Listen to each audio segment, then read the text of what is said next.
Hello and welcome back to the Arena Cup Series 4.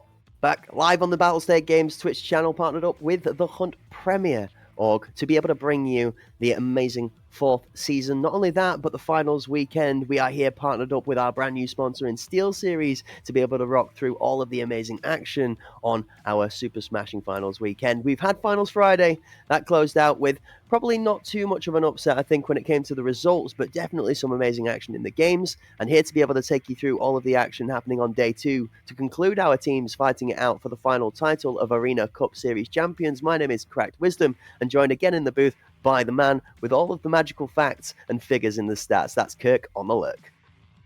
Yes, thank you so much, Crack, for that intro. What a game today is going to be. Multiple games today, one more than yesterday, so it's going to be extremely explosive. I had an awesome time watching EPA try their hardest yesterday, and unfortunately lost all my points. But today, hopefully, I can maybe reclaim some of those. I don't think I'll ever doubt them ever again. It's one of those things, isn't it? You like to hope with your heart and you channel points, but then we think with our heads when we're in the casting booth when it comes to the facts. You got to play both sides of the coin, and you can't win both ways, unfortunately. That's just how the way the world works, and we're going to be able to settle those you can't win both ways scenarios today for a couple of these teams. We have 3 amazing matches to feature for you today, 3 best of 3s, which will decide 2 winners in our first sets, going on to our final match for the day. So the first match is going to feature Tarkov Help taking off against Virtus.pro after their success yesterday with a tough match against the Outcasts.epa. They came out on top 2-1 after the Outcasts surprised them with a first map loss. Tarkov Help here looking probably the strongest team in the competitions, barring our 2-time champions in their adversaries in Virtus.pro. Looking to see the first match of the day absolutely amaze us tenfold for this one. Backed up in that, XP Academy are going to be taking off against Pandemic Apex in the second best of 3 after Pandemic Apex also found themselves successful 2-1 yesterday.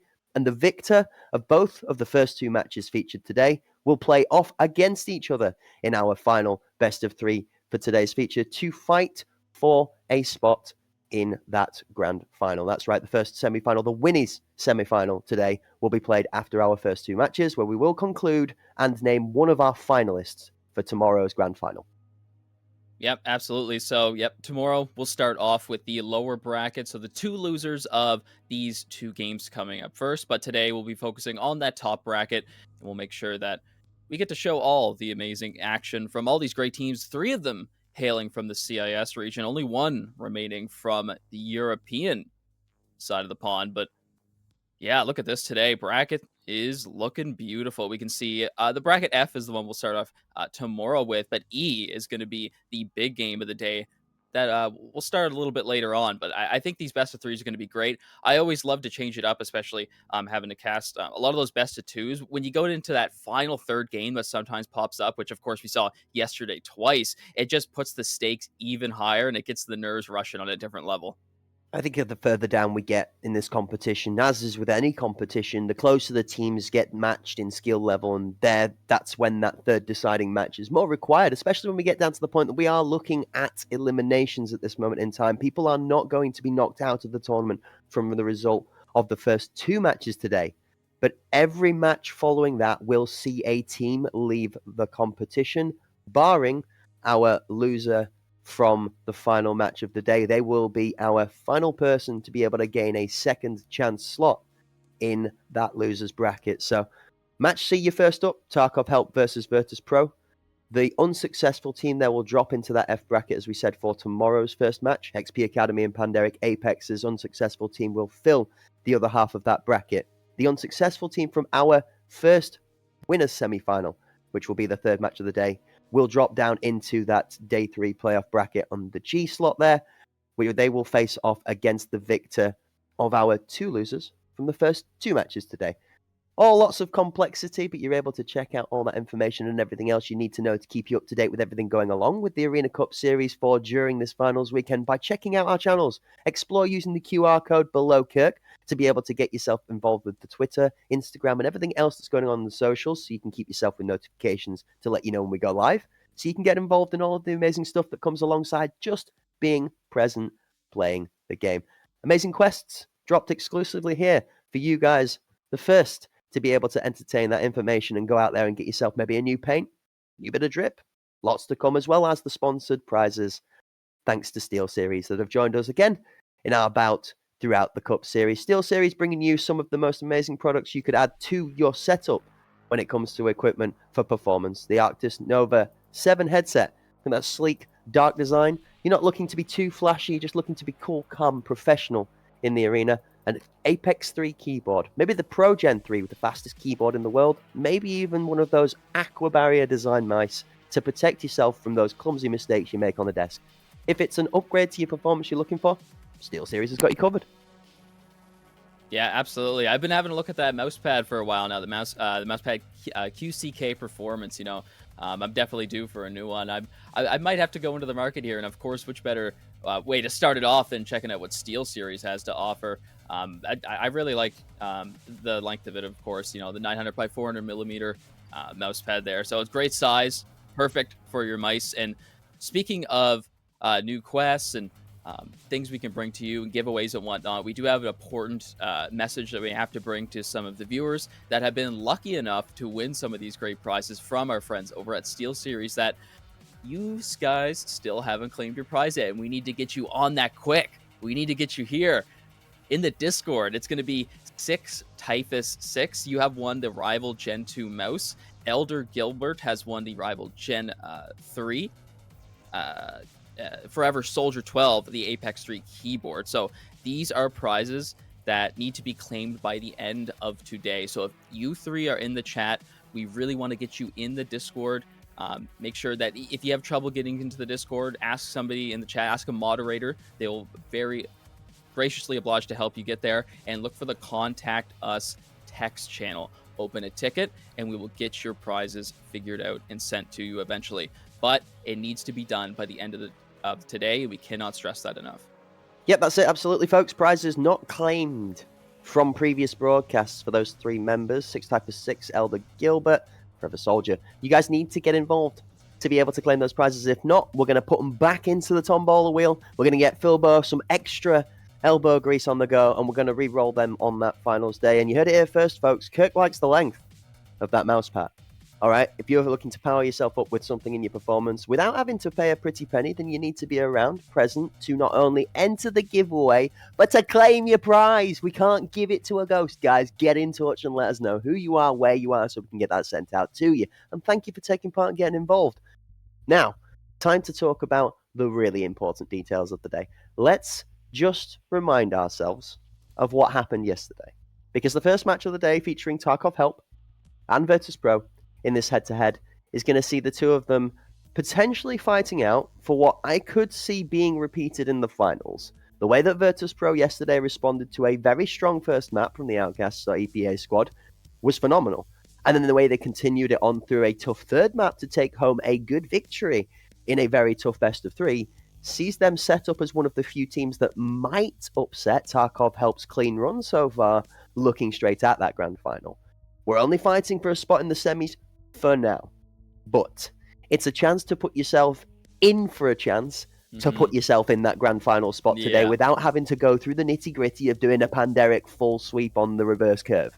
Panderic, they might also have thoughts for not wanting to go down into that lower bracket again, but the way that they're stacked up and against the teams that they are, they've given themselves the best chance. XPA was one of the teams that lower bracket had them held against to be able to make such a good success. And will they see a repeat today? It's going to be interesting to see. For those of you that weren't familiar with the results previously, don't forget that Liquipedia page is up there to follow all the Cup Series 4 stats and details, as well as the previous details from Cup Series 3. So if you're looking to maybe immerse yourself just like our fact finder here in Kirk, and that's something that really, gets you going, go check out the Cup Series 3 and look at some of those matches, because a lot of them are going to become really relevant today. And we're going to try and talk about a few of those right today, Kirk, to give a bit of context for the folks at home as to how these teams really do set up before we get into the match. Because it's okay guessing and putting scorelines on the table. It's all right me saying, yeah, these guys are going to 2-0, but that doesn't mean anything to the average viewer at home that plays maybe 3 to 4 hours of Tarkov every couple of days. It's not quite the same. So it's nice to be able to give them a real understanding as to what's going on before we get into the game.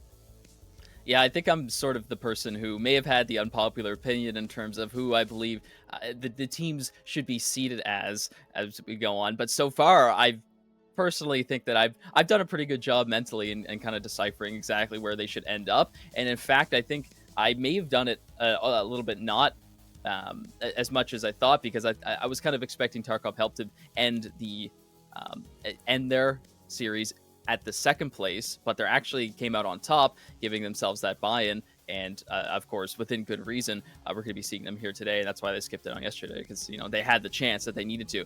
And I think that Tarkov Help, I have a lot to say about them, but I think the more I have to say kind of depends on the map that they choose. And I'm really looking to see which one that is, because we've had a lot of repeats, so I am absolutely confident that we're going to see some very similar maps. Of course, Iceberg would be nice at one point, but I mean, this is like really, really scary a place to bring out Iceberg if you're not fully confident on it. And probably one of the most important days, obviously the most important days so far in the tournament for these teams. So bringing it up here, of course, we have the roster list.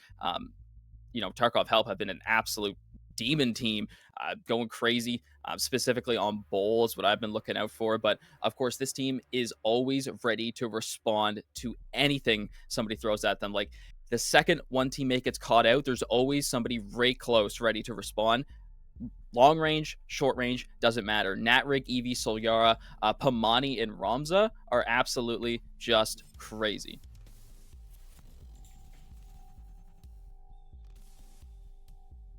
Both of these teams here looking to clash off to begin with. And with that lineup from Tarkov Help, Natrig, Eevee, Solyara, Pamani, Ramza, taking to the stage with the consideration of the pro scene around them, right? That community vibe, the mentality that this team is considered the best out there right now, despite the fact that the other side of the table is held by the Polar Bears. Virtus Pro, the two-time Arena Cup Series champions, Magic, Rask, Hard, FMX, and Dreezy, all slaying out and making it look easy on the field, have been tearing it up since we've started this tournament. But yet still, they aren't considered better than this Tarkov Help lineup in current state.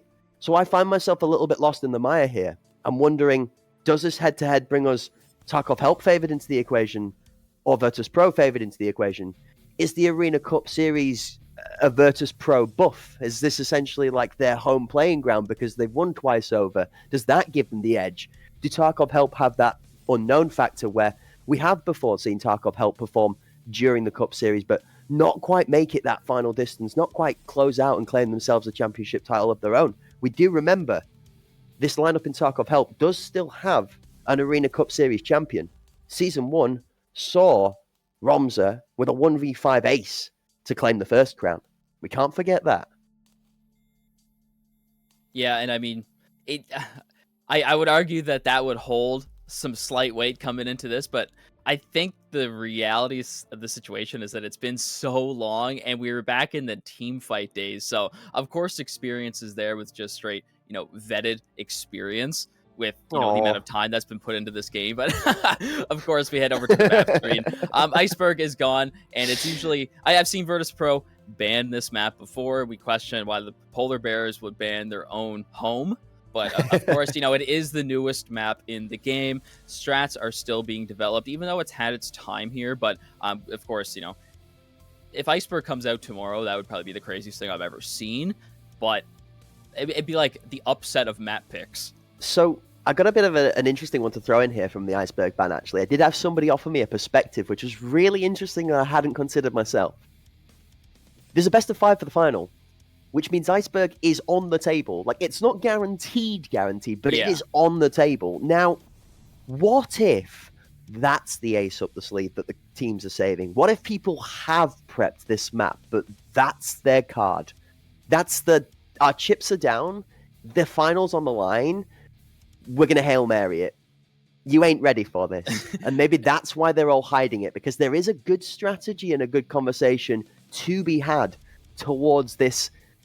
Well, we don't want to show everything, because what if that's the difference maker? We've seen teams, and you've seen it yourself, Kirk, as well, with some of the map analysis I'm sure you've done from last weekend to this weekend. How quickly in this ACS have teams read each other from day to day? How quickly did Outcast CPA day 1 look phenomenally good at doing particular things that day 2 seemed to be read like a book in their group? It's a very interesting back and forth between the teams at the moment as to how they read themselves, and I feel like some of these map pick selections are playing into that bargain for for Tarkov Help. Another map they've not looked uncomfortable on, but not one we've seen so much of them on in the Arena Cup series. So again, is this another hidden feature or just one they want off the table?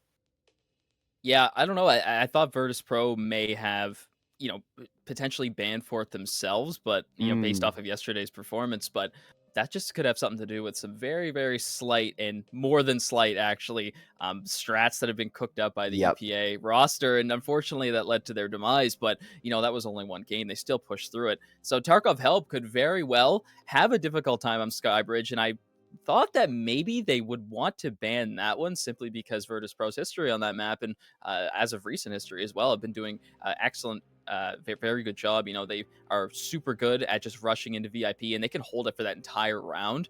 And that's a key point. We've talked about it so many different times of getting to that A site safely. It's your only right shoulder on attack. And I think that they play it super well. Bay 5, Ball, Skybridge. Close quarters, then range, then range. For me, out of the two teams, exactly. Out of the two teams, it's a dynamic of which team plays better at range versus which team plays better CQB. For me, I actually think the Polar Bears are better in the close quarters, but I think the map selection goes in favor of Tarkov Help here, actually. I think Pomani, I think Eevee, and I think Natrig all play really good at that mid to long range distance where if you're a base game player, you're normally petrified of fighting a Raider at that range because that's the worst range for them to just, natural 20, see you later, nerd, get out of it. Yeah, exactly. Yeah. The 7 mil buckshot, whatever you want to, 20 by 20, yeah. The whole Palava slug nonsense. Yeah. All the kahunas, yeah, literally. We've felt that before in the chat. Hey, folks, I'll tell you what, if you felt the nostalgia and you felt that kind of business before, let us know that your most, I guess, embarrassing experience one shot from the scab. But no, I see Tarkov Help finding themselves comfortable for the back half of map selection. Yes. I do see Virtus Pro good in map 1, but I think it's VP, TH in the best of 2 in a best case scenario. If Tarkov Help come out super strong, this might just be 2-0. Yeah, you know what? Now that I think about it, I think that Skybridge is probably more VP favored towards the back half, slightly. I know that Tarkov Help has had a really good run in there recently, but I don't know. I think the experience and the amount of times that they played it so far in this tournament has really proven to be, a key factor. And the fact is that both of these teams know each other better than the EU teams that they've had to go up against, because of course this is the teams that they play on a regular basis during their regular season tournament schedule. So when Tarkov Help goes up against Virtus Pro, it's nothing that these teams haven't seen before. They know what they're doing. And I think it could come down to the individual performances of some of these players, where some of them may be lacking as of recent. I know yesterday we were talking about a possible Andreezy being kind of being put in the back when normally he is an upfront, fragger, but potentially going to more utility type of role, just taking a flank watch type of approach to some of these games here. But as of Tarkov Help, I think as a unit, they are simply better at communicating, and time management has been the biggest factor that I've seen out of this team, and actually almost the entire tournament so far. Time management is the most important that thing that a lot of these teams had to work on, where, when Tarkov Help was going up against Jumbo Team, they were just simply superior in making the time last. And of course, patience as well. When they see an opportunity, they wait and they make sure that they gain full opportunity before they walk in. And it usually results in getting multi-kills or like taking this extremely important space that allows them to either stop a plant or retake it. Big one for me is going to be watching teams managing their time today. A lot of yesterday was actually left down to not just one team. Actually, we very heavily spoke about Sicario falling prey to running out of time on the attacking side to be able to finish off what it was they were executing. They weren't the only team that were caught running out of time, and tried to have a little conversation with a couple of the pros last night in between yesterday and today's play, as we were trying our best as a committed effort between myself, Hort, and some of the pros to help the rest of the community get their quests done. We were discussing about, is it fault of the team? Is it a fault of the defending side? Is it a fault of the game, like overall in its gameplay? Is the meta too slow for that to be effective? We're just sort of, generally discussing. And the conversation came to quite a pleasant conclusion, actually. The pros are very under the impression of it just happens. Sometimes when you're in such a situation, you're playing from a defending side favored map in a certain isolated situation, not generically defending favored, but when defending team has XXX, there isn't much you can do because they just hold a better setup. So the way to play it is to wait for them to make a mistake, and then you have to challenge at certain times. Ergo, they don't ever challenge because they don't need to. Ergo, time runs out. So actually quite cool to see that not only is that strength from the defending side of how they're set up been recognized, but the attacking teams know that it's not sensible to just run in and die for the sake of time running out. I can't do this, I am going to just give my life. We talk so many times about high kill ratios, but it's the good kill to death ratios that make the best players in this game. So interesting perspective on something we were a little bit concerned about in the casting booth yesterday, I guess, where the pros are absolutely maybe the opposite. They're quite happy to sort of settle with that running out of time because it wasn't going to work if we just ran at it anyway. So maybe just needing to get a bit more familiar and get some more experience in the situation. Yeah, and I think that can sometimes come down to just whatever site and map that you just happen to be on at the time, right? Yes, sometimes you lose a couple of bodies at the start, and that can result in, completely foiling your attacking plan just because, you don't have the numbers there to execute it properly. You can't clear certain angles, and that results in, not being able to check, and you just kind of get done for as you walk in. Too focused on one area, gets smoked by another one, right? I think it is important to make an attempt, though, no matter what. Some of the things that I noticed from one team in particular, I'm not going to get too much into that, is that they'll walk around like a chicken with their head cut off when their time is not on their side and they can't make a decision. They walk around, waste time. Eventually, the other team realizes that they have an opportunity ahead of them. All of a sudden, the bomb carrier gets caught out with the back turned, and then there's 20 seconds left on the clock and 3 defenders to deal with, while 2 people have to go and try to reclaim the bomb somehow in a horrible spot. Yes, absolutely. Kills to deaths is extremely important. However, I would think I would rather take my chances, maybe that 10-20% chance of getting the round and just making an attempt, or a rotate even if you don't think it's a good idea, right? You put a minute 30 seconds into one site, it's not going for you. You have opportunity to go to the other site because, of course, you've heard audio, you've seen it yourself, that the last remaining members are all on this site. So that means maps like Fort are very important because you can just run through mid before anyone can test you there. Yeah, absolutely. No, you are right, and there is 2 sides to a perspective on an opinion for this one. I think is where this one comes from. It's definitely a you can, you can't, you give, you take. The one thing I've noticed that is very factual on this situation is that teams in the Arena Cup series have done a very good job on the defending side when numbers are in their favor of making that a bigger problem by suffocating space. The bomb's maybe not down in a position to hold angles against it. It's on the back of one of the fewer remaining members. So instead of holding these defensive positions, we're going to move forward as a team, but slowly, constructively. Clear the corners and just suffocate that space and trap those remaining members back so that there's less space for them to move. And I think that leads to some of these problems where you feel teams are struggling to find direction when they're on a rotation, like a headless chicken, the word you used. But it's because that net is getting smaller and smaller, right? They're being forced away from how much space they actually have to work in. And teams are crushing them into this little box, which ends up being med short on ball, for example, or the nose, or 90 towards apps, or tucked out to the ambo towards the A site. It's where these places and teams, they just close in on the prey and then snapshot. And I mean, maybe snapshot like this if you're on the shotgun, depending on those piranha shells. But they've definitely been sending some of those more aggressive players to finish rounds off because, let's be very clear, the further we get towards the finals, the more likely these individual players are about to do, like, oh, you can't catch me, na. We've seen some really close clutches so far. Yeah, exactly. But they aren't. This is the thing for me that's sickening. And I speak to some of these guys when we get the chance to play with them in the off time. All right, they aren't playing with their food. This is casual gameplay for them. They are built different. These guys are animals. So let's take to the zoo. 10 members stepping out onto the field. Tarkov Health versus Virtus.pro in map number 1 of the first best of 3. Rask is off to the action, straight out of the gates with a shotgun, snapping for the ankles of Kamadi. Absolutely, just a full force rush. so far towards B, and it looks like they have a lot of numbers up, and I think Solyara might... Oh, very, very close there. And Dreezy heard something, but he's just more focused on getting that bomb down. That's very, very important. We have 2 strong connector right now, so Solyara's got a lot of work to do here. And, I mean, he's probably going to have a lot of luck on his side as well if he wants to get through this. FMJ goes out, but doesn't connect, but actually on the right shoulder, grabs Magic. Rask up for 1, though, to trade him right back out.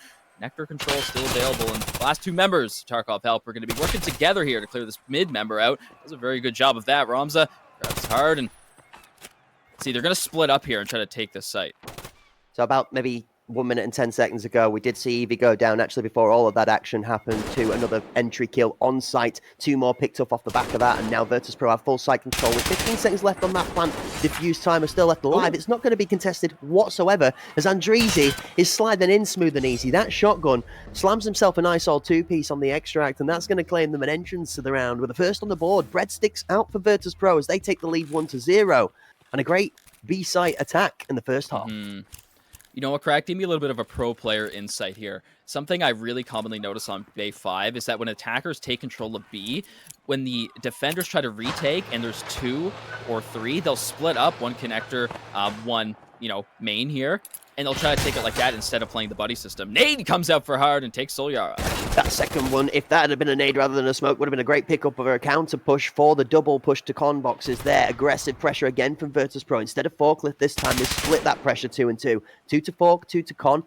Nade early going off, picking off 1 a second down. Solyara and Pamani both not allowed to participate in round number 2. Shots from Con take out that member back site. Eevee going down as Magic starting to do the damage like they were yesterday. Magic one to watch out for the folks at home that weren't able to catch yesterday's broadcast. An absolute slayer and a deleter of their own, hard deleting the head of the member holding from slant leaves. Ramza, the last Tarkov Help member in spawn, probably asking for help. Yeah, absolutely. I mean, Ramza doesn't even seem like he wants to move a muscle here. Saving that KDA, possibly saving the economy here, keeping his MCX till the next round. That's not how it works, Ramza. Wrong game, buddy. We got 7. We got 1 out through Harbor as well, and we can tell that, Andreezy's just looking for a fight right now. He's probably just sitting having a chat with his team, probably trying to figure out what the next move is. I mean, losing 4 members that quickly again in the second round after you had a bit of a shaky first one to a team that is considered the underdog in this, remember. On the paperwork, according to the teams, including themselves at the time, Tarkov Help go into this one theoretically favoured. They've had the better of the results in the recent ties. They've had the better of the history in the books for the recent matches. Yes. Not all the way down. It's not all the way down. In fact, up until this season, Virtus.pro comfortably sitting themselves a fair distance ahead of most of the competition in the CIS region. But not for now. Big nade out of Natrik to open it up, takes out Magic.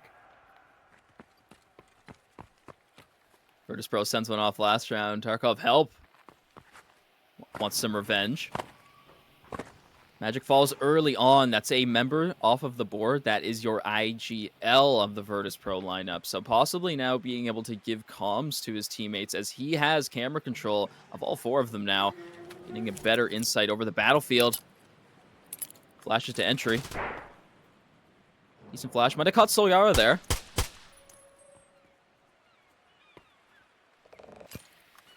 However, he is by himself. We do have support from Connector. Connector falls, and Dreezy might have to take his position here. He's going to replace him and possibly, might get flanked. I mean, look at this. If Eevee can get hard here, it could be very dangerous. And Dreezy on site to start it off. Pamani actually beforehand takes FMX down. 1-for-1 trade. Takes his leg. Very scary situation. Minuscule amounts of health. Hard doing a good job in mid. 2 are going to link up. Bomb control still for the Polar Bears, and a rotate is imminent. Bomb through gap.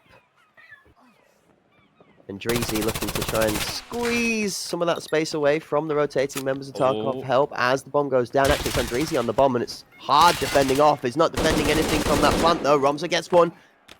Quick dances his way out over the top. Andreezy looking to get a little bit slick with it. Doesn't manage to find the kill he needs. And 3 members remaining from that Tarkov Help lineup. That little conversation they had in the back of spawn, their last round, Kirk, seems to have made the difference. The mentality changes a little bit. They play their lives a lot better. And they have 3 members ready for when the bomb goes down.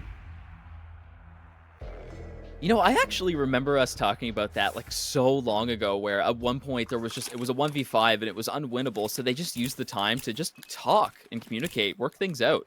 Obviously works out here. Tarkov help grabbing around here in the third. But can we talk about Virtus.pro's mid presence? Going to keep an eye on it as it comes out of spawn. It's very, very interesting to see both of these teams set up on the minimap. Something the folks at home want to be paying heavy attention to. That early grenade from spawn to spawn from Tarkov help is something they've thrown consistently this tournament. So little bit of an interesting one to see the Virtus.pro members still being tagged by. I mean, it's hard to dodge. There's only 2 doors out of spawn. And unless you want to be late to your tempo towards hell, heaven, or anywhere that B side, you have to challenge that grenade. So Magic takes just under 25% of his health for the challenge. The Virtus.pro are squeezing out towards some more of this mid-pressure here, like you've been talking about. One Express member straight up the top, and one with a grenade's going to deliver a great bit of mid-pressure into full A defending side control. This is going to take us back to the casting couch, though, as I did believe we saw one of the members dropping out from the bottom left of the screen. So as we get that fixed, and play disconnect get sorted out, we will be talking about what we have seen so far in consideration for going forward. A good start from Virtus.pro, actually, already in the lead. The difference maker, I mean, there's a conversation they had. They got 1 round back, but it is only 1 round. I'd like to see them get 2 or 3 before we can start being like, okay, they fixed it now. We're cooking. So if they do, we've got a game on our hands. If they don't, then Virtus.pro might just make this easy business. I mean, obviously, Tarkov help are not a team to just take anything lightly, right? They're going to absolutely respond with fierce fury, and I think that obviously they came back, they grabbed that round, and with complete dominance as well. Nades have been quite optimal. Virtus.pro obviously doing a slightly better job. I believe 3 kills on the board already with V40s, which is insane. 1 average per round, but they also had that 1 round where Tarkov help responded instantly, and then maybe he took down the carrier of the V40s, unable to throw them themselves. Probably not likely, though. Of course, they would have responded with 1 straight out of spawn, but I really, really like Virtus.pro's mid presence. I just said it, and we can tell in that last round there, obviously it's not going to count because we're going to have that reset, but the fact is that they grabbed that early kill. We can see all the way on the other side of the map was FMX, and he just instantly realizes that I need to go right now. My team is on the way to A site, and I'm going to give up my position entirely because I have confidence in my team that we have this mid control. We've obviously done it in the last round to a good performance where complete control of that that super long angle onto connector was able to give a comfort position to the Virtus.pro attacker going into connector. And the fact that they can take the space so early and confidently is really impressive, especially Tarkov help. It's a team I thought would challenge them in a good way, but the fact is, don't even think that they're submitting that many bodies to actually respond to it. Interesting to see the 2 sets of weapon selections as well. I can see a couple of comments in the chat, people asking about the MCX. Is like, they're all running the MCX. Is it that strong? There is the 2 members on the right-hand side for Virtus.pro, Hard, Magic, running that MCX. You see both Romza and Eevee also matching on MCXs of their own. You've got the Spear in there.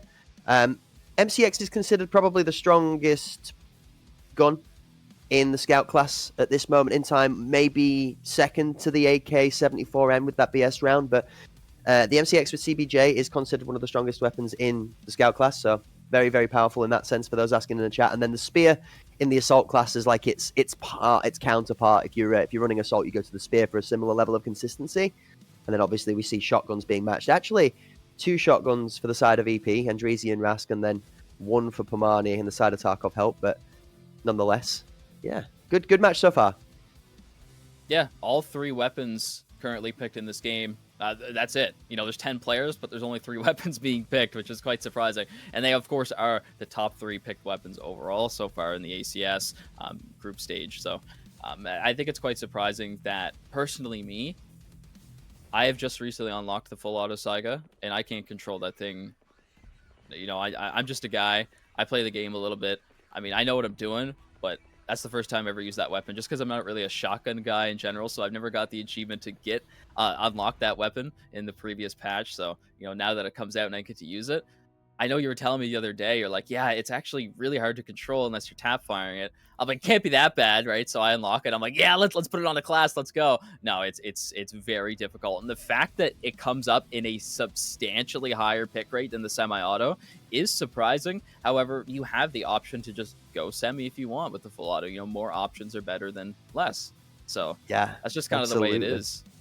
I'm actually impressed. Whilst we've got a little bit of downtime, we're just taking a moment to check out all the people that have turned up in chat to join us for the amazing finals weekend. Shout out to Old Man Parents. It's good to see a familiar face I haven't bumped into in a long while. I hope he's not crippled so far to have to use the Zimmer frame to get here today. I hope he made it to his seat comfortably, but coming in with a Keck W and a couple of banterous comments with comic effect, as always, we like to see. Michael Fred, good to see you, sir. I hope everybody's having a great time in the chat today. If you've got any thoughts or feelings for the first game on screen that we are in the middle of delivering to you right now, let us know who you think is going to take it home. Tarkov Help, Virtus Pro. Are you a Polar Bear fan? Or do you like the old school style, almost Sony logo, like from the real nostalgic PlayStation 1 style Tarkov Help logo, which is, it's GameCube-esque almost, if you want to go the way with it, but it is very cool. Let us know who your favorite is, because there's an argument for both sides in this one. This is not going to be decided until the matches are closed off, and neither of us are going to be able to perfect guess what the result's going to be. I am, now that I've seen the two teams play on the day, Kirk. I will give you a prediction, and then we'll bounce this one back, because I think from 3 rounds there's about enough to make a guess. I'm not saying it's going to be accurate, but we'll give it a stab. I feel Bay 5 has probably insulted Tarkov Help so far, that Virtus Pro got 2 rounds quite comfortably here, so I do think Tarkov Help might make this more difficult than we expected. But I still see VP maybe taking this one home for the first map. I think this is the only map they have the strongest chance in. Like, I think this is the best map for them. But I think this is maybe Virtus Pro 9-6 first map. Okay? 9-6, okay. I think we go the reverse way. Map number 2. I think Tarkov Help, regardless of whether we see it be close or comfortable. I don't think we're doing a 2-game series here. I think this is a 3-game series regardless. And I think Tarkov Help probably take match 2 9-3 really comfortably, honestly. And then I think Skybridge is an absolute belter. I think we maybe see like an 11-13, maybe a 13-15 overtime win. And I think it might even be Virtus Pro just for the cinema. So yeah. I'm gonna say like 11-13 Virtus Pro on the final map in overtime for cinema. You know what? I think it's, now that I think about it, it's kind of hard to tell, because to be honest, the top level teams in the CIS and EU region were like they were the kings of Bay 5, all of them. It was kind of just the way it was in the past. ACS 3 kind of took a little bit of a break from Bay 5 in tournaments that have come in similar time frames. Bay 5 was kind of nowhere to be seen. Everyone just kind of picked a different preferable map, but it's coming back out all of a sudden. And then when I think about back in the day, I say back in the day like I'm some unk or something, but in reality, it really wasn't that long ago. It was Virtus Pro, you know, Sicario, a Pandaric Apex, previously known as Oil Rig at the time. They were just Bay 5 everywhere. These are the maps that they stomped on, they dominated. And now we're starting to get back into Bay 5. You start to come out and realize that, yes, Tarkov Help was there the whole time. Were they necessarily as popular on Bay 5 as these other teams? No, I don't think so. But I don't know, we have a new contender as well in that of XPA, where they took a break from ACS 2. That did a pretty good job there in ACS 3, but I don't know. I think it's kind of a even playing field. Virtus Pro and maybe with a slight edge here. I was just gonna say you say from way back, from old times. I think the only thing that's asking for things back 1970s, maybe calling for the hairline and the bow tie back, Kirk, but that'd be the only thing. Banter aside, the jokes in the casting booth until one tackle unavoided, man. You left that one open like a door. I'm sorry. I'm just a youngin' out here. I don't know anything about these. That's what I'm saying, bro. Man's pitching himself back like he was born in the 1960s. I'm not that young. Only thing. Nice, you are young enough. I'll tell you now, sir. You've got all your hair left, and that's all I can say. Speaking of which, Hard's just had himself a haircut. That's a great shot from Natrik onto Hard. Goodbye, good sir. That haircut came for free, and one goes down. Yeah, free haircut. Can't complain about free. This is an important position we see all the time. You know, when you play Bay 5, you're always got to be worried about this parkour member. We got one pushing through green here. Eevee might have a couple of different angles to deal with. And being on the prone position, he's not going to be able to get away, but it doesn't matter. Rask is focused on a different area. Pamani cleans up Magic as well. Not looking towards your right-hand side is going to leave that 90 angle very open and exposed to being a claim. The bomb for free. Virtus.pro now one member left alive, and Tarkov Help look like they are in full control. The bomb tried to sneak its way into the B site under the, I guess, distraction that had been caused the other side of the map, but a distraction it was not. And Eevee, finishing off the final kill, takes out Andreezy. It's another round for Tarkov Help. 2-2. We are tied back up, Kirk. Yeah, a little bit of time here to talk things out. Tarkov Help ending this round with a substantial amount of members left still alive. So obviously they're doing something right here. Virtus.pro taking it a bit slower. Getting really aggressive around Forklet, pushing B. Attrition was the name of the early game now, but as it slows down, extra information needs to be gathered.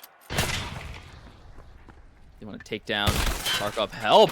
Downtown, mid lane fight. Ramza comes out on top. They don't want to let Polar Bears take that control anymore. Excellent start.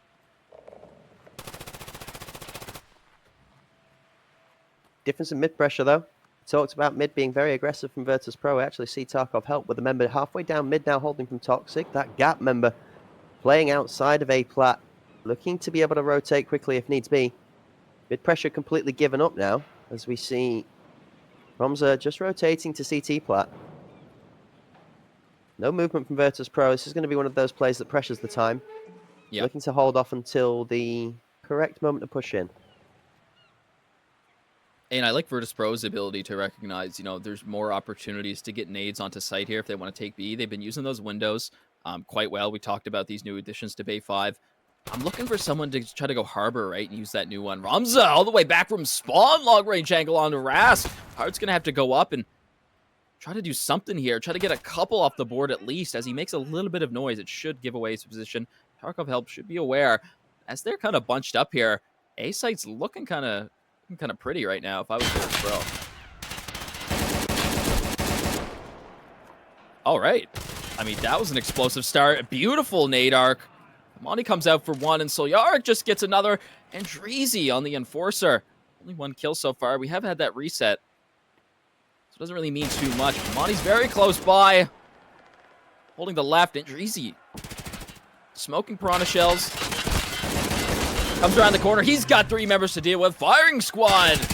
And Dreezy falls. Pamani up top for another one. Nothing you can do on the corner there. 1 versus 3. Door just flooded by too many members, and that's death in an instant. Tarkov, definitely not a game.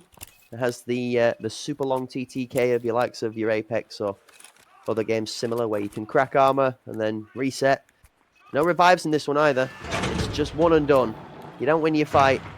It'd be 8.5 times out of 10. That's you sent packing for the next round. Boost up in heaven here sees Virtus.pro looking to try and gain some forward information before pushing up to the B site. You see Tarkov Help have both members actually tucked away from that position there, so this could work against Virtus.pro if they're not careful here. That boost peak read 0 information, 0 players. Tarkov Help have got 2 people over in that direction, but member tucked towards Rawcliffe. Ram is going to pick up Rask being in the best position to work off of that. Hard does respond. Eevee's down. I think Virtus.pro are going to respect the fact that they are still here, even though they didn't see them and rotate away. Smart choice at this moment in time, I think. Yeah. Pamani should be in a position to where he can hear that rotate. The bomb was getting close through hell, but of course, as an Enforcer should, he has that Vulcan that might not have been exactly in his range.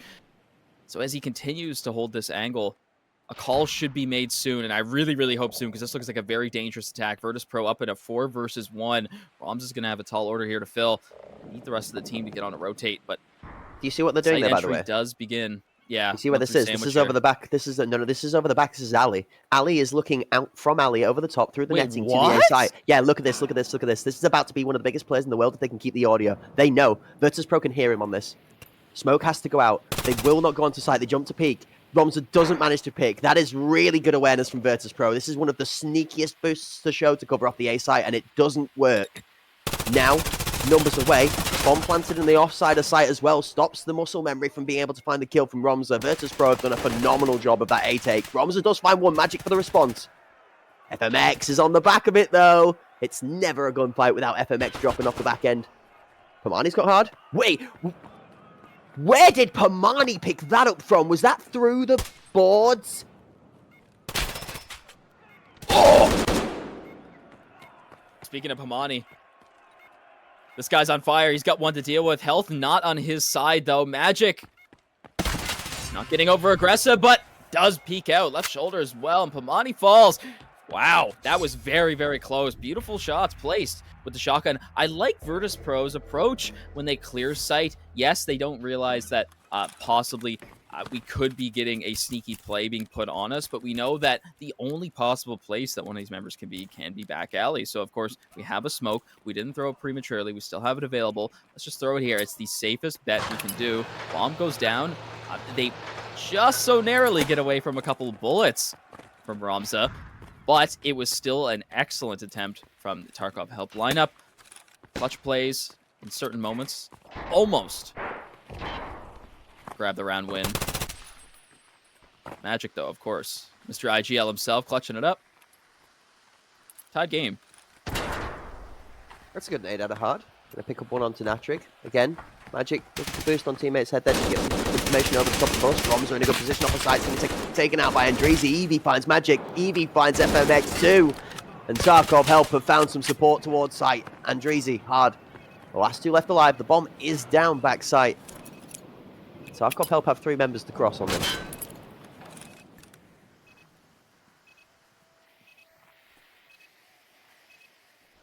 Ooh, so close. Just barely picks it up. Shots ring out. Andreezy's trying to take that space. You better be careful here. If Eevee can pick up his teammate, it's going to cause an easy peek here. Shotgun versus shotgun. Pamani's going to back up, kill a little bit more time here. They have the numbers advantage, and they got to keep it. Very tough angle for Andreezy on the left-hand side to fight off the plat. This is dangerous. Solyara hits the shot through the smoke. The device is dropped. Hard's going to go in for the kill, but not find it. He got the first, as is for 3 in the 1v, but not able to claim any others. Consolidation prize is the only thing on the end of that one. Tarkov helped take the lead back, move to 4-3. All right, so Tarkov help on top for the first time this game. Only one round, though. Based off what we can see so far, I think it's been a game of kind of matching rotates. I think Virtus Pro are definitely quicker on the draw to get site control. Tarkov help, yes, they do respond. Yes, they can make those rotates when they need to. However, when it comes to actually executing the retake, they just simply can't win the gun battles sometimes, even when they have, you know, slight timing on their on their side. But I think Virtus Pro just slightly doing a better job. Yes, they're down one round, but you can get unlucky easily in this game. You look where Eevee is sat in spawn, holding off that deep rotation, trying to be able to rotate to either site, should they need to at a moment's instance, without overcommitting to a death top mid. Something we've seen a lot of teams do is instead of sending a player on the CT side to stand top mid and just try and put away pressure, but instead rather give the space gap, give the space green, allow the team to flood through halfway up mid, and fight them off from CT with a good defensive position from plat. Now, you see that member in Eevee able to rotate to A immediately before the smoke has even been set up for that A-side push.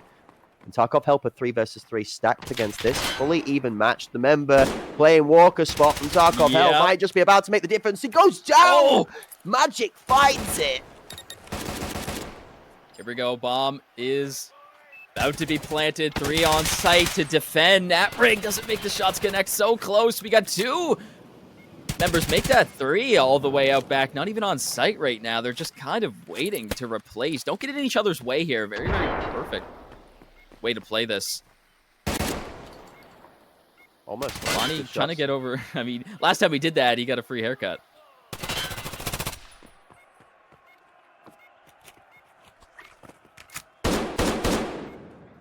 Shotgun rings.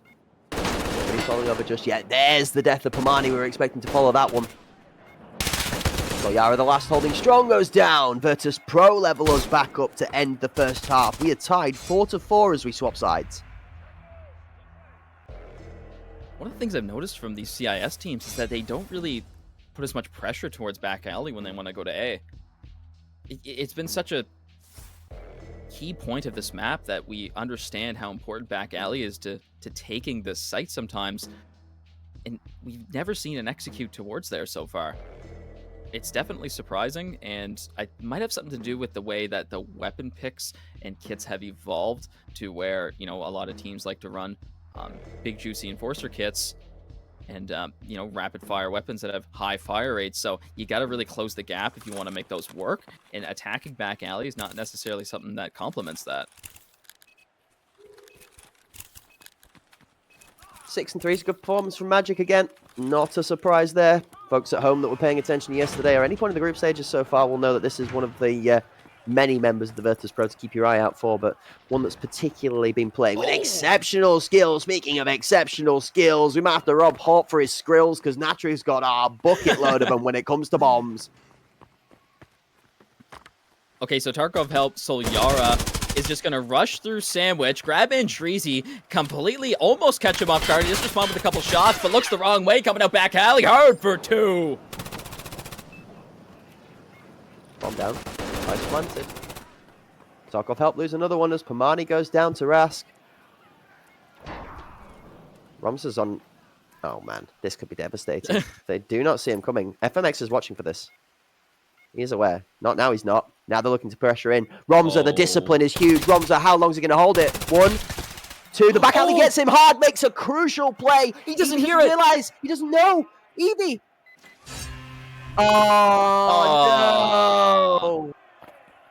Okay. That could have been unfortunate, but we will unreal. confirm what is quacking on with that round very shortly, guys. I'm expecting us to be coming back to the casting booth right now. I mean, and here we are. It looked good. The positioning was really good. I like, my hat got blown off at how many times that was a little bit crazy there. Like, Romsa was positioned for greatness. The trigger discipline was like, okay, let's talk about the trigger discipline for a little bit. Let's talk about that little section. So, concept 1, you hold the trigger further. Like, they did not know he was there. That kill did not need to go down right then, barring back alley having smoke fade to him becoming visible, right? Back alley recognizes the problem and deals with him before he can kill him. Do you kill the guy on the plant first? Do you let the angle, because you've only got that much more to go before you see him on site. Do you kill that guy first and then get the guy who's got his back turned? Question. Thoughts?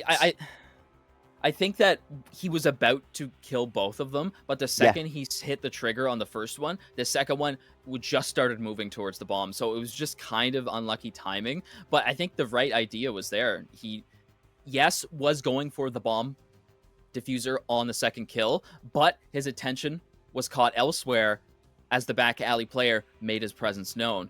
The smoke was just barely on the edge as well, so it kind of depends in which position that you're in. The player that had back alley control also had right shoulder, right? So if he takes that preferable lean, he can see a little bit more of the enemy's body past that smoke there. Of course, the question is, should he have ignored that person and went straight for the bomb diffuser? Possibly. I believe the bomb diffuser was an enforcer. He had the armor. Of course, MCX is more than capable of dealing with that. However, it's not instant. CBJ is never going to pen that level 5 first time unless you're extremely lucky. So possibly taking that chance to get the back alley player would be huge and allow your teammate to follow up on you as well. I'm looking forward to seeing which of the two teams is going to be able to continue on their aggression to success. Both teams evenly matched so far. 4-4 at the half. I mean, Tarkov Help's attacking side's going to have to deliver something here, or Virtus Pro might actually take this first map. I know I attested to a prediction where Virtus Pro were maybe comfortably taking themselves over the line in this first one, but I think in realistic terms, we all are aware, right, that this is a very, very close match between two of the teams we potentially expect to see fighting again in the best of 5 for the final, maybe, down the line. That's to be decided on another day, though. This time, we're just going to decide which of the two teams is going to play in our third match of the day against our victor from the next one, or who is going to play first tomorrow morning tomorrow afternoon as we get into the final day. Good to see some more awesome faces in the chat. Obviously, comments coming in from familiar face in Hort himself. He must have heard about the comment on the Skrills and rose to the occasion. I have summoned thee. Imagine if I had those powers all the time. If only. Got comments coming in from OXK175UN3. What is Romza using? That would be an MCX. That is an MCX with the arena build. They have it in a slightly different fashion to what you run in the base game. The base game, you're looking for more like control, especially a lot more recoil control in the build rather than ergonomics. In arena, the players here, they're not too worried about that. They are very confident in their aim, so they're looking for that quick in and out of the scope so that we can do like shoot, 180 shoot, 180 shoot, 180 shoot, and try and get as many people in tough 1v3s as possible. So builds are slightly different to what you maybe see in base game, but just as lethal, in fact, arguably more lethal with the players holding them, because some of these guys they're not just cracked, like some of these guys are ridiculously good at shooting. Yeah, I think there's a limit to that ergo points as well, right? To where it makes a huge difference at a very small number. But once it starts to get like a couple down from that number, then you start to really realize like the amount of sway that certain weapons bring. So ergo is absolutely one of the most important things for your weapon. MCX, it has I wouldn't say a problem, but it has a difference in that your options for suppressors really aren't good at all. There's two different suppressors you can have with a very slight difference in the muzzle attachments as well that really only affect recoil at that point. So, you can only get so much ergonomics on an MCX, but, you got to min-max it sometimes to make it an absolutely perfect CQR grip.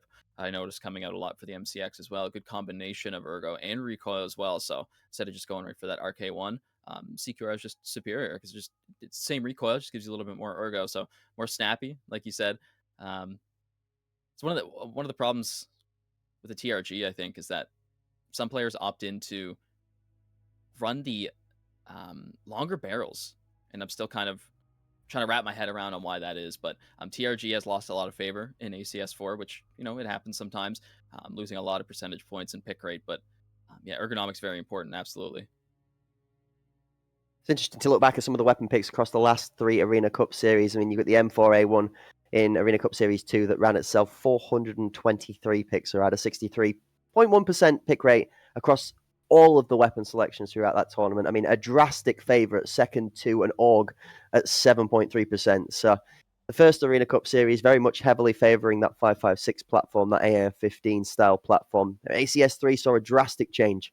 The M4 and the AUG, not even in the top 10 on that list. I mean, it starts off with an SKS at 8 picks, a Mutant at 8 picks, an MP5 at 13, a PKM at 19, as we did go through that phase where the PKM went crazy.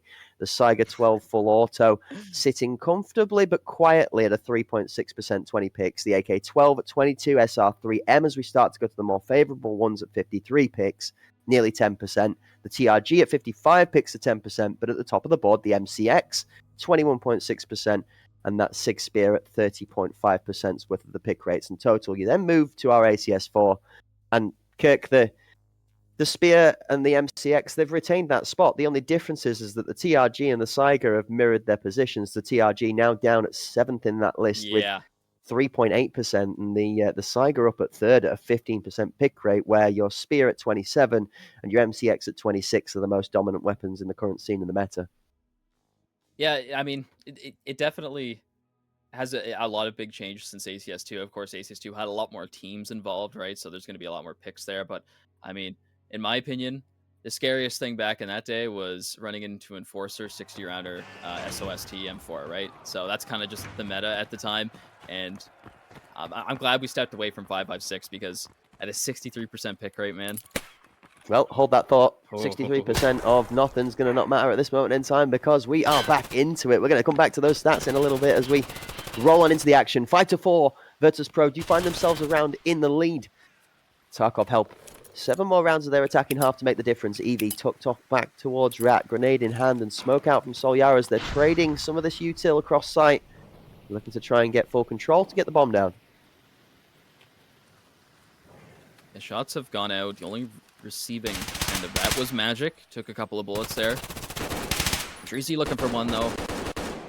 got a lot less angles to deal with. Bomb goes down, but shut down by Rask, actually. Device drop, not planted. Pamani's going to try to take that space here and catch somebody off guard. Oh, the wraparound!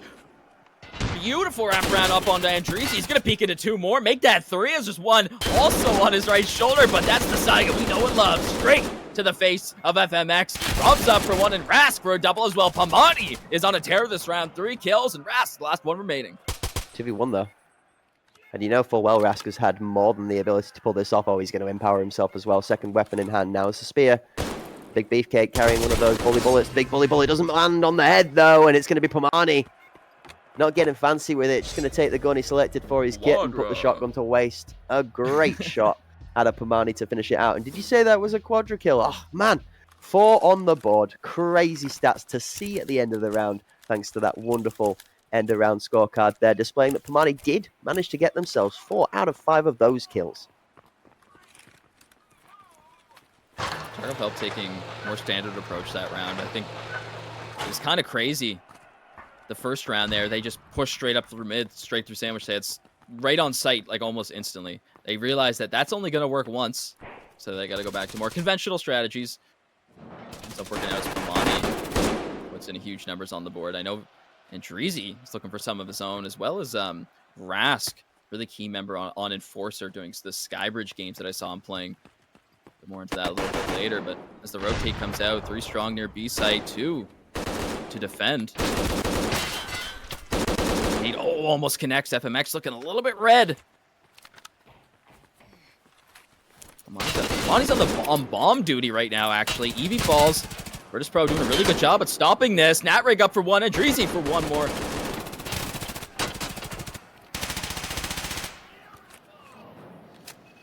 Ramza, my king. Double kill. It looks like they're being swarmed on site, but Ramza seems to have equipped himself with a flamethrower this time around. The bees and the flies are not allowed to pass through the squeeze and con. That choke point being worked to Ramza's advantage here as he's trying his very best to hold this off. I mean, there's not too much left for him to do other than to have to challenge into the crossfire from Rask and from FMX here as the bomb is, as we see, thanks to Silhouette, mere 2 paces out of no man's land in sight. I mean, Ramza's made a smart choice here in trying to rotate around to look for an isolation, but oh, whoa, hold up, timing, hold up. The rotation's huge! They don't know where he's gone! He's a ghost in the night!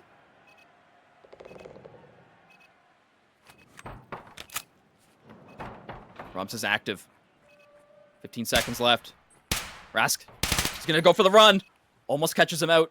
This is a dangerous angle for Ramza. He's going to get up top and throw him off guard. The off angle comes out on top. The clutch factor. Ramza bringing it back for his team there. Tarkov Help had an initial good time at getting onto site. They were stopped swiftly in their tracks. But the clutch factor yet again for Tarkov Help. It's time for Are they taking it in Ramza turns? instead. Is it four per person per round per player? I guess. Is that what we're going for right now? 4 for Pamani, 4 for Ramza. And I'm going to be honest with you, Kirk, that's shades of the Ramza that we saw closing out Arena Cup Series Season 1. That was the 1v5 style of gameplay that we saw slamming at home. Has Ramza been activated? Perhaps. The old Paravision coming out. I remember that clip. I have that clip saved. Sir. I watched it sometimes. Yes, sir. Whole block. Let's check it out. Underhand, and Tracy moves forward. Excellent play. He's going to be very, very careful. 1 Piranha shot that he's done for. Look at this fight. This is such a strange place to have a fight so early. Hard. Solyara is going to get caught off guard. Oh, he gets away. The flick. Solyara does pick up a 1, though, before Hard actually comes and gets him off the board. V1. Rotate. Mid lane control. Can head straight through B in the 3v1 yet again, but can they actually take it this time? There goes off towards Con. Nobody in, nobody home just yet. See that mid rotation is starting to work its way up to try and retake that space, and Con. Vice going down, FMX looking to challenge the 90. Actually, smart choice from VP not to push to try and contest plant here. They're just going to full stack up for the retake. See a second member moving up to red to try and pressure in. Con picks the one on the backside. That's a great set of shots out of the shotgun. Andrezi FMX helps Andrezi out with Pamani on site, and now Virtus Pro have side control. Romza on the backside is not going to be able to do anything as this pressure diffuser is just going to trap him. One goes down, Evie's coming in. Romza on timing. Oh, you've got to be kidding! All three? What? My jaw is on the floor. Okay. The last like 30 seconds of that round, I was like, Virtus Pro are so good at retaking. They just wanted Tarkov help just they want to duct tape my mouth shut. It's like Romza stood outside a forklift creating noise just to rage bait the defenders to look at him for Evie to walk in and get a free kill. We saw the opposite happen the last round where Romza chose not to take the stubborn, continually fighting into the same angle approach, just went for a rapid rotation, and it had them caught off guard completely. In the same smarter rotation. Yeah, exactly. Smarter rotations from Tarkov help all around is just winning it out, and then pure brute force and ignorance is going to dominate its way onto site from Pramani. All right, Rask and FMX off the board. I mean, that's fine. We know what this Virtus Pro roster can do. However, it's only up to 2. Hard and Andrezi. What's the name? So Yara gets the kill. Device is planted. Pamani takes out Andrezi, and it's one left, last alive. Virtus Pro's hard. It's a hard task, that's for sure. It is. In both senses up of the for 4 word. again. Wow. Pamani picking up 3 at the end of the round, and the MVP, a great performance all in. The second one picked up there by Sol Yara to close it out, and Tarkov Helper cruising comfortably to the first map point of the day in this best of 3. Not necessarily what we had on the cards for it if you're a Virtus Pro fan, but for Tarkov Help, we did mention they will be looking to potentially put this one away very quickly so they don't have to do too much work today. Opposite of your prediction, almost. It could very well go that way. It makes sense, right? Yeah. One of these two teams is not going to want to have to fight too much here because the winner of both of these first 2 matches does have to play again today, so you are going to want to keep some energy in the tank. Yeah, for sure. Rum's going to fall first. Breezy completely stops him, holding this angle quite commonly.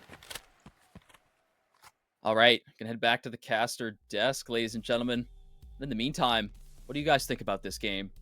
Personally, Tarkov Help have been coming out quite surprisingly to me, putting up key kills in very important situations. I mean, 4Ks across the board, 3K here. Call them the Headhunters. Maybe take the crown off Sicario, throw it on one of these CIS teams. I think this response is kind of unreal. In fact, Virtus Pro have been putting in a good job in retaking site, but they don't hold it. And even the times that they don't, it's because they lose numbers early.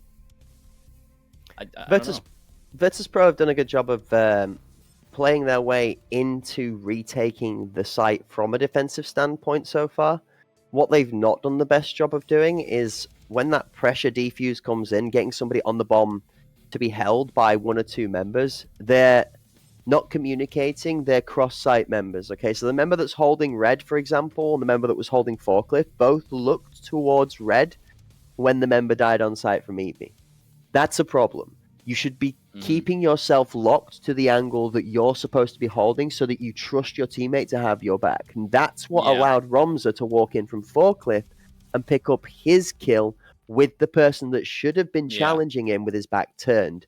That confusion then does the inverse of what Evie did and pulls all the attention back the other way as Evie walks in for the final kill. And it's like Tarkov Helper just juggling the Virtus Pro concentration like a circus act. They're doing a phenomenal job right now of just toying with, it's almost overconfidence at being able to retake, right, Kirk? They're saying, yeah, you can have sight just like you let us have sight to plant.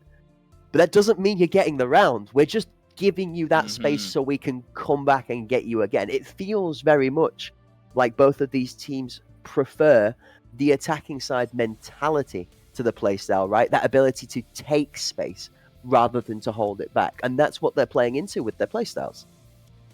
Yeah, and you know what? I said it at the start. Tarkov Help have just been the superior team in trust and communication, being able to trade each other out, replace each other if one dies instantly. And I think that it's just a slight edge over Virtus Pro, and that's kind of how the story's been told so far, in my opinion, the way I see it through my eyes. And it especially shines to me back on Skybridge, Tarkov Help, long range angles on B site. Someone would, a member of Tarkov Help would fall all the way down near site, and we'd have somebody near heaven or back behind red train, and then they would just instantly flick. It's like, yep, the communication was there. I knew exactly where to aim because my trust in my teammates was perfect. It was there at 110%, and I can, believe what he says to full confidence and put that into my play style, right? And I think that it's just a great job to match Virtus Pro, where they have, previously been the kings of that. Tarkov Help, yes, they've had roster changes in the past where Virtus Pro hasn't, so that trust, that experience with the same roster, I guess you could say isn't as good as Virtus Pro, but the reality is it's been a long time since that roster change came out. However, it's still a factor to be played. Virtus Pro has never had a roster change, and they should have top tier comms and confidence in each other, but it's just slightly starting to get out of the grasp, and maybe that reflects in their placement in Epic, right? They got 3rd place. That's not the Virtus Pro we know. It's very true. As we do take a moment to settle and consider our thoughts for the matches ahead, I'm going to take a moment to remind everybody at home, now's the time to try out Escape from Tarkov. If you're interested in having a go and you've maybe dropped by the stream to check it out because it's the first time you're really immersing yourself in the environment, you're trying to figure out whether you want to dip your toes into the scene of Arena, well, it's free. July 18th through to July 21st from 2 o'clock in the afternoon British Standard Time, that's right, 1400 BST through to 1400 BST. This game is available free to play for you, even through the Epic Games launcher as well, if you fancy swinging on by that way and grabbing a look at the game. Whole weekend, 18th through to the 21st of July, free weekend for you to try out the Escape from Tarkov Arena action, courtesy and thanks to Battlestate Games, partnered up with SteelSeries and Hunt Premier alongside the Arena Cup Series 4. Without it, wouldn't have all the great entertainment and action. Without our sponsors, we wouldn't have the great entertainment and action. Thanks to SteelSeries, and thank you to everybody for turning up in the chat today and for your patience whilst we work through the 2 teams that are currently battling out. Right now, I'm really hesitant to say that Tarkov Help have got this over the line. Their position has them, the match point. It's, we're not going to dumb it down too much. They are at match point. But resets and intermissions, for whatever reason, in between gameplay, can play on the mind of teams.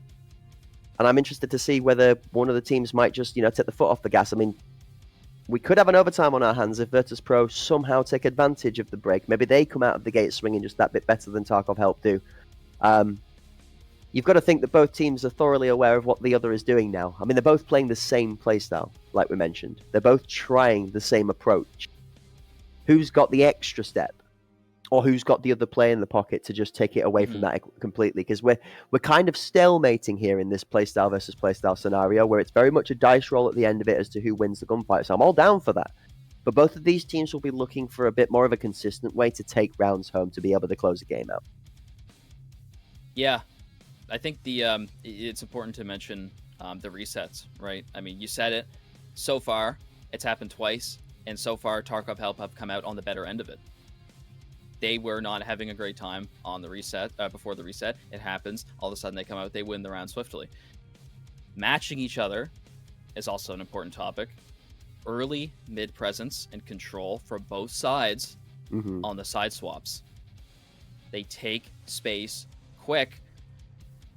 They know that they're going to respond, right? Because you can't do the same thing twice, right? It's very common. It's a elementary type of play where we can't do this again because they're just going to instantly recognize it and then shut us down for it. So they do that early presence mid.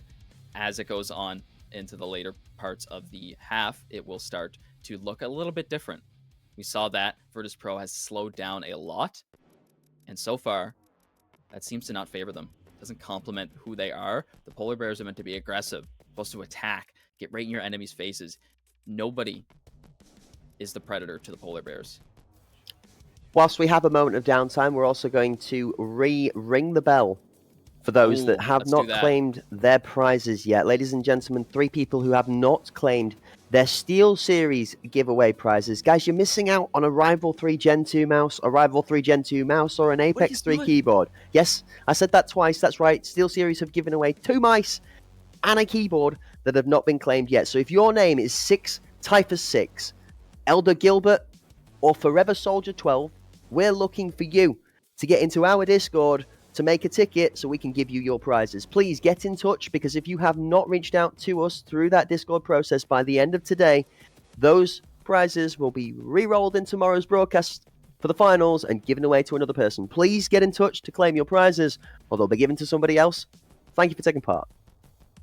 If you can't figure out how to get into the Discord, please add a moderator, add a VIP. They will help you get into the Discord if you can't figure it out, and make sure that you hit the Contact Us text channel. That is going to be basically the standard for the rest of this tournament and previous days. Ladies and gentlemen, if you win a giveaway, first you will have to enter it on the BSG channel text chat. That is the only way to enter, and then you have to join the Hunt Premier Discord. Contact us, make a ticket, get it handed out to you. But I mean, so obviously they must have lost internet or power or something, because who wouldn't want some free Steel Series swag?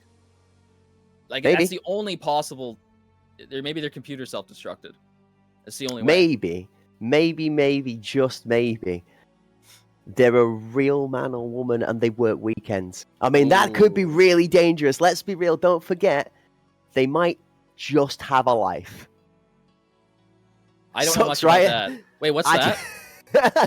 I don't know what that is. Can you explain that to me? Something to do with touching grass and spending time socializing. Both concepts which I have zero intellect about whatsoever, okay? Call me wisdomless when it comes to that side of things. I don't know. Jokes aside, though, guys, please get in touch. If you've won a prize, we want to make sure that we get it out to you, okay? It's a very simple process. My partner has been a recipient of one of these prizes before. Back when Gigabyte did their sponsorship for the previous one, we won a monitor. It came in super quick time, and that is the monitor that you guys are currently sitting your awesome epic backsides on right now. Like, you are on that monitor courtesy of one of these great giveaways. Please get in touch, claim your prize, and we can empower your setup. As well as that, thank you for hanging on. A little bit of patience in the downtime is heavily appreciated by us in the casting booth, and that's thanks to you guys being top tier in the chat, turning out every day from last weekend to this weekend, ready to watch all of the action. Claim your drops, claim your giveaway prizes. I mean, we've given away so much, Kirk. Last week, we had USEC Deadly Frog kits for people to look really drippy inside of the base game with. This weekend, we've been talking about some of those USEC day off outfits that we had 10 keys given away for the end of the last stream for that as well. So many awesome bits being given, and then you've got the Steel Series giveaway on top of it. It's so much to come, all right? And if you guys want to get involved, all you've got to do is be present. Same time tomorrow, the Cup Series is going to start again for finals day, and you're going to be able to get another chance to get your hands on some of those amazing prizes. And thanks to the work in the production in the background, we can take a quick look at some of those awesome products that Steel Series has brought to the table. Kirk, 3 prizes, 2 of that mouse, the Rival 3 Gen 2 mouse, directly in the bottom center of your screen, have been won already and are awaiting 6 Typhus 6 and Elder Gilbert to claim, as well as one of the Apex 3 keyboards that is in the top center of your screen for Forever Soldier 12. Please get in touch, guys. Yeah, absolutely. I mean, you guys need to get in here. Look how good this stuff looks. Steel Series, some of the best in the business, highest quality. I'm looking more also at this Apex Pro Gen 3 keyboard at the bottom left, ladies and gentlemen. Yes, there is only one in the world that can claim this, because it is a title to hold. It is the world's fastest keyboard, and we are so blessed to have Steel Series here blessing us with these giveaways here. Amazing quality, reduced latency as well, rapid triggers, rapid taps for this Gen 3 or Apex Pro Gen 3 keyboard. An OLED smart display as well. Protection mode, everything you need. I know you were talking about that aqua barrier on the mice as well. You know, really protecting yourself for all your from all your gamer drinks and possibly water. I know a lot of people should be on the water, so you know, a lot of water drinkers out here, and we'll make sure that you, Steel Series keeps your gear protected with the aqua barrier that is provided, of course, on the mice. I mean, that's what I'm talking about. The CEO of Movement, also the CEO of still inside of the tournament. We're going to get to feature the Pandas in our second matchup of the day, and although maybe not potentially running a Steel Series mouse himself, I know he certainly will be somebody to profess that you should drink lots of water. Keep yourself healthy. Yes. Keep yourself hydrated as Stay we play through the hydrated. gameplay. That's it. Whilst we have a little bit of downtime, ladies and gentlemen at home, you don't need to go too far to nip to the kitchen to go and grab a drink or a snack. It might be time to grab yourself some preparational supplies. All right, we've got a day's worth of action for you. We've got 3 amazing best of 3s to be able to deliver for you for the rest of the day. So without any further ado, let's get ourselves cooked up and ready to get back into our first matchup of the day. This best of 3 set to be a tough one. The next best of 3 set to be even more hot. The final best of 3 for the day is going to crown ourselves one of our 2 grand finalist teams. Not champions yet, semi-finalist champions, but they will have made it there through the winners bracket, which will have saved them a lot of heartache and a lot more matches. Whether that plays off on finals day is a conversation we'll have on the Sunday. But for now, we're looking to see which of the teams can make their lives easier for themselves rather than harder. Tomorrow, Kirk, tomorrow's a different day. Tomorrow is say goodbye day. Tomorrow is we are arrivederci teams, and we will be crowning ourselves a grand champion. Yeah, it's going to be sad to see some of these teams go. They've fought so hard to be here, and for good reason. I mean, some of these teams are just absolutely insane. It makes absolute sense to me that 3 of them are still CIS, and only one of the EU teams, of course, the strongest so far, based off of HPL tournaments that they've taken place in Pinnacle and HPL. And Derek Apex are going to have to fight their hearts out, unfortunately, without Cacao. But key members stepping in. I'm really, you know what? It's not even just Pandaric Apex that have stepped up with their reserve players. They're, Crank. I think Crank has been doing very, very well. Blasty, I remember from K3 was putting on numbers on the board as well. So I think the fact that some of these teams can put in the time towards the reserve players that might necessarily not be used as often is still a great use of resources and time. And I like that they're able to give just as much love to the reserve players. And the fact is that they're just as a part of the team as the rest of it, right? So you got to give them the love that they deserve. Bay 5, though. I want to go back to this, right? How often, because I've seen it every game at least once, but how many times is that Walker spot going to work? How many times can you do that before they start to realize, hey, did it work this time? We got to start checking corners. After all this time's passed and, they don't really think about it because it's sort of an off strat.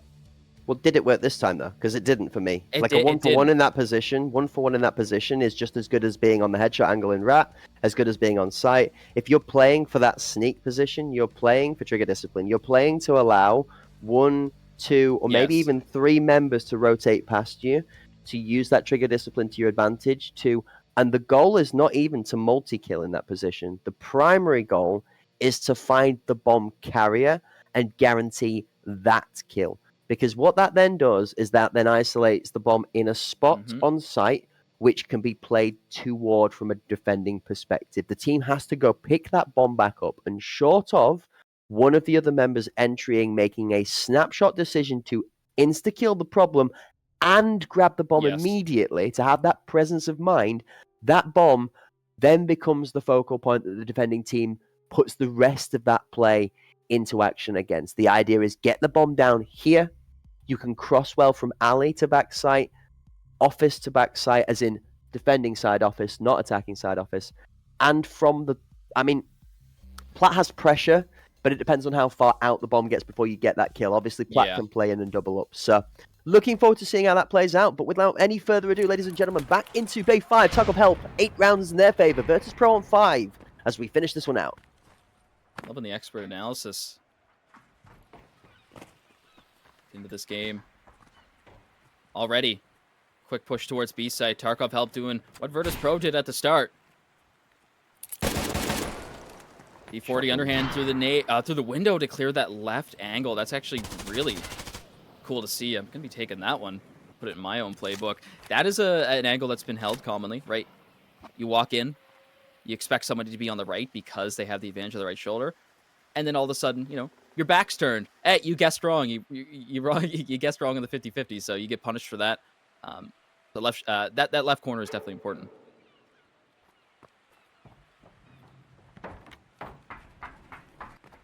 Nothing too much going on in the arena just at this moment in time. Tarkov Help trying to wiggle out some information or pull a rotation or an over-aggressive walkout from site on the B side, down to really just the fact that Virtus Pro are playing exceptionally reserved towards Beacon. I mean, site member is playing back site, Beacon's tucked in out of Con itself towards Fork, playing for that info. 2 members on Forklift for Tarkov Help, though, do look to pressure in. That flanking member that's surrounded Harbor's about to cause some damage. Evie, who's going to win this one out? It's FMX. That's a crucial pick. VP! Hard goes nuts for 2. Tarkov Help, they've been known to respond. Eyes on Hard. Eyes on Hard. He's good for 3. He's in the best position to be able to delay this right now. Pomani cannot plant with that pressure from Beacon, and left in a 1 versus. Pomani is not going to be able to take this home, short of a miracle. Hey, up, space given. Out towards Red. Hold on, being baited in for the cross. That's going to be won, the shotgun well, but the time is not. And Dreezy puts Pomani down, and Virtus Pro had that one comfortably in their hands after a great play out of Hard. Yeah, unreal. Aim on point, positioning on point as well, instantly recognizing to rotate to the best spot possible, stop plants. Yes, you cannot pen that box anymore, but that doesn't mean that it's still not a great spot to hold. Lots of presence. I think it was a good job, though. I mean, Tarkov Help, they didn't have much they could do in the time that they had. Their plan got foiled because they didn't have the numbers to execute it anymore. Pomani was struggling on time. He did what he could, picked one up, so be it. Move on, next round's yours. Bob picked up by Evie, taken out of spawn a little bit later there. You see Tarkov Help have gone for more of a default push towards the B side, but they're not going to take the bomb with them. They're not looking to maybe lose the bomb in this aggression. They're just looking to find a pick or isolate, maybe take some pressure or even just gain information without dying for it. Good, smart choice. Look towards a number 6 player in Pomani. Very interesting that Tarkov Help has spent a lot of time working towards Harbor control in the last couple of rounds. It looked like it was going to work on the fight from Red, but thanks to some good shots out of Virtus Pro, it gets denied. Ooh. This time around, it's a different member and it's a slower timing, and this could catch everybody off guard on the rotation. Yeah, look at the CT. Uh-oh. Oh, Shot man. sandwich. No. All right, so we actually have some back alley presence this time. Tarkov Help sending 2 there to secure it. They have. However, can they get into sight? Bomb is not in a good spot right now. There's only a single member, Solyara, close to claim it, and he might get flanked soon by Hard, who's obviously taken a very high up position. Gets punished by Natrig, who's just been waiting. Excellent recognition of audio. However, he's got a few more to deal with here. Bomb still not in control. Natrig up for 1 more.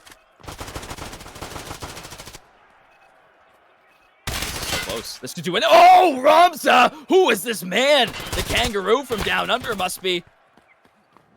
Time taking shot though. Device has been picked up. Tarkov Help are going to close it out. The final kill goes to Ramza onto FMX, and Tarkov Help finished the first map 9-6. It was a little bit back and forth, a bit choppy in the action from both teams throughout the entirety of the map, but it does end up with a comfortable victory, and it was the 9-6 scoreline we said, but not the way we thought. Yeah. Completely opposite. I mean, that's definitely interesting, but of course, there's no way we could have ever expected one of these teams to not put a good amount of rounds on the board. They were experienced in that way. It's exactly what comes out here as Virtus Pro puts 6 rounds up. There's still opportunities left. Tarkov Help, 1-0 in the series, looking for 1 more here. Shut it down. Virtus Pro, I feel like they could have played this better. There's a couple moments there where you look at it, they don't take back alley on attack. There's sometimes on their defense where they don't have a key member holding parkour, right? This is a place that, yes, it gets naded often, but even later into the round, I don't know, it's tough. And especially when those early nades are on the board, it's scary to even be outside. So some players kind of, they go in, they get a roof over their head, get that extra little comfortability there. But 1-0 up, Tarkov Help. Virtus Pro looking for the second one here.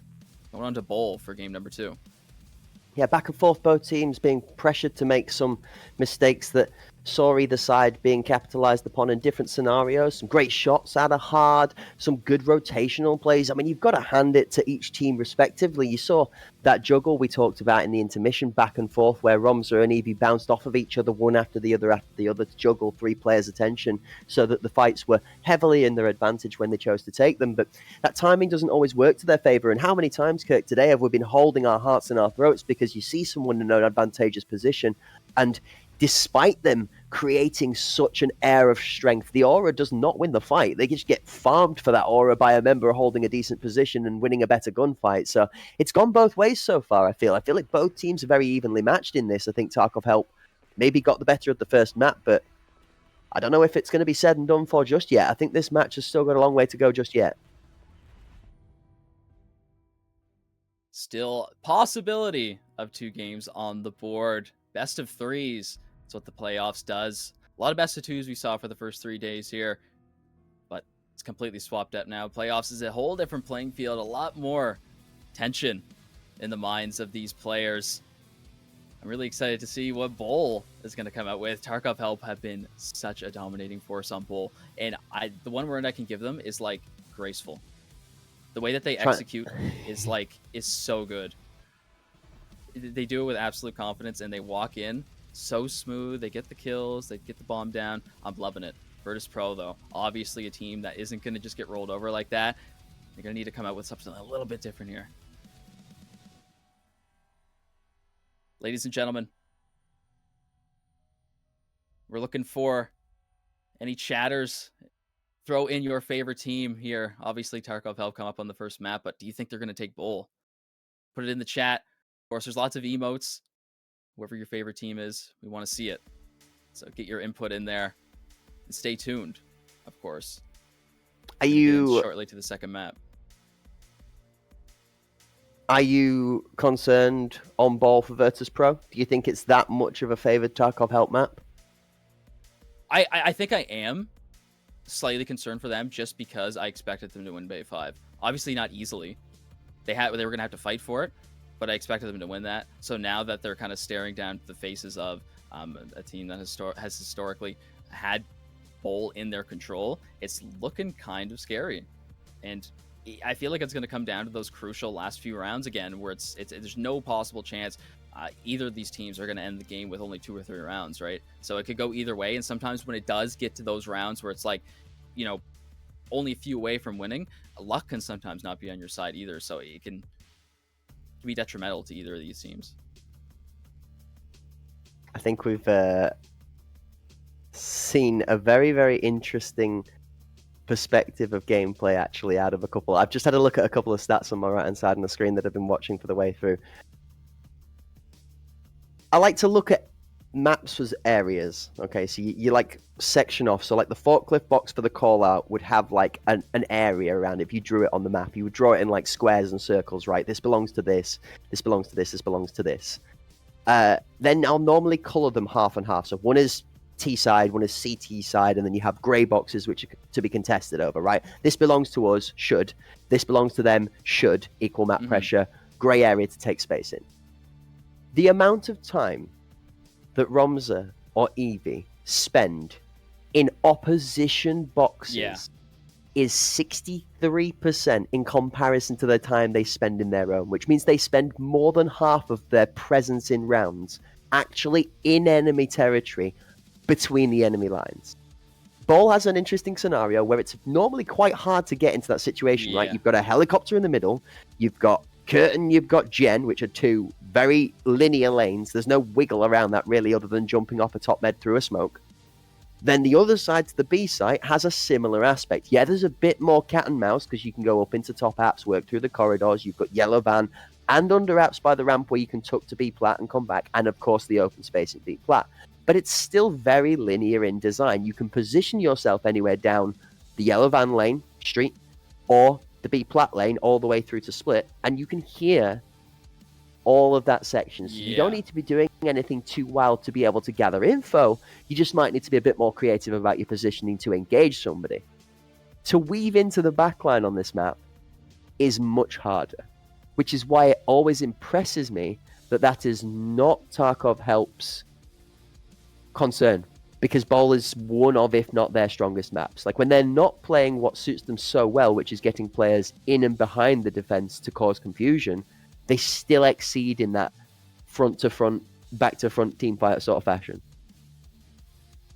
Yeah, that's a good point. I think when Bowl pops into my mind, the only place I could really think of being in the enemy's territory on attack, actually on both sides, would be like B plat area.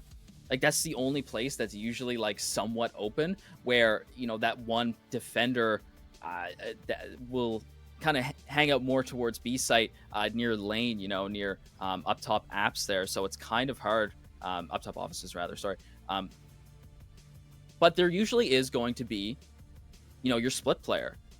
And there usually is actually two of those early on, because most teams back up from that early presence of V40s that usually come out through lineups on Bowl, right? So you got to really pick and choose your timing carefully. And there's not a lot of time in these rounds, right? Like, you think about it, these stims that players pop, these Trimadols, they'll last the whole round for you. You're not going to get any of those bad side effects. That's kind of how I time it, right? Because when I pop a Trimadol in the main game, I'm like, wow, this lasted absolutely no time at all. I didn't even get to use it properly, and now I have no energy left.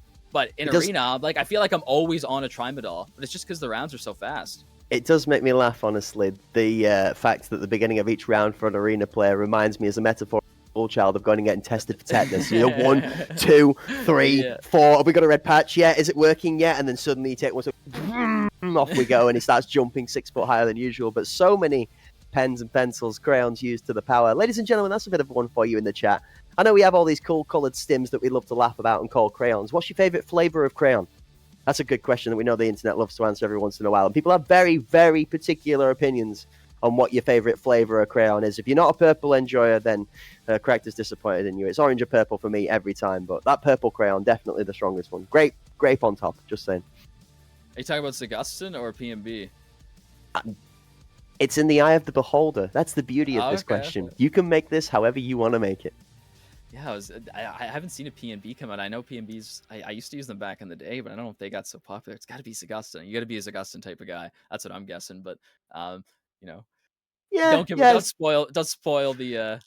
Zag's pretty good, to be honest with you. Yeah. I mean, it's Zag's lazy mode, right? It's boom. Yeah. Okay, cool. No heavy bleeds, no light bleeds for the entirety of the round, and that's from use of the stim, not on use when you have the bleeds. That's I can put that into my bloodstream whilst I'm picking my grenade up off the table, and not care about status effects other than a broken leg. Woohoo! It's great. Zagustin's really good. Options. Its downside, though, and the reason that players and their kits traded out to Perfatorin, which is the better version of the two, even in my opinion, maybe not the most skilled opinion out there, but in my experience, the ability to use it on demand when you get the heavy bleeds, but then the health regeneration as well is far more valuable given the time pressure. To pop a Zagustin at the beginning of the round and have to put like a Propitol or an Adrenaline, they don't do the same thing healing-wise anymore either. Propitol got heavily tuned back, as did Adrenaline. I mean, Adrenaline does heal quickly, but it's a very small burst in comparison to Perfatorin that has the best stim overall for me out of all of the games. Okay, something about the kits that the people at home are probably curious about why we're talking about the stims. So the Metascore itself includes that total from the stims, and when you're building your kit, you kind of have to balance your health, your meds, your armor, and your weapon to be able to build the perfect kit. And this is something that the pros have tuned into very heavily. As we do crack on into the highlights, you get to see some of the amazing kills and scenes from that previous game. We're going to take a look back at some great utility out of both teams early on, Kirk, actually. One thing we didn't talk too much about, both Hard and Natrig landing some of those grenades back and forth in the early rounds very well.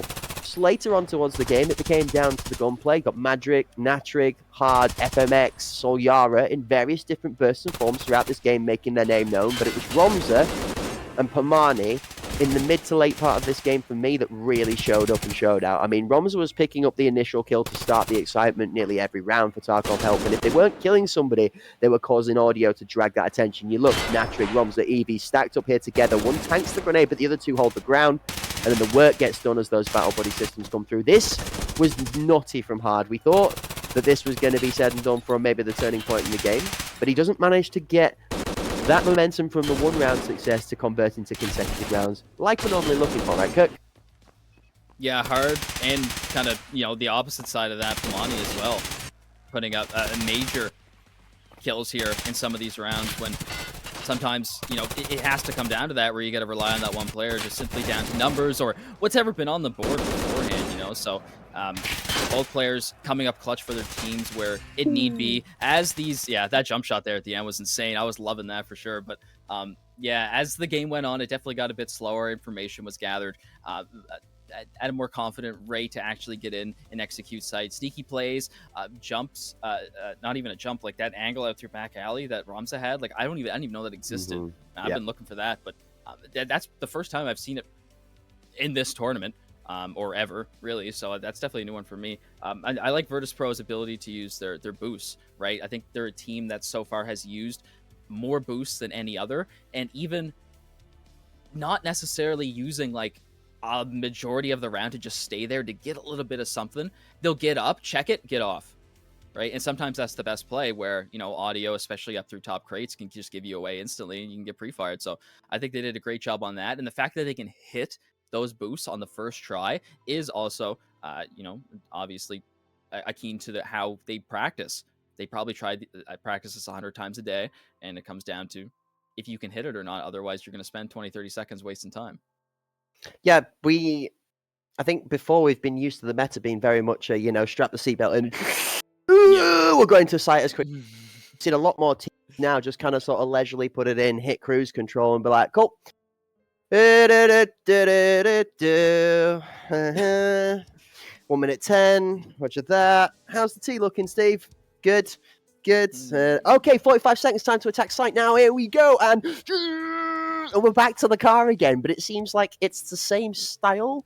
It's just a different form of execution. Now, I love myself a good nitrous oxide button on the steering wheel. I love to put that car past the speed limit, break the limits of the engine, hit that horsepower right out to the ceiling and knock it out the park. But sometimes it doesn't create the best plays. And for somebody who quite likes a lot of action and entertainment, the play that's most impressed me is a little bit more tame than that. My highlight, I think, from the first game was that back and forth on the B site. Eevee, Ramza, the juggling of the attention and 3 quick kills to retaking site. That was chef's kiss textbook wise. That's how you play as a team. And that's the kind of play that we're going to need to see anybody else be able to produce if they're going to stop Tarkov Help on their way to potentially claiming themselves an Arena Cup Series title. It's definitely possible. I've been looking at Tarkov Help, and I think that, like I said, possibly second place seeded team, but as we go on and they can take down Virtus Pro on their own map pick, they're looking really, really good here. But yeah, that previous meta you're talking about, 5th gear, and then just completely go on site with 40 seconds left. I think it's kind of the same, right? It's the 5th gear, you get there, but instead of chilling out, sitting around, it's, all right, we get here, and now we'll take this time to, all right, I hear somebody here. All right, we're going to get a flashbang there when we execute. All right, we're going to do this. We're going to clear this angle first. I heard somebody over there. And then we go in and do it with the 45 seconds left. But yeah, I really like the information gathering and recognition of flanks as well. I mean, there was multiple members sent to stop Tarkov Help towards A site by mid there, where they come up, and completely not interested at all was one of the members of Tarkov Help. From the members that were close on site, no, he's holding that angle. He knows they're going to approach anytime. He holds it. Excellent couple of kills there. I believe it was Hard that still came up and got a massive double kill and still put numbers on the board. But unfortunately, in the end, Tarkov Help did take it simply down to their trust in each other and being confident in their plays. Yeah, where most of our teams had adopted what we could call, I guess, the Vegeta strategy of just deal with somebody as quickly as possible. Out. It seems teams have gone for more of the Goku version now. We're going to take ourselves off to a time capsule. We're going to train for an unnecessary amount of time, but turn up right when we expected, or right when we're needed to be able to win out on the day. And it does seem like teams have gone through and almost, there's like a time capsule training style feel where teams have definitely evolved. And I mean, we spoke about this in the group stages last weekend. I'm going to speak about it again this weekend from the EU scene specifically, which we are quite close to because that's our region that we cast in. And alongside that, the improvements from the CIS region has been thoroughly shown time and time again throughout performances in Arena Cup Series 4. Back in the day, we used to consider that there was maybe one, if that, teams that would challenge the CIS teams from the EU region just because of how good the Russian teams were. And then in the same sense, the CIS region was very heavily spread, where it was maybe one or two occasions that were just that much of a cut above the rest. Now, it feels like it's a lot closer. I mean, ACS 3 had Panderic showing themselves strength from the EU region all the way up to the semi-finals. They didn't make it into the final, but they earned themselves a chance to have a shot at it. And that's the first time that the EU region has seen that in a little while from Cup Series. Flip side to that, the Russian teams and the CIS teams specifically in this tournament have seen themselves challenged further than we've ever seen them push before, both by their own region's counterparts and by the EU region teams. So good to see the progression all around, everybody evolving just that little bit further, looking who's going to unlock that Super Saiyan God form first, though, to take home the title. Map number 2, Ball Virtus Pro versus Tarkov Help, an early utility being well avoided by both members of each team. Heart almost falling. Red Thorax. It's shot by Evie, the bomb carrier. Holding this angle here. So Tarkov Help starting on attack. This is where they put in the most amount of winning rounds when they played Bowl. So this is a good start for them here. Could get carried away near the end. However, this is pretty standard in what we've seen so far from this attack. It's been extremely slow. However, just because the time's ticking down, it means nothing at all. It means Tarkov helps time management.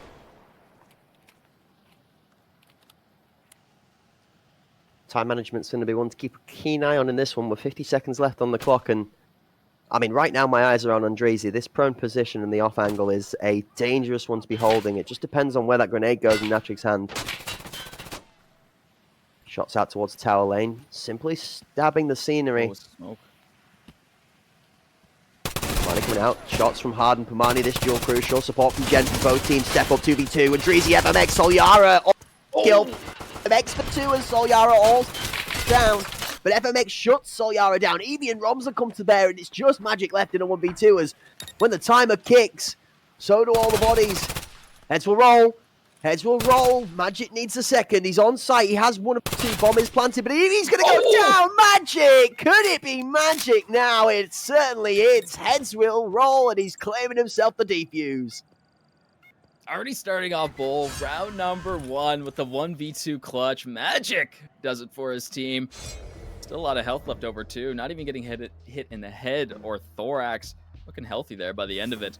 Great job though on the defense. You know, crucial positions, that prone with the Saiga. I liked that support instantly from Generator. As soon as bullets started ringing out, they knew exactly where they needed to be to support their team. Excellent job from Virtus Pro. Congratulations on round number 1. First in the book. Definitely not going to be the last one for this game. Nade off of Split is well dodged by the Tarkov Help squad. They waited it out. We see it go off in their faces. Not going to have them fall prey to that one this time. Evie in a position naded last time around as well. We're currently just watching out for some of these aerial missiles that drop out of the air. Look at the deep angle from Magic all the way back at tower. I don't think Evie realizes either. That was scary. The frame of the hollow sight. That's something to me and Hop pointed out a few times, is that it's happened a lot more than you think it has in this tournament. Players have been completely invisible because of the frame. So this is why we talked about players opting in for scopes like the Fastfire 3 and the MRS. MRS not having too much favor in this tournament, but the Fastfire 3 coming out a little bit. The Hollow still has its dominating presence. Yeah, the round begins to slow down a bit. Evie sitting with that bomb nice and deep, trying to cover themselves off after taking a bit of chip damage from a good position. That elevated spot all the way deep at the back there. Magic able to do a little bit of chip damage, but not pick up the kill just yet. Time starting to tick down, the 45-second clock. Not only symbols. Time to move. Natrik for 1. Pamani creeps. That old hop-up position now just took as a cubby. Also taken out. Rask has a response as Romza goes down. 3 versus 4. Virtus Pro looking to move towards the safe side. But Virtus Pro still have 2 members holding. Pamani's forward position plus Solyara's strength on the nose is going to take it. Rask is in the middle and... oh my word! Hold up! Not another one. It's Solyara. Rask did a good job. Solyara shuts him down. It doesn't want to have a repeat of last round. I mean, regardless, I think Pamani did an excellent job of creeping up, grabbing one, and then realizing that, hey, last time I got pushed by a teammate over here, There's no way they're not holding that again. He holds that close angle, catches him off guard. Piranha's to the thorax, I believe, too. Still penning. Blunt damage. How did Rask get there? That's the crazy thing, is how is he there with 3 people around him without anybody spotting him? I mean, It's it's those unlucky stims, that... baby. Yeah, I mean, it's unlucky that Solyara spots him through the curtain smoke as it pulses just for a second. His model slightly visible for a brief moment of time. I mean, that's all Solyara's going to need to dip head off. That's going to be a rough position. Speaking of Romza, running out into a little bit of a Romza of his own. Oh, and he's going to respond, so that's a dirty quick swing into Magic.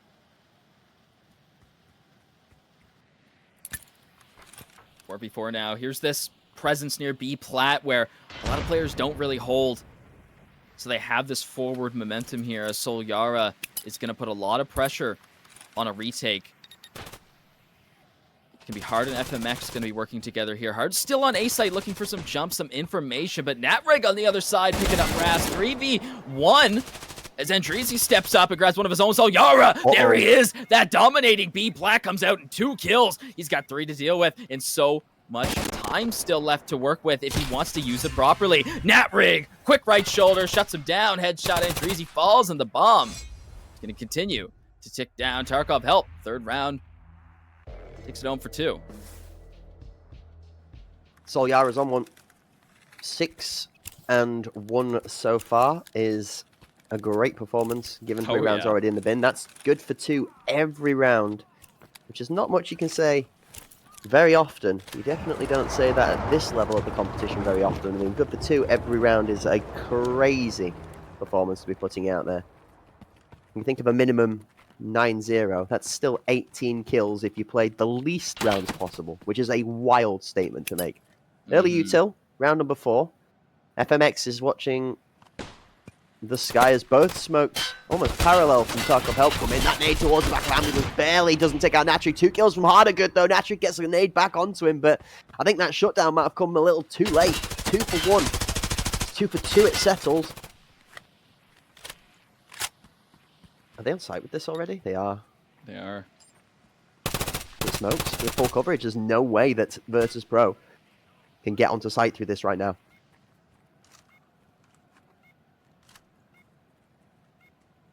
The double smoke was perfect. Great timing.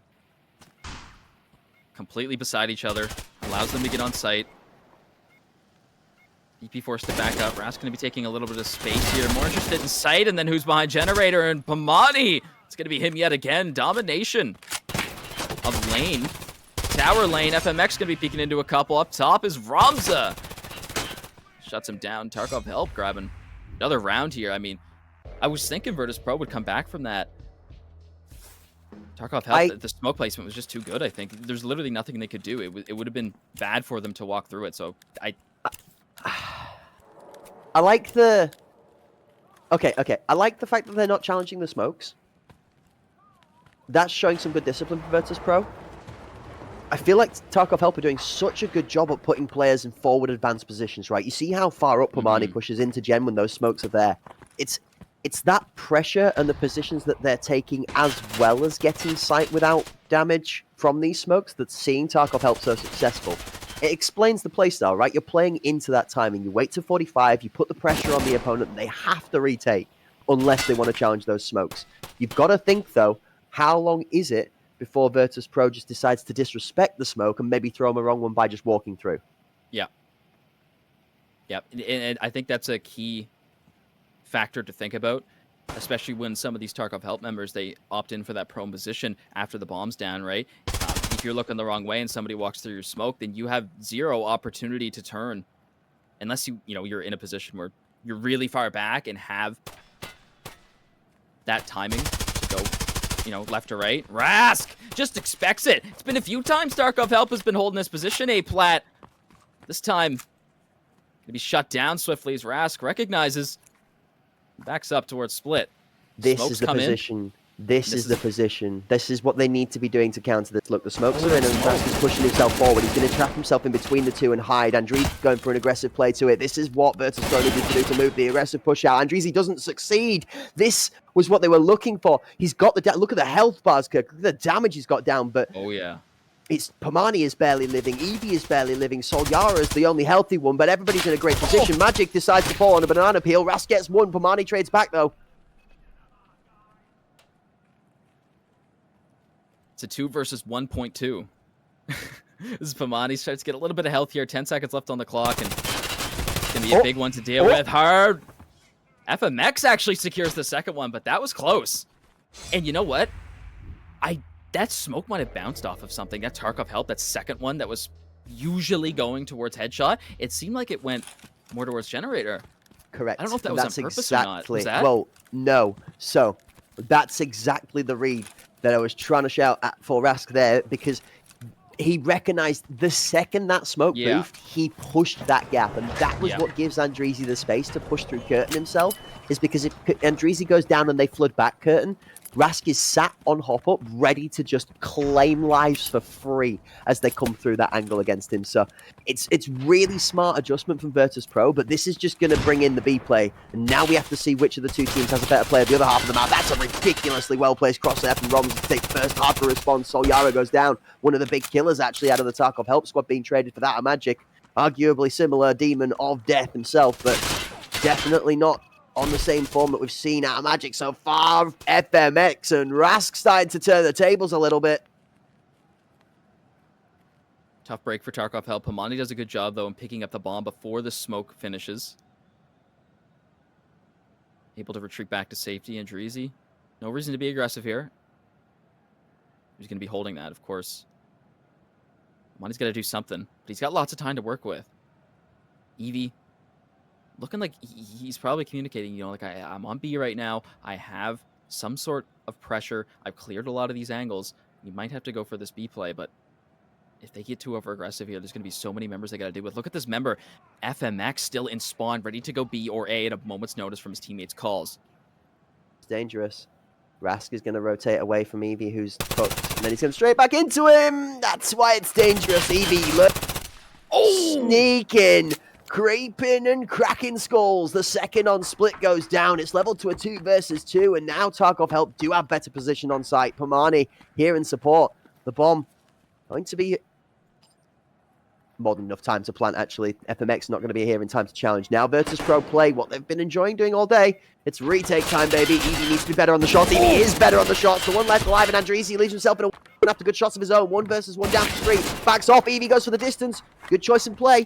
Time on the clock is 35. Andreezy has more than enough time to play with, but he can't say the same for his health bar. Wait, has he gone too far? 3, 2. Oh, no. 1. Oh, he gets off. But he's baited him in for the distance now. He goes down to the ground. Eevee with positioning. You need to look down. You got to the way. Big brain prone takes it home. Unreal. 4 kills for Eevee. Crazy presence on B site. Taking that patience. One of the key factors in previous days of ACS4. Realizes where he has it. He gets a crucial kill simply by staying calm. Allows himself to push out on an unexpected angle. Takes another member from Split. And it's all 4-2. It's all from there. I mean, able to link up the two teammates in a position where you think that it was almost impossible. Think of the scoreline and consider how many times we could be back the other way. This arguably could be a 5-1 Virtus.pro. This arguably could be a 6-0 half Tarkov Help. This is a crazy... Oh, no, sorry, 5-1 Tarkov Help. Virtus.pro had a very clean round, actually. No. But this is a back-and-forth game, and I'm very excited to see the first couple of rounds of the second half here. Oh, Magic. Magic is a lefty. Oh, but he's Magic with it! He's always up there. He's always cooking up on that second floor. It's extremely dangerous to peek into, but even when the angle doesn't favor him, he still comes out on top. That's that Magic that you talk about. He's the man for a reason. Man with the MCX. Insanity. Gamer Lord. Mm-hmm. Oh, speaking of which, this is a creep and a half. Solyara just grabbing it up. Oh, my word. Hey, Hot Sauce maybe joined the new team. No, he's not carrying a shotgun. Oh, hey up, grenade in.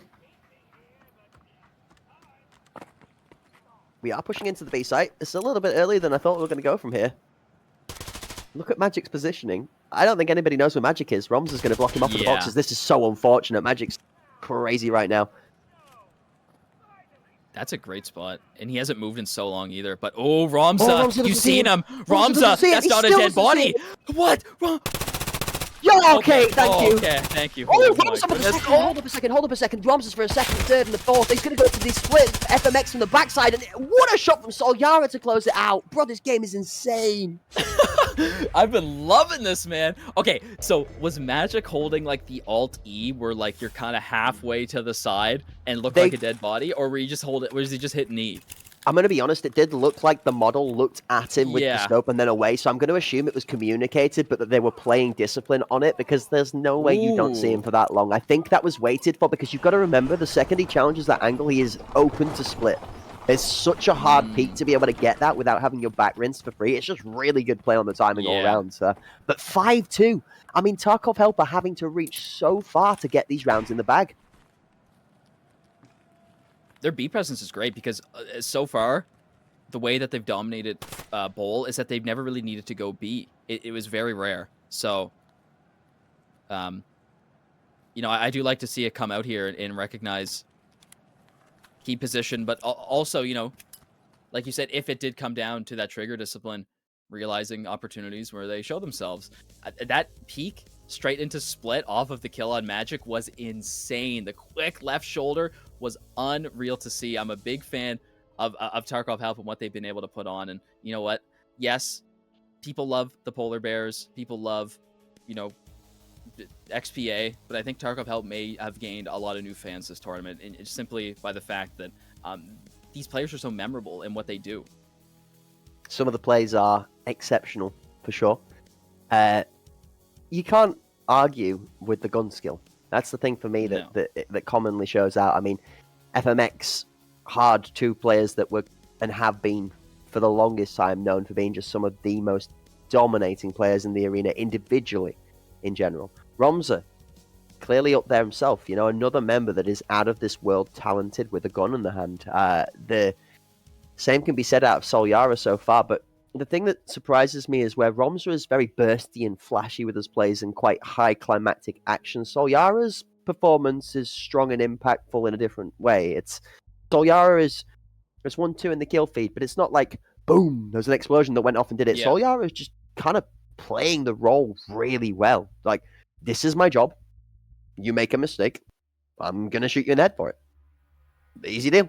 And it's working so far. I think actually a slight bit more composure from a couple of members of Tarkov Help is what's retaining that clumsiness in the first map that left Virtus.pro looking a lot stronger in some rounds, where here, although it's a very close match, it is a very close, but Tarkov Help are, at the end of every round, consistently coming out on top. It's like first time it's an accident, the second time it's a coincidence, the third time you start to question, this is becoming quite repetitive, we need to look at what's going on here. Are we actually just getting unlucky, or is there maybe something a little bit more that we need to address? Are we going down 2 for 1 every time? Are we domino affecting when somebody makes a particular kill? Is there a position in our defensive default and how we're playing into this that they're attacking pretty well that we maybe need to just give up? Sometimes it's about swallowing a bit of pride and being like, okay, we can't just go at it with I'm going to bash my head against the brick wall. I can beat this guy in the fight, even though I've lost to him 3 times in a row. Sometimes it's just, okay, I got to take the L on this one and come back at it from a different angle. Maybe try an aggressive flank. Maybe push a few people out aggressively off of site instead of holding and waiting for that timing impact. Me, I like my utility. I'm at the point where I would say maybe it's not worth trading the grenade for 1 kill early in the round. Is it worth holding that grenade? You know, the timing is about a minute to 45 seconds when they pop. Why are we not just underarming a grenade from sandbags, for example, to curtain when that push comes through to site and maybe catching 2 or 3? Options to explore from the Virtus.pro side, but it's easy as anything in the world to say this. When we sit down from a top bird's eye view in the helicopter, watching it real time, live, with every bit of information on the table, these players are having to make these adjustments on the spot, in the round, in the game. Yeah. Whilst they're managing their health, whilst they're managing the magazine and ammo count, whilst they're managing their meds, stims at the right time, utility at the right time, watching for timings on tempo, listening to the general gameplay. Exactly. It's a lot to do. And that extra little bit that they don't have to do really makes a big difference. Yep.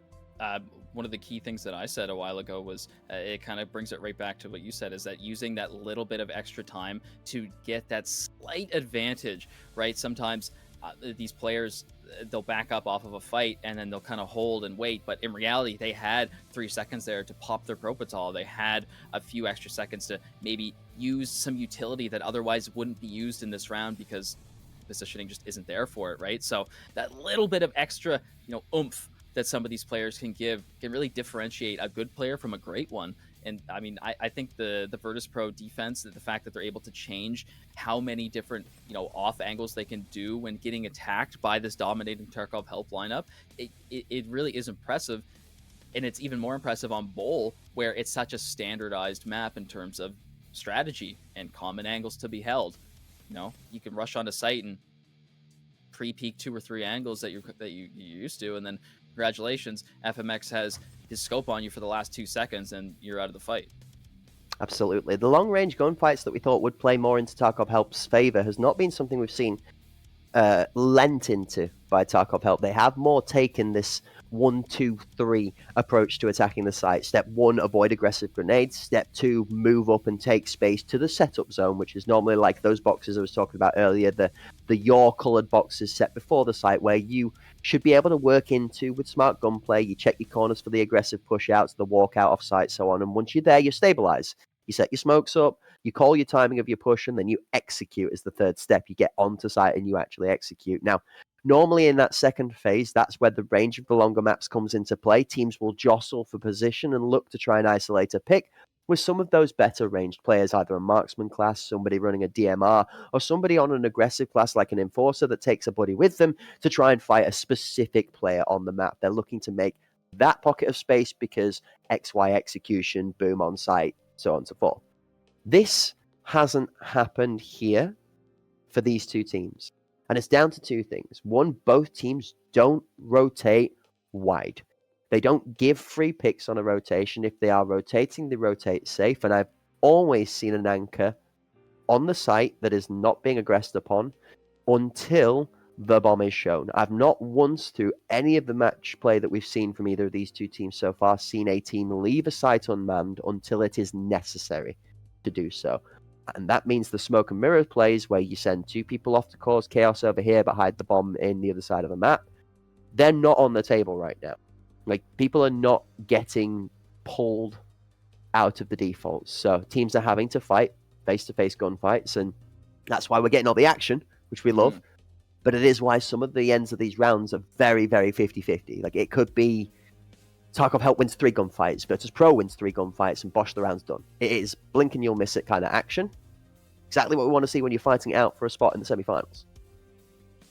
You change things up too much, and the pro players will punish you for it. But sometimes you need to change things up just enough where it just barely throws them off, and that can take you to a round victory. One of the things that I'm possibly thinking of, as you just brought up that the topic of focusing on one player, is that Magic. He's been in that top second floor on B most of the times, even in previous games through VOD reviews. They should know this, right? We can smoke off as Tarkov Help on attack. We can, which they don't have a lot of rounds left to do. We can smoke off split near B plat. We can focus getting Magic off of B site. And then we can leave a couple players out through B plat, like I believe it was Ramza who did before, up against the wall near A site, right? We can hold this. We have audio, right? He's right in the perfect range to get all of that. But the flanks, we got to worry about the flanks. So that's just sort of an idea that just popped into my head real quick. Wanted to expand on it. I think if Tarkov Help want to shut down a couple more attacking rounds here, forcing Magic off of the board early I think would be a great idea. However, we can tell how dangerous he is. Even on angles that don't favor him, he'll still come out and win fights.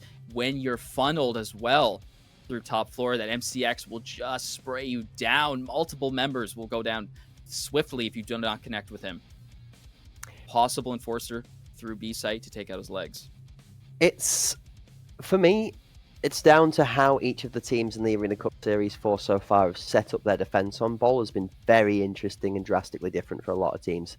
You see towards, okay, so if you're coming out from CT side, you move up the map, you've got split that divides your A site and your B site.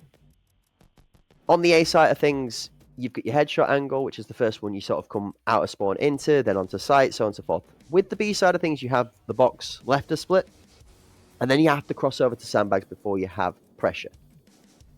When you go up to those boxes, there's then a set of boxes in front of them that are parallel to the end of B plat ramp.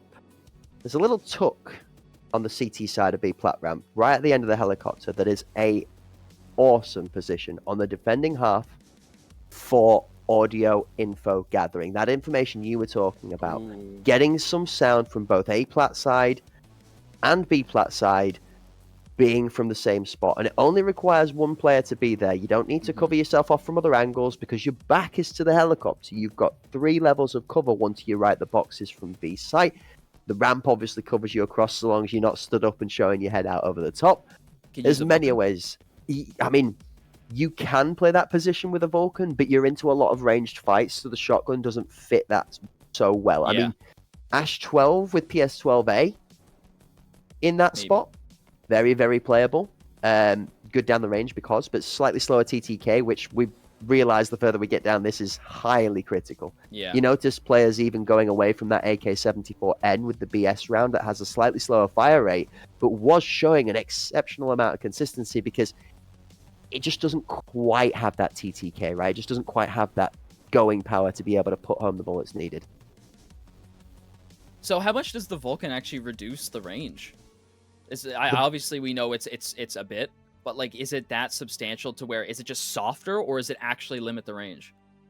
No, so it's one of those ones where it's not just limiting of the range. It's like, imagine having a tea towel elastic banded over each ear at a further distance. It really in my word Muffled. Is dampens. Yes, dampen. It like softens the sound. It does dampen the sound for you.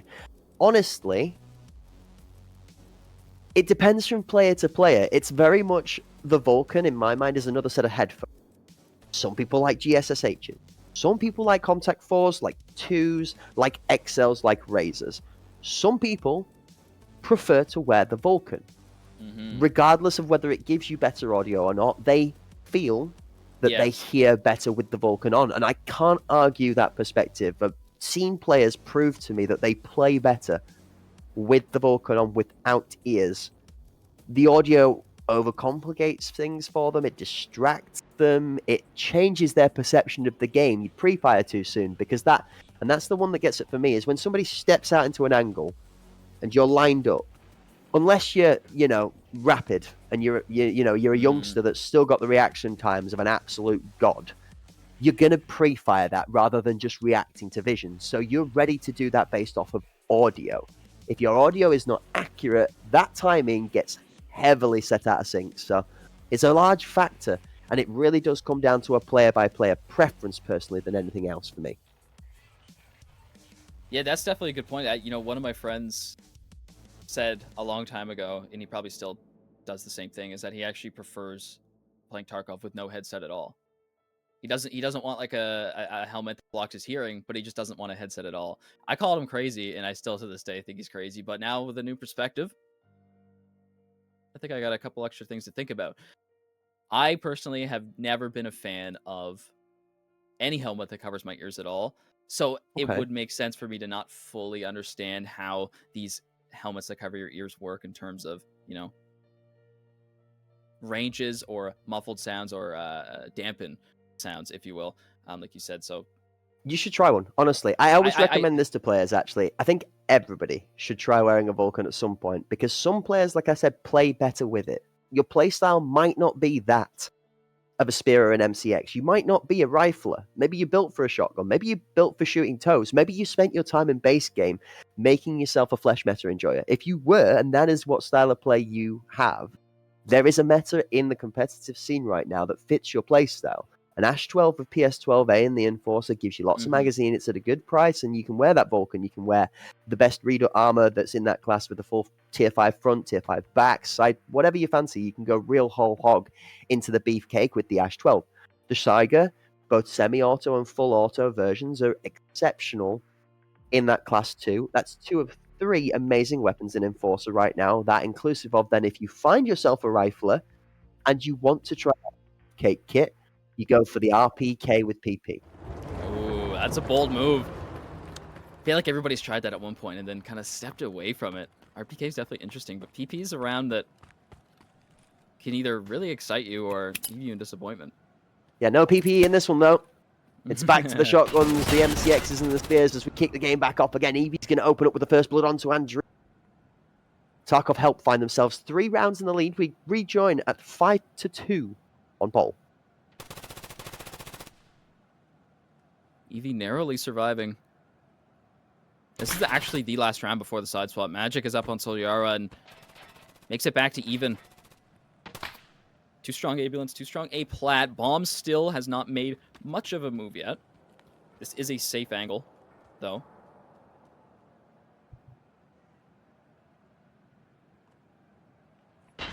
There's smoke. Oh, actually, it's not. It's long lethal sent out to. We're naturally looking to try and find a pick onto a player, maybe hold deep. Doesn't claim the life he's looking for. Eevee has taken a fair bit of damage here, though. Chopping some of that health up right now. You can see them setting up again. Here we go. This is what they've been doing. They usually wait for the defender smokes to actually just finish before they throw theirs in, and then it allows them to walk on. There is a very confident member in that of Rask playing in that angle we've seen him do before, in front of headshot box. He's waiting for Pamani. He knows he's coming. Shots ring out. Pamani survives the headshot, and Rask is going to take a different position as FMX pushes through the smoke in the safety of the generator. Up close and personal. He's got 2 to deal with. That's a really good battle buddy system out of the tower lane there to be able to pick up the Enforcer that sneaks its way through Gen. Now pressure that was being applied by Tarkov Help is slowly being withered away as the Virtus Pro defenders stand and fired. Get out of my sight. Door slammed shut, closed on curtain. This site is not open for business. All right, VP taking a little bit of time there to figure things out. Tarkov Help starting to maybe get a little bit readable for them here, but as the sides swap, they're not going to have the opportunity to do the same thing unless we push it all the way to overtime, which is plausible. I think it's absolutely plausible.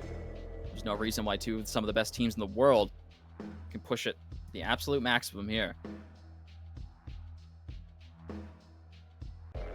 I don't think we've seen any differences in kits since the last game. Both of them were almost... Before you go into that, let's let them swap sides and let's have a think about this and see what's going on, because we are at 8 rounds, 5-3. We see... Okay, you're safe. Go on. Carry on. As you were, Soldier. You're safe. You're safe. You're safe. We'll save you before you curse yourself. But no, you're right. They have swapped. Everybody has gone for... Is it Spit Image? It is. Everybody's on exactly the same kit they were before, so nothing too crazy to talk about at the half. If it ain't broke, don't fix it. Yes, sir. The reason why these players have made it this far in the tournament, they're not going to do anything too crazy.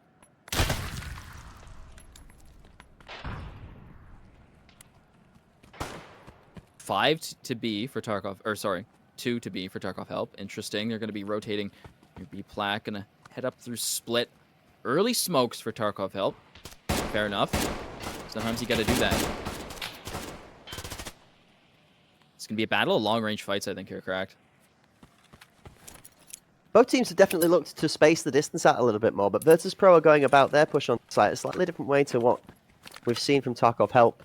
The timing a lot more to their favor as the actual curtain smoke from Tarkov Help fades out at 60 seconds. So counter smokes go out, 55 on the clock. Virtus Pro give themselves 10 more seconds to work with. You can hear the shotgun ringing out. You see the boost being picked. Hard's aware of it. Hard's ready to take off the top of the tower. The second goes down onto Genesis. He's got 2 domes in a row. He's looking for Bones. He's flaming. Holmes hard FMX, and it's a full wipe. Andreezy hangs onto his life by a sliver, but Virtus Pro might just have woken up. Yeah, so Tarkov Help, I knew that they were going to do good on attack. I wanted them to get some more rounds if they have an expectation to really take this one home. But the fact that Virtus Pro got 3 rounds is not unexpected, but unfavorable, because Tarkov Help have historically has put as many rounds on the board on defense. So we're going to see if things can swap up. I mean, so far this game, a lot of these initial strategies, obviously they change as the round goes on, but they are pretty standard to what we've seen from them. They got to change it up here. They cannot be readable. And they have swapped it up slightly as they only have one defending B in a different angle than last time. Extra body here towards A, almost kind of towards A. Ready on split to Oh. rotate. Pamani is going to be feeling the power of the sunglasses hopefully in a second, because right Is now that we're my seeing teammate? stars. That is a rough situation. Don't shoot Romza, Pamani. That's a friendly. Romza texts the member on site as Pamani still trying to decide between whether they want to take out the teammate or just hold from the side there. Romza doing a phenomenal job of recognizing Pamani was flashed and being able to hold that pressure. Now Pamani starting to regain some of that vision, just covering off that generator spot again. You see Tarkov Help actually backing off a little bit here and trying to regather. Oh! Someone's a bit lucky today. I mean, Romza was mid-hailing animation. That grenade went off, which, you know, any closer to the Hellfire it could have got. They might have even been able to hit through the damage of the form. That's one from Eevee. This utility is actually insane for Virtus.pro right now. They placed almost every single nade absolutely perfectly. Natrig gets a nice break through the smoke at the next up top, ready to get a trade up, but Natrig, no! He wants another one. Make that 3! Ninth round! What are you meant to do?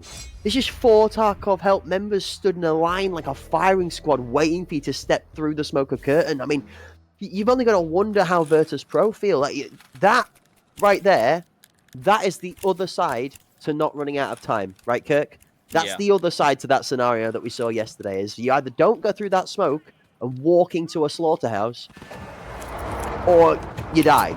So it's very hard to see a team play that. I mean, you have to feel that you're looking to maybe FMX up from top med there to make that crucial pick on one of the players, to be that impact frag, to create a bit of space to be able to start fighting for space on site, but doesn't work out this time. The score is much closer. We are 2 rounds separated. Tarkov Help have a 2-round lead. The Virtus.pro's attacking side looking to ask a few more questions than the defending half did.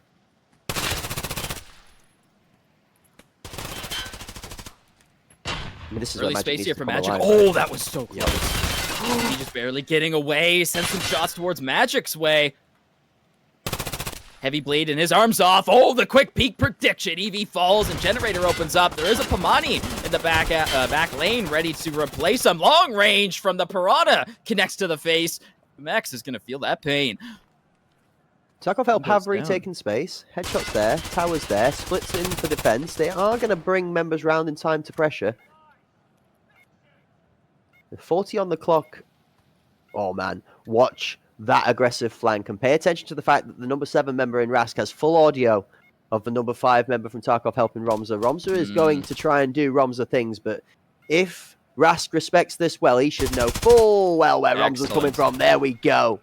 VP not only building and improving upon their attacking forward force, but respecting the defending side, and that's going to be Andreezy closing it out. Pamani does pick up one, but honestly, Kirk, that's the improvement we're looking for from Virtus.pro to keep this close. Now, the question is, how long does it take Tarkov Help to be able to unwind that adjustment? Another thing Virtus.pro did is that they actually took control of Generator there. Last round, they were forced through smokes due to whatever constraints that were holding them there. You know, they actually were able to push through.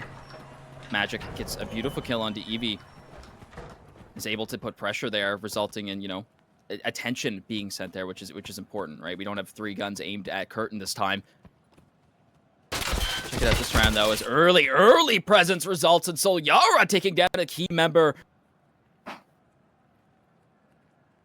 He's going to back right back up. Also had pressure up through top. See the walk. That's it. You see that walkout that comes back, and now they completely adjust. Notice that those 2 members, both Solyara and Romza together, that pushed aggressively to that B site, have now completely rotated away. Interesting that Rask was the kill that they read as we should be rotating off to watch the A site. That could be a fake, because right now, if Virtus.pro have put this in play with that intention in mind, and they've set themselves, so look, here you go. They are cooking for this. You can see the rotation forming up. You notice Hard pushing back away from audio range, trying to keep himself out of telegraphing this play. Oh. Maybe not. Coming back. Maybe they noticed something we didn't. Come the smokes. I like how they held the smoke till later on, right? They didn't just throw them out willy-nilly.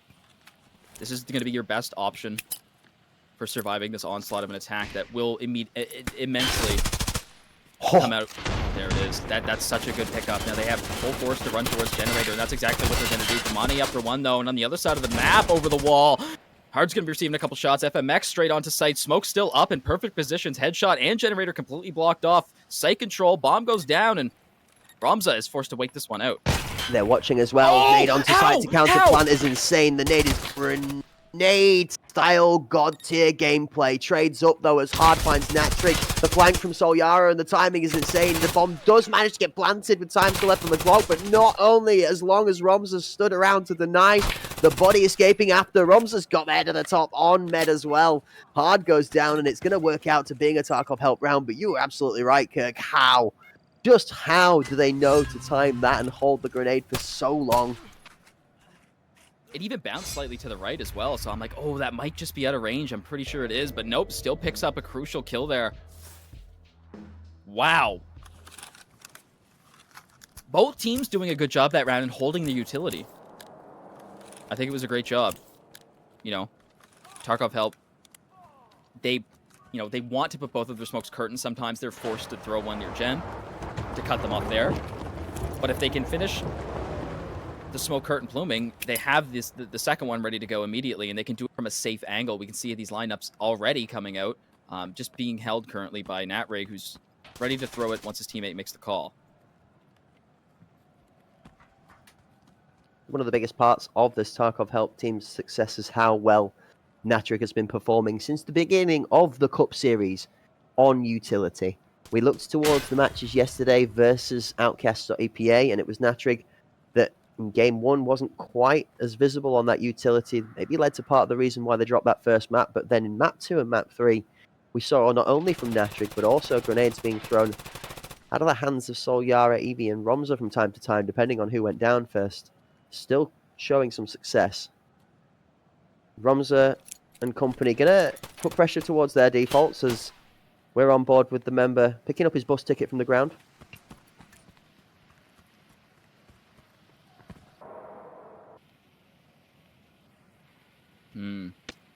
Bomb up close curtain. Nade's come out. So, you know, you got to expect it at this point. There's no way that Virtus.pro would use this utility and then not execute on A. So, they're waiting. 35 seconds left. Not much to do, but, you know, we still have Solyara and Magic on the other side of the map. That's exactly the grenade we were looking for, though. A late towards the 5-second mark, and it looks like what it's done is it's pushed the pressure and the time down. There's 20 on the clock, and trades 1 for 1 for 2 for 2 for 2 for 3 as Pamani gets in. Late trade from Virtus.pro is not there to finish off the third member. This needs to be won by Rask. He's going to go down. Pamani's got better moves, and the time's already gone. It's done. Spoken for. Tarkov help take themselves to not only map point in the second, but series point here. They have a 3-round chance to take this one home. Crack, I don't think anybody expected this. I mean, Bay 5 was surprising enough, but the fact is that we might be talking about Virtus.pro in the losers bracket. Unheard of. I mean, it's one round away, ladies and gentlemen. Keep your eyes peeled. Lincoln, Keep your butt strapped to that tear. Yep. Chair. Keep yourself strapped into that terrain. We'll save you on that one. It's all good. I know what you were going for. Terrain and chair blended together. Yeah. He's cooking today, Chair. He's cooking. Shots off from top ramp. Oh. Top apps finds 1. It's 2 apiece as Virtus.pro claim house on the opener. They still need the further 3 for the full house, but... Oh! Still 1s. Ramza good for the extra, though, on the trades. Numbers come a little bit closer, and Ramza's health bar... Well, there's not much left of it to speak of.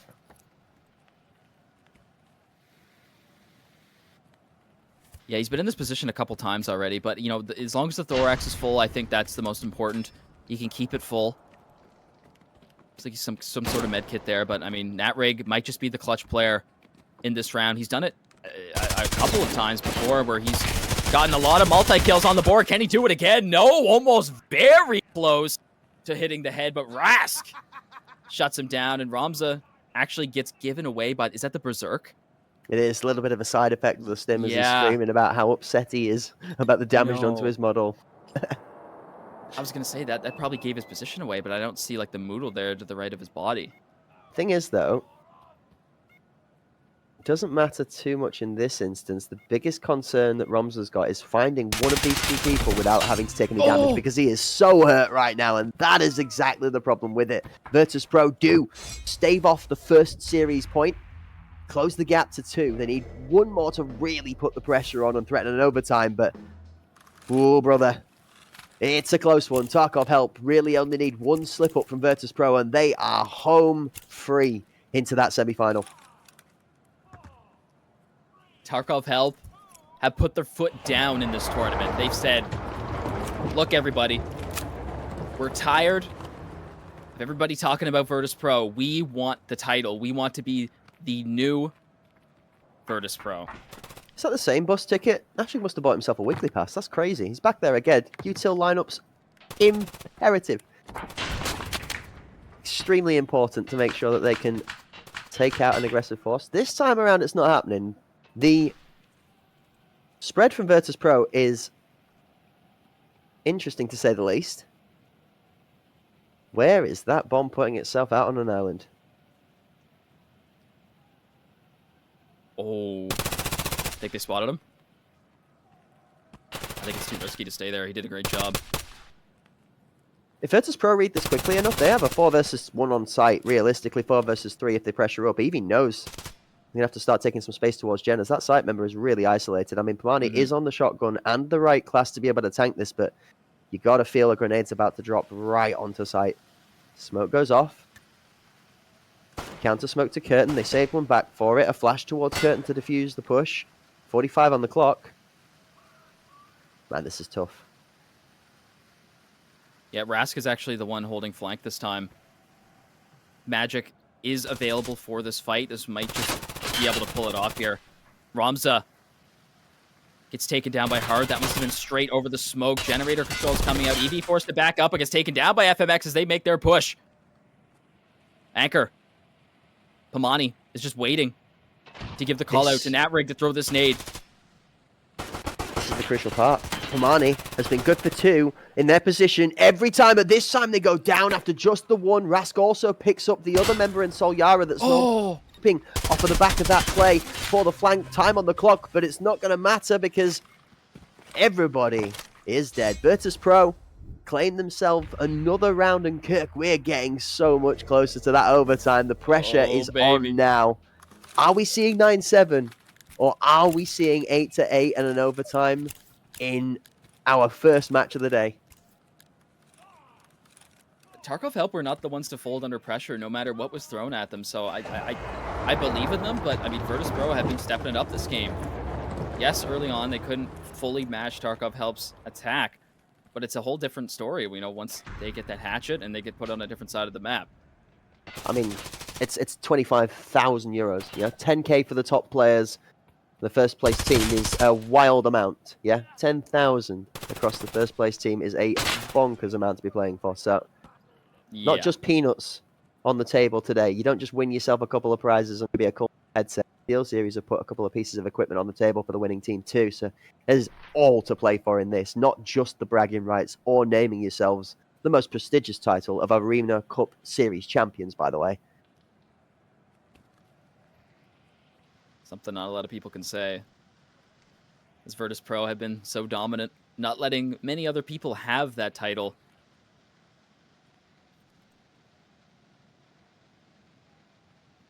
That smoke does come out here, so, you know, they should have another one available on the defense to be able to throw once this one finishes its plume.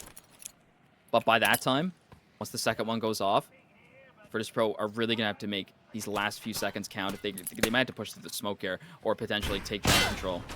Oh, inside, outside. Both grenades sent towards Jen as well. Read by Tarkov Help, and the boost comes out to Evie on the box, finding that kill and trade. You can see it come in the background. This needs on Jen. That's a good kill from FMX, but Evie is going to close him out. This is all Tarkov Help needed. Andreezy is going to go for the Mega Man play, and all he's going to do is end up jumping to his grave. Pomani in the round that Tarkov Help really needed to close this out to save this one going the distance. They do manage to secure it, and they finish off their second map and their series 9-7, 2-0.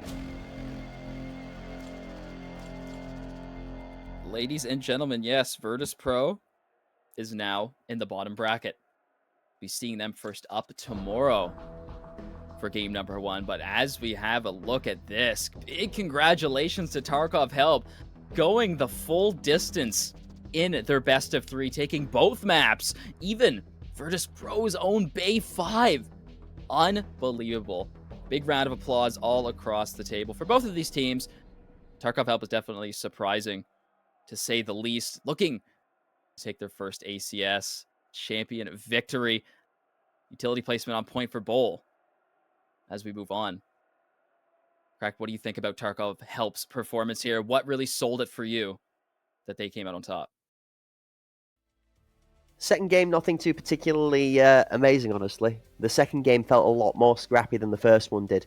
Both teams really struggling to find a good fix to the opposition's approach. I don't think either team really really flawed it, shall we say, in the second map as to really finding a solution to the problems that were being set out on both attacking and defending sides. Both sides were even to equal in how they played, 5-3. You know, obviously the scoreline goes the way of Tarkov Help at the end, so they were 2 rounds better by the end of the scoreline. So maybe 1 round in the attacking side, 1 on the defending side. But we remember they went into the half 5-3.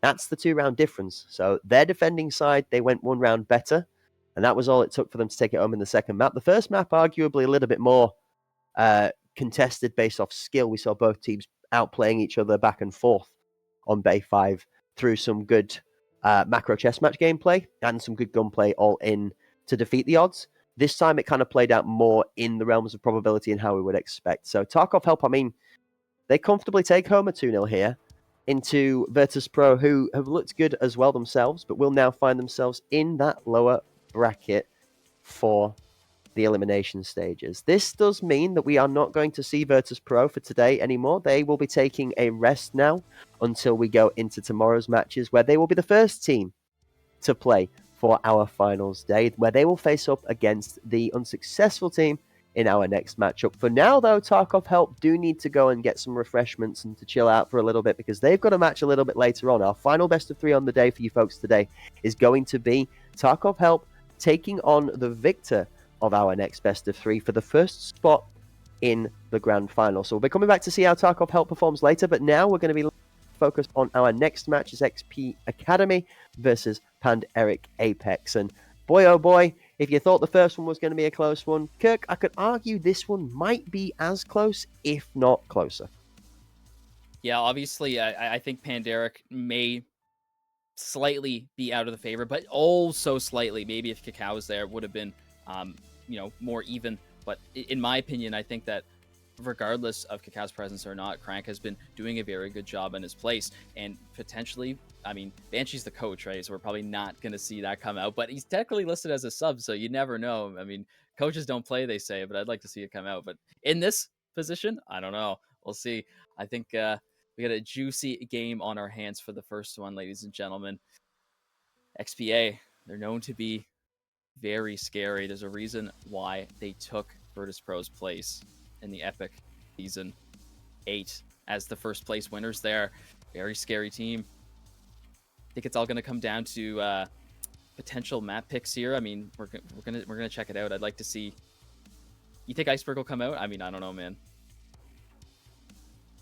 I don't think so, brother. I'm going to be honest with you. I don't think we're getting treated to Iceberg until we get to the finals. If I'm going to be really honest, and this is not because I don't want to. You know full well just as much as I do, just as much as does, and probably half of the production staff at this point are sick of hearing me begging for a team to pick Iceberg, because I enjoy the map thoroughly. I think it's a very good map, and it keeps people entertained on a level, because it's one of those new features, right? It's something new to interact with, where we've not had a whole ton of maps for Arena, and that is one of the flavors of the gameplay that helps it appeal to a wider audience, is having different styles of maps that people enjoy. I am an Iceberg enjoyer. Some people like Skybridge, some people like Bowl. Each to their own, and more power to you for. Yeah, absolutely. Definitely preference all around the board. One of the newest maps, obviously. There's a reason why it doesn't come out so often. There's still plenty of time left to cook up some strategies.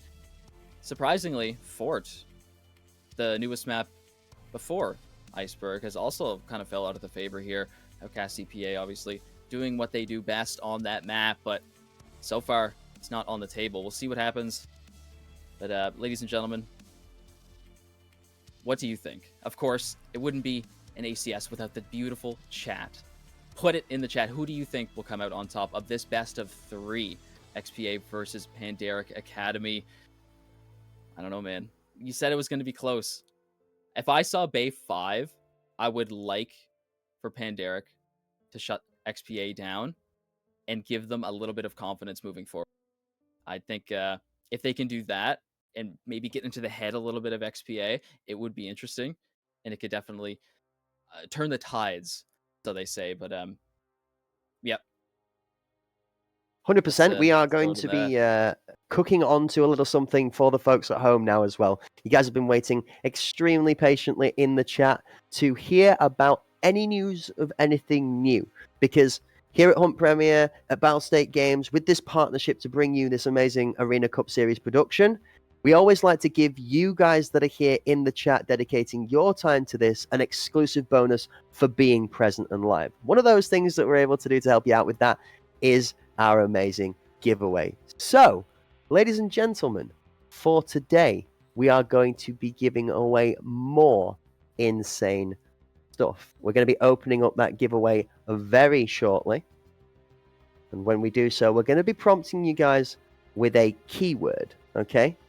This keyword in the chat requires to be posted in the Battlestate Games Twitch channel. Let me be very clear about this, folks. If you wish to enter, it needs to be in the Battlestate Games Twitch channel for you to be entered into the giveaway. So if you're in the Hunt Premier channel watching this live on Twitch, take a moment to swing by the Battlestate Games channel, drop your prompt in there to get yourself entered into that giveaway, as well as remembering to be around, guys, to claim your prize. If you're not here to claim your prize, we can't give it to you. I know it sounds really simple, guys. I know that sounds daft, but it is that basic. If you don't get in touch on Discord, we can't give you your prize. And to that effect, Kirk, we've got to speak to the 3 members that haven't claimed their prize just yet. 6 Typer 6, there's a Rival 3 Gen 2 mouse waiting for you. Get in the Discord, get in touch with the mod through that ticket service, get your prize. Elder Gilbert, there is a Rival 3 Gen 2 mouse also waiting for you. And Forever Soldier 12, there is an Apex 3 keyboard graciously given to us thanks to the sponsors in SteelSeries, all waiting to be claimed. Guys, if those 3 prizes are not claimed by the end of today, they will be balled up and re-rolled alongside tomorrow's broadcast for the finals, so another lucky winner may be able to get their hands on them. If you don't want to miss out on your prize, please make sure you get in touch right now. Absolutely, ladies and gentlemen, the giveaway will begin the next few seconds. Keep your eyes on the chat, the Battlestate Games chat, and type in !drip for your chance to win the brand new USEC Day Off clothing / outfit, right? You get the top and the bottom, the beautiful shorts, the first time shorts I've ever been seen in Escape from Tarkov ever. So switching it up a little bit this time, doing it for USEC. You want that beautiful Hawaiian t-shirt or whatever you so call it on any side of the world. Now's your time with !drip in the chat with 10 winners to be given away here today. Ladies and gentlemen, get involved in that giveaway. The hot prize line open now. Right, meow. Thanks to the partnership, the Hunt Premier, Battlestate Games, and SteelSeries. Get yourselves !drip in the chat if you fancy showing us your drip in the Coliseum of Chaos. You want to come out swinging and swagging it out at the same time, then you better get yourself involved in that one there. That giveaway will be going on during this next intermission and the highlights, which we are going to take a small nosy at now, whilst we give you guys time to sit back, relax, enjoy yourselves, get involved in that giveaway, and get yourselves locked and loaded like 2 smoking barrels, ready to bring back the absolute unadulterated violence that is going to go on between Pandaric Apex and XPA after this.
were there.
Hello and welcome back to the Arena Cup Series 4, ladies and gentlemen. Welcome to Super Smashing Saturday. That's right. Today, we're choosing the teams that qualify into the various positions or don't quite make it to slide down into that loser's bracket to total it all off and crown ourselves a champion for Finals Day on Sunday. My name is Cracked Wisdom, here, joined in the booth by Kirk on the lurk to be able to bring you all this amazing action thanks to the partnership from Hunt Premier, Battlestate Games, and the sponsors in Steel Series. The ACS4 has been burning hits in the socials as all of the teams that have been battling it out have been putting their best efforts on the line and their best hands on the table when it comes to the cards dealt to them. So far, we have seen a couple of upsets, but nothing too out of the run-of-the-mill. Even Tarkov Help here putting home a comfortable 2-0 victory to Virtus Pro would have been a surprise, but it wasn't that today. It was not this day. This day they fought. They didn't manage to win, but Virtus Pro gave them a hard challenge all the way down. Tarkov Help do take 2-0, but the scoreboard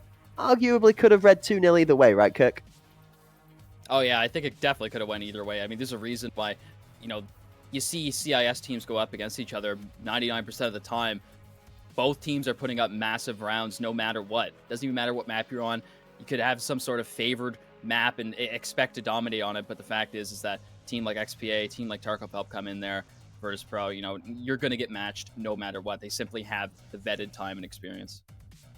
Absolutely. So, ladies and gentlemen, just a reminder, final call at gate giveaway because that plane is about to leave the airport. So, for your last chance to get your hands on some of that all-inclusive, exclusive drip for the USEC day off gear, exclamation mark drip in the chat. In about maybe 10 seconds, we will be closing that giveaway and the announcement will be going live into the chat with all 10 of those winners. Ladies and gentlemen in the chat, get your hands at the ready to catch the prizes because, a drum roll please, your winners are going to be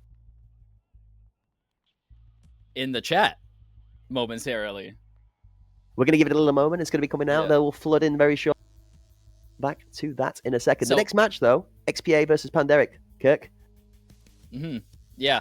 So one of the things I want to mention is that Jumbo Team was defeated by Panderic Apex both times in the game that they had on day 2. So we know Panderic Apex has this experience and the ability to take victories against CIS teams. Yes, Jumbo Team was the bottom seeded team out of all of them in this tournament through the CIS teams, but it doesn't mean that they don't play at a similar level. We can tell obviously by Virtus Pro versus Tarkov Help that they have similar strategies, and over on the other region of the world, they play it a different way. So Panderic Apex, they have that experience, and I'm really looking at this game that they pushed all the way to overtime because yes, Panderic came up with multiple rounds, but that's just kind of the way the cookie crumbles when they go to overtime. Panderic takes 3 rounds just like that in OT and ends it off. So definitely great experience there for sure. XP Academy versus Panderic Apex, ladies and gentlemen. We can see Bikizi, Kakao, that Ace, Codex, and Rapid. Recently, if anyone hasn't noticed, Kakao has been out of the battlefield and been replaced by one of the key members on the reserve lineup, and that of Crank, putting up major experience in terms of quick peaks. I like how fast he is. He takes space. Excellent job. Morianri, Serald, Aim Sabiri, Course Disabler, and Communica for XPA. I know that I just like 2 members on XPA, Crack, that I'm a really big fan of. You've talked about them in the past a lot.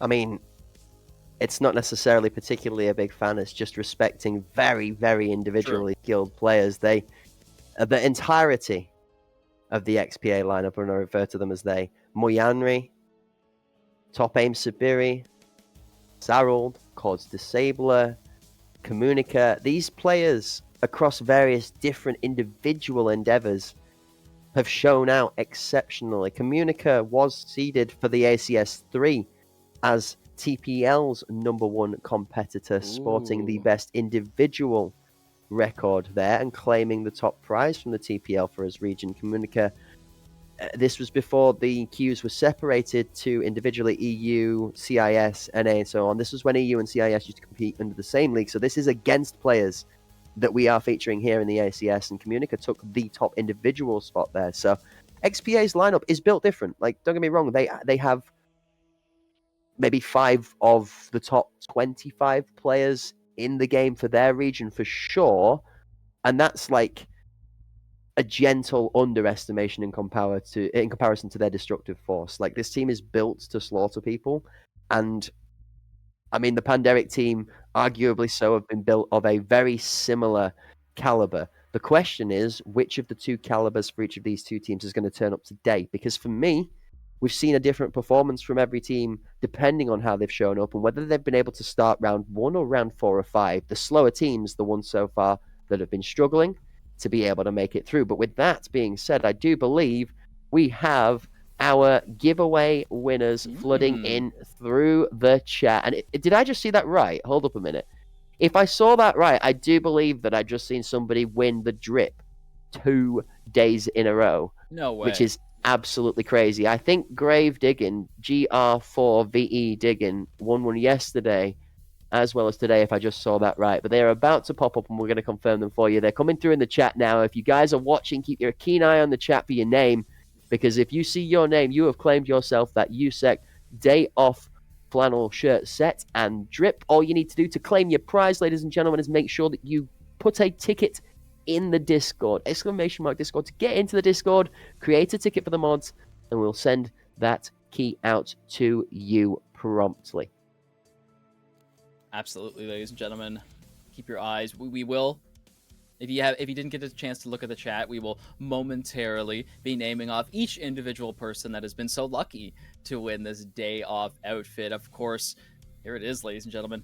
Lucas Wiz 123, Mr. XDHD, Louis with a lot of eyes there, X Dark FPS, Sports Hot, Just Wells, Slavian Pomidori, Oxygen Ski, Partisan Plaything, and Vlad AK47. Congratulations, you 10 lucky winners. Head over to the Hunt Premier Discord, like Crack said. Contact us, text channel, make a ticket. Claim your winnings, activate them in game, and have a beautiful day off with Unir clothing. If you're a USEC. If you're a USEC, yeah, absolutely. Some phenomenal. Well, I mean, you could always change to a USEC. If you played as a bear the previous wipe, you could always go and mix it up a little bit. But yeah, congratulations to all of the winners. Enjoy your new drip. Bring it to the table on the day and swag out, just flash it up a little bit. I set myself on fire today before we came to work. I decided we wanted to feel hot in the booth. So speaking of hot topic for the next game is going to be the map picks that we're going to look at. And Kirk, I think it's time to take ourselves into a little bit of a deeper analysis as to how those map choices might play out for this next matchup. Pandemic, Apex, XPA seem very similarly balanced in the teams, but are they going to feel the same when it looks at the environment? Oh, what do I see?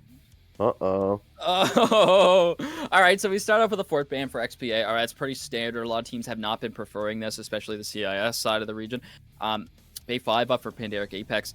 I know Hot has been mentioning that they've been steering away from Bay 5 recently, but that's kind of slightly in the past where, yes, they've been forced to play it as of late, but they've still been playing really, really good on it. And I've liked what they've been able to do to be matching some of these scary teams in the CIS region, like Jumbo Team as well. So as we get into the actual picks, it will be XPA starting off at Bowl. Of course, we've been seeing Bowl almost every best of 2, every best of 3. Skybridge for the second game. Very interesting for the Pandas. Iceberg up for the decider. I mean, it all comes down to that. When you don't ban Iceberg, you don't pick it, there's only one more place it can go. I mean, at the end of the day, the Bowl, long-range map again. Skybridge, long-range map again. Iceberg, a bit more of an in-betweener for this one, right? Plays very much into where you can kind of choose your own fate as to whether you wish to be playing it long range, playing over the A site that has a few more angles and a bit more complexity to it, or playing to the B site where it's all corners and tucks. You get trees, you get stage, you've got all of the different bits and bobs that you can play from in Heaven, where there's now a ramp up to access that both from the defending and the attacking side. Remember, this map went through a fair amount of changes too. Don't forget that, right?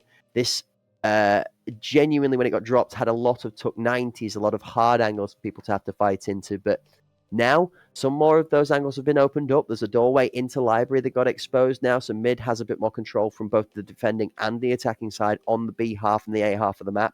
Attackers now have a couple of more rotations. Power has a more linear look to it. And there's a couple of more pennable surfaces from each of the sides of the A site, as well as a couple more blocking pieces of scenery that were soft cover before, but have now become hard cover. So a lot of adjustments to make. And Curiosity is potentially going to kill the cat or crown a king for this one. All right, ladies and gentlemen, as the end of the map pick talk comes out, we got to mention one very important thing. Battlestate Games have so graciously provided everybody, even if you don't own a copy of the game, it is specifically for you. The free weekend starting here July 18th, started yesterday, and you have an opportunity to play the whole weekend all the way to July 21st. New quests, exclusive rewards. You definitely don't want to miss out on this. This is your chance to try out the game. If you've been slightly hesitant on swiping that credit card, here's your time to do it for free. Check it out this weekend. Free. Escape from Tarkov Arena. That's right. No swiping required at all for this one. Just engage to play. Literally click on the launcher, open up the game, put yourself a kit together, and go wild. Make the heads roll. Drop the bodies to the floor. Take it from the windows to the walls. And show us just how good you are at Arena. Maybe you're going to be the next pro to see on the stage. Maybe you're that individual that one of these teams needs to help just get them over the line to take themselves to the top of the scene. Well, we're going to see. We're going to find out. Here's your chance to dip your toes in it. 3 whole days worth of chance to play for free, including many, many cool features to go alongside it. Don't forget that battle pass that's inside of the game is also free. So as part of this free weekend, you can experience the full experience of playing alongside that battle pass with all of those rewards to drip out your character, cool gun paints to make your skins on your guns unique to your playstyle, as well as even just being able to wear a cool mask to maybe intimidate somebody as you hard swing that cord. We've talked a lot about free stuff being given away throughout the day. Our beautiful sponsors at SteelSeries, BSG providing codes to be able to give away free stash expansions, free outfits, the battle pass being free. But hot topic as of late, yes, ladies and gentlemen, yesterday it started and today it continues. There is drops enabled. So even if you're, if you don't have your account linked to your Escape from Tarkov Arena account, even if you don't own the game, you still get to get drops. So, if potentially you get in here for the free weekend, you can still claim those drops and get a little bit of extra rubles to spend the money on the guns and attachments you want. Ladies and gentlemen, without any further ado, let us crack straight on into it. XPA taking on Panderic on Bol for the first match in their best of 3. Immediately, I'm looking for gun picks here, right? And of course, the only real difference between these last 2 games is that ace. What other weapon would he have? The only switch up so far is Rapid instantly starts this round off all the way back from Generator taking out Communica. That ace slightly further behind him, almost getting an early pick, and Bikizi with the beautiful nade lineup all the way from Anchor. 5 versus 3 is a good start to the Panderic defending half. Slow out of the gate a little bit for the XPA lineup, give them the kills, but maybe just down to some good gunplay and util out of the Pandas. Rapid deciding to stay on the MCX for the time being. We did see a little bit of a spark of a different flame to the Phoenix yesterday as Rapid took himself out that shotgun class for one of the halves of the matches that they played. That ace is just absolutely knocking members down like they're stood up as totem poles and target practice. A clean first round out of Panderic produces a full wipe. The only member not getting a kill, Crank, that ace taking 2 for his favor. We've talked about that ace a lot, and he's showing up yet again. But that round was sort of like clockwork for Panderic. It just seemed like one after the other. They knew exactly what they were doing. I'm going to place my crosshair here, and I'm going to place my scope here and click left click. You're out of the game. A couple nade lineups. Beautiful one from Bikizi. Take out a key member on that of Ambulance. But it's only round number 1. Lots of time to tell. Lots of games left to be played here. It's Codex tries to get a nice lineup on site. Rapid looking for one as well.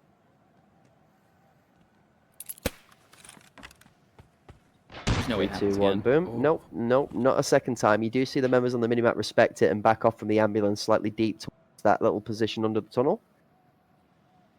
And as soon as the util has gone off, they are immediately starting to walk their way up there. This is a 4-man stronghold out towards the ambulance. You know what this is set up for? This is set up for an aggressive walk out towards Ambo to catch them off guard. But XPA read the tempo well. They realize it's not producing the result they're looking for. And instead, they're going to move towards from this good position in front of site to start setting those smokes up. Cords puts out one towards generator and one towards headshot split area.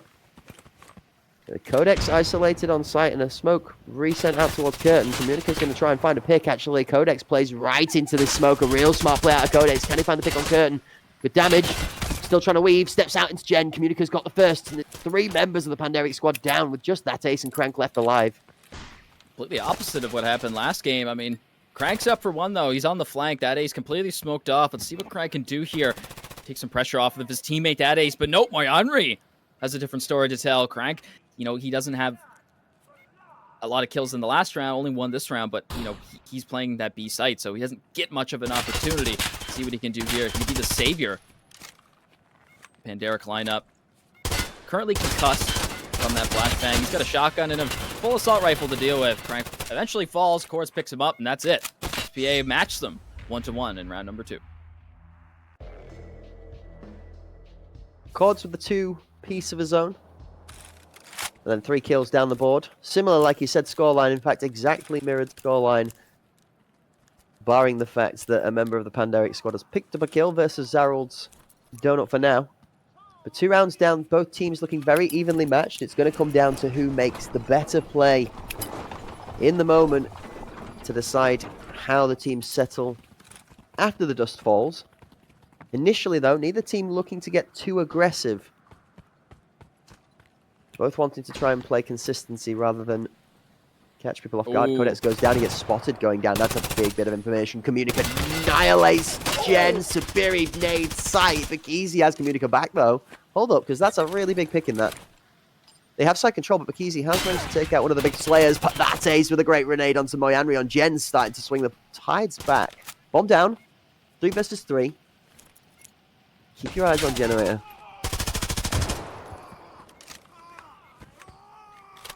Two up for Panderic. It's all left to aim. We can see by the sunglasses that he might not be seeing exactly correctly, but it doesn't really matter. He still gets the headshot onto that ace. Crank, though, double peek at the exact same time. Great teamwork and communication as he finishes off this round. Panderic up another one. I was really, really looking at that place behind, well, basically where Crank is right now. I was thinking, you know, XPA, based off of the nades that they've received near ambulance both rounds, at some point they should realize that we need to punish this player. He's going to go there every round. That's exactly what we saw.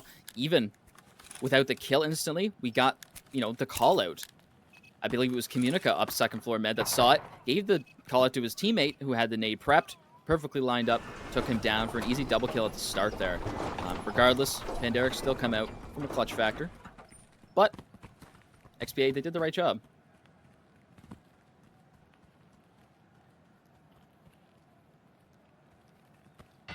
Cords and Moyanri starting to look towards this ambulance. Just to try and prove that there's nobody out in the corner. Saw a piece of util go towards site and hovered for a second, thinking we were going to see a name in the kill feed, but not this time around. See that ace's positioning. He's looking for that peek off the box, so can he get an elevated angle there that watches into Generator? Has a good set of line of sights onto the aggressive Generator player if they're tucked up against Gen. And both of these teams playing really reserved lines of scrimmage there. You see them almost diagonally splitting across the middle half of the map, separating each other by about an inch with space. You have a look near nose. We actually have Zarald backing up, potentially looking for some sort of space to take so his team can go for a flank. But look at this. As soon as he makes his way to the edge of the map, Crank comes out from B and actually peeks it, just barely getting away. So I don't think Crank actually knows he's here yet. He's being very, very quiet as well. Oh! Good All right. Top Rapid feels the pain. That's a big kill to get off the board at the start.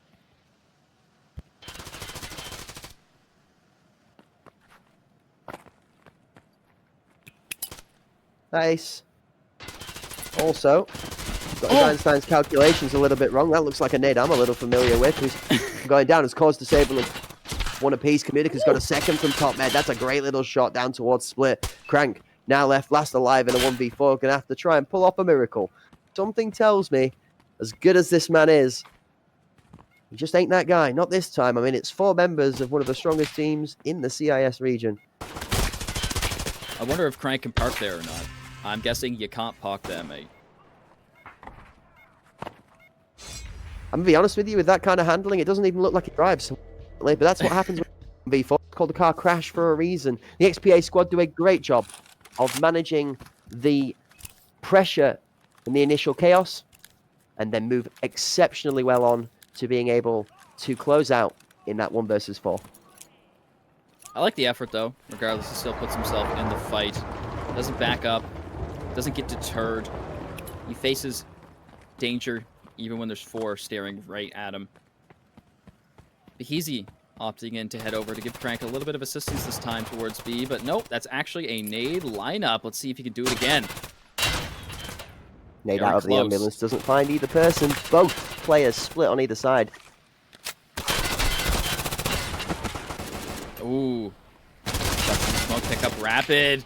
Aims up for the second kill so far. Curtain push is imminent, and another body goes down near Gen. XPA are looking dominant this round. 5 members still up, and Crank yet again the last one to come from the back this time. Oh, Communica's gonna have the last one.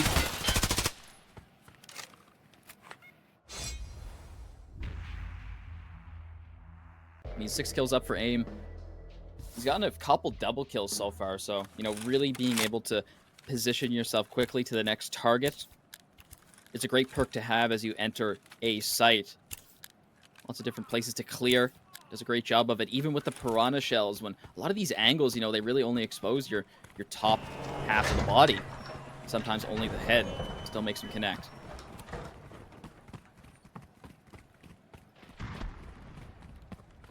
Head towards the B side. They go. The XPA squad going to push to that 90 angle with a very aggressive pace, and nobody holding there. Even Taliban fully given full space for XPA to take if they wish to do so. Up towards top apps, 2 starting to look towards the nose. The bomb now battle buddy squads up as the full 5 force is going to start flanking the way around the outside. There is a player up in top apps to start putting pressure down towards Zaryl, but whilst he ignores that and puts pressure on the nose, Bomb is going to come up for support. Crank's going to step into a 2v1. Crank gets removed. That ace takes out Moyanri as a trade. 1-for-1. Both teams lose a member.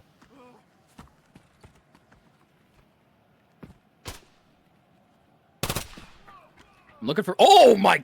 Okay. Communica has been a key member up top med, even on B site. He knows what he's doing. Don't get in the line of sight of this man, even when he has you for a second. You're done for. I'm going to look at Rapid right now. He's still all the way back near medical. He takes down Zero from an extremely long-range angle, so that's going to allow him to get the flank off if it so comes down to it. He's going to be linking up with his teammate here, Codex, as they try to clear lane. Communica to deal with. Shots ring out. Nothing happens so far. Communica up for the 3rd kill. So the 2nd one of this round, and Rapid ends the same way his teammate just did. Communica finds the demise of multiple Pandaric members this round, ending with 3. 8 kills total, 2 deaths. XPA up 2 rounds.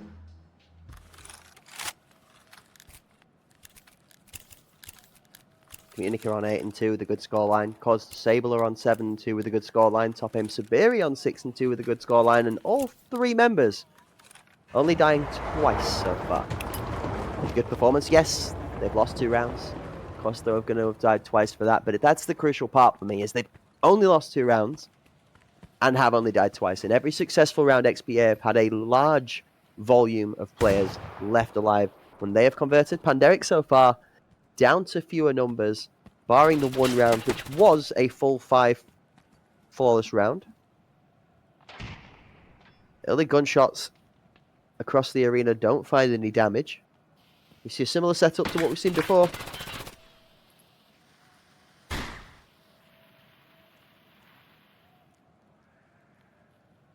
Codex gets a concuss. He does not get a blind, so he should be fine here to defend this curtain.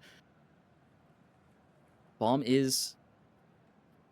It was a little bit afraid to push up there past those boxes, but they does make the play. They take the space. Nades come out.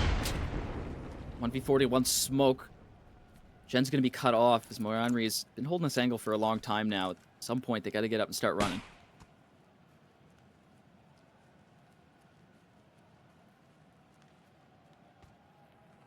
Moment of silence. So we take a breather. A rare moment. The air grenade being pulled out from behind Moyanri. That one definitely destined towards a rough area where Rapid will be holding, and maybe even top up bounce. Actually, that's a headshot smoke going out. Top aim Subiru with also util in hand. Cords finds to pick onto that ace. Rapid steps well out of the gen for Moyanri. Cords Disable are looking to get another one on the record. Has to back out now. Rapid's good for 2. Shots from Curtin, though, and Zarold about to go crazy. He gets 2 alongside one from Cords. Codex is good for 2, though, and it's down to the fight on the Curtin. Communica wins that one out, and Codex goes down. Communica with the crucial pick gives himself enough space on site to be able to fight this out, but there's no time to plant, and as doing so, Crank doesn't even bother to challenge. A smart play out of Crank on split. Saves the round for the Pandas, and they close that one out successfully. Communica with some good gun skills, but you've got to respect that time, and that is something we've been saying all weekend. That smoke that went out near Gen.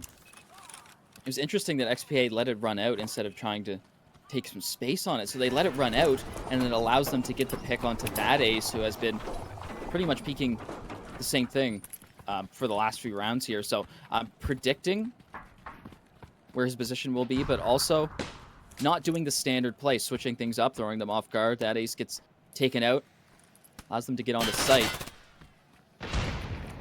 Rapid's good for the first. On their side.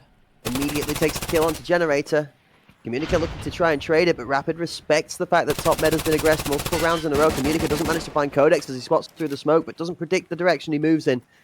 Again, XPA find themselves a member down. Cords does an insanely good job to dodge away from that flashbang. He actually lets one past him. The trigger discipline's big, but it's going to be Bakizi, the captain, that comes out king of the chaos. He nails himself too. Top aim Subiru with that shotgun's going to respond back for one on Gen. That ace deletes Zarold, and it's just action all over the arena. Only member left alive from XPA is top aim Subiru, and that shotgun's going to have to sing a Banshee's howling song of doom to be able to get himself out of this one.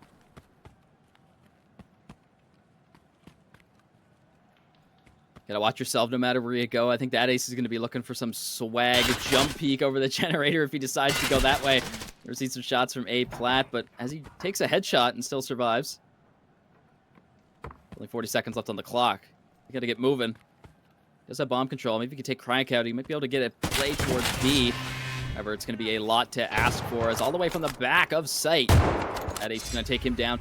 I mean, they stacked 3 Gen lane, or tower lane.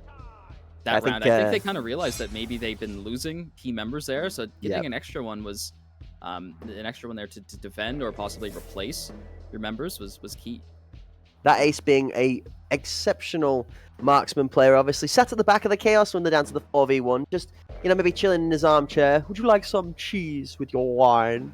A little bit of a throwback there if you've got any Cho'Gath fans in the audience, but absolutely calm, exactly inside of the chaos is the gentleman that is that ace. Bringing the Balti to bear, we did talk a couple of games ago in the group stages where Pandoric saw a little bit of struggles against a couple of teams, was when that ace wasn't able to pull out as consistent a performance as we normally see from him. It was consistent, but it wasn't as outstanding as what we've seen in recent times. So good to see that that ace is back on some full form here today.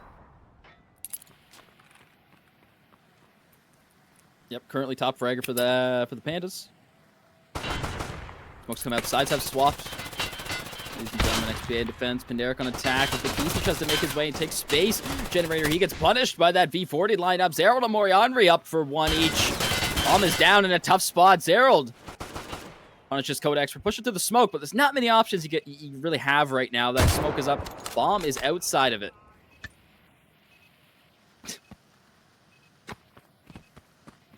Back and forth that ace goes, looking to sort of dip, duck, dodge, and dive his way around the wrenches. They're going to be thrown at him. Weapons held by the XPA remaining 4 members. The weapons in the form of bullets.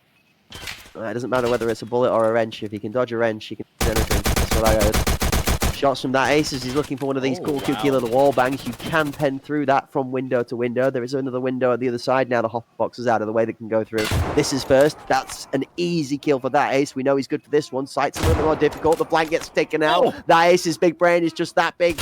It's going to be deleting members left and right. That ace is good for 3. Is he on for the full 4-piece? He doesn't know about the member on site. That ace, this could be the play of the game, but Zaral's going to save it for XPA. It was so close. You could smell the success on the horizon, but the smoking barrel out of that ace is just not quite there. That was risky. Oh my goodness. You would think that the player Anchor would double peek once he spotted the member prone. But I think he realizes that there's no real reason to. You just play it safe, and that ace is completely distracted on a different angle. More importantly for me, he doesn't fire the shot to risk the flick on the member on the floor. He gets out of the angle immediately when he gets the info, and then he lines it up perfect. He doesn't risk the fact that the bolt could be re-swung. That's a great first pick out of Moyanri before we even get to talk about any more of the action. It's kicking off again. Rapid's looking to jump. Hop skipping his way into the grave instead of the generator as Communica puts him down. Bakizi's got one of the responses. Zarold is also going to take his life away with him to the bench. Moyanri finds Crank. That ace and the bomb, and Bakizi holding towards this ambulance, but they're about to walk straight on into the crosshair of Moyanri. That is putting pressure. Bakizi steps. The captain calling his comrade to try and support him on the shoulder as pressure does go down. That ace hits him with an absolute worldie. I'd say that might be the kill they need here. Bakizi, though, needs to get some extra health before he decides to make that push with his teammate. It's going to be difficult to entry frag with that TRG, but he did it before. I mean, he did it in that last round, but in a clutch situation, you don't get many other options. Bakizi looking for something here. He's still being affected by a bleed. That ace falls, so Mr. Bleed and Bakizi is going to have to be the CEO of triple kills if he wants to take this one home.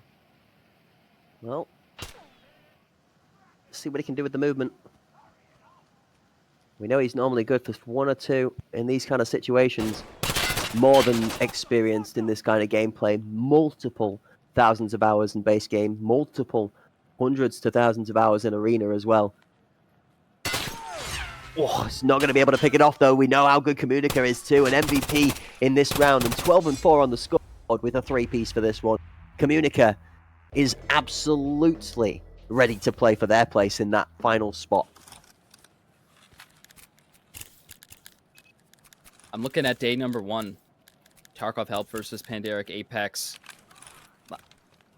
They went to bowl. Tarkov Help took it 9-3. So Pandaric already up an extra round than they had against a similar CIS team on the same map. So they're already doing a bit better. However, it's 2 rounds ahead. You know, I think they need this one right here, or it might just get too carried away from them. Look at the different approach now. B-site being tested. 2 members actually packed towards that B-site, ready and prepared for this. XPA, either a good read or an instinctual call from the IGL. Reads it well. That 2 members floating in CT sees XPA might actually be strong-sided versus this attacking force now that Communica finds himself the first blood down street. Codex with this shotgun looks to step. God's Disabler, instead of stepping, stomps his way to deny entry. 2 steps out of apps and then back in and out for a bit of bait whilst 2 members try to refrag for pressure. Both that ace and Rapid not able to trade him out. The util goes off. That ace looking for a big powerful punch with that but it's not good enough. Man, Cords has built us something different this round. Zaral closes him out, and Cords is just going to stand strong to close it off. He knew before he even swung Cords was just going to plant himself and deny anything extra. A 3-piece out of Cords Disabler, and that pretty much spells the round for XPA. They move to 7. The gap extended by 3.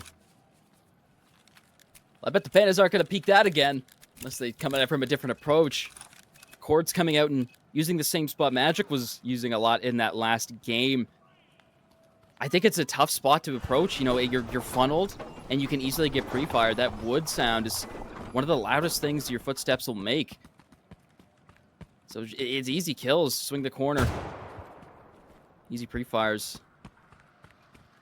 Shot from that ace. Comes out early on, doesn't connect, but Moyanri is having a little bit of a look. Bakizi taking early space, and Cords up on B-plat almost takes the bomb carrier down. That could have been very dangerous. So they realize his position now if they know that it's the same player, and realize that we might actually be able to take this top floor this time.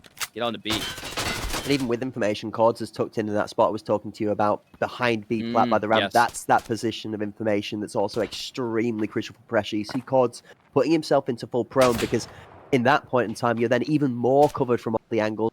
That 45 cone in front of you for your field of vision that you're really trying to pay your attention to. That being recognized, though, by the Panderic squad is what's seeing the movement we're looking at right now. And finally, through some of the rotations, something we've seen Panderic normally successful for, they have managed to swing themselves a strong sight as they trade one at the top of the nose for the member on site at different parts of the map. The forward force of the Panderic squad now looking to remove the final member, denying that sight. They do. Rapid gets the kill, but both members from XPA on split are here, ready to try and contest. Bomb is going to be planted, but with Too Strong trying to recontest from this split position into top med, it is a very tough fight for XPA. The first as Communica is going to take out one. Codex goes down 3 versus 2, or 3 versus 1 and a bit, as Rapid is very, very low on health. Yeah, Communica actually realizing that he can get away with this slight change up and going tower lane this time results in taking Rapid out, and Crank the last remaining on attack this time. What can he do? Bomb's going to go out. It should be a pre-fire coming up for Crank, but it doesn't connect, and Cords shuts him down here as the device continues to be deactivated. XPA, 1 round away from taking this game number 1 home. Lots of rounds potentially left to be played, though. I mean, this is not an easy team to just take out. You see the approach from XPA as they move on to site. I mean, that's how it should be executed. The textbook positioning, choice of players. Cords Disabler on his own has shown exceptional ability to handle 1v as many as get thrown his way. Cords Disabler playing isolated on his own allows Communica as the entry for that Battle Buddy duo, who has also been playing out of his skin, to take charge, take the lead. He gets the member on site. He tells the member to get down and defuse whilst he puts pressure on Curtain, and then Cords pushes a wide angle so that it's not a 1v1 on Curtain, but it's a 2v1. Top aim Sabiri with an opening grenade in round number 13 is going to start it out, and XPA are already looking to close this one out comfortably. Yeah, immediately being extremely aggressive after Curtain Zerald. Fires a couple shots off, and yet again, Bikizi's feeling the pain. This is a couple times this game where he's been forced to stay back and be a little bit more conservative with his health. Morianri gets a beautiful shot on a Rapid. It's going to give him a lot more confidence going into this round. We don't have the fighter jet, 5th gear Rapid coming towards us anymore. Even that, there's that ace, finally putting a kill on his team. Going to be a lot more than 1, though. Placement. Instantly jumps back out. Last round, that smoke near headshot box was not fully covering the lane, so Panderic are going to want to actually make sure absolutely that one's good. Ooh. That's a really good nade out of that ace. You can see that one being lined up. Pella, that's a very common competitive nade for sight, is that gets thrown from Ambulance just off the back of the ramp. That's going to be a really good pick from that ace. We know he's good at those kind of angles. The one on site's a lot harder to fight, though. The fully auto weapon works well through the scenery. Up on top med, Communica responds. Crank takes out Communica. A big kill from Crank. Almost looking to convert onto a second on Curtain, and the last member alive.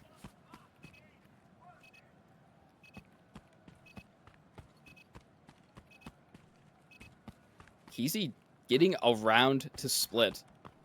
Very surprising, given the amount of health he has. He would have had to walk that whole thing. Crank just barely surviving 2 light leads, and he's going to be going for that plant with 6 seconds left. Bikizi takes the prone position and keeps Panderic in this game. 5 rounds for them, 8 continuing for XPA as they're looking still for 1 more here. 13th round. Keeps us still in it.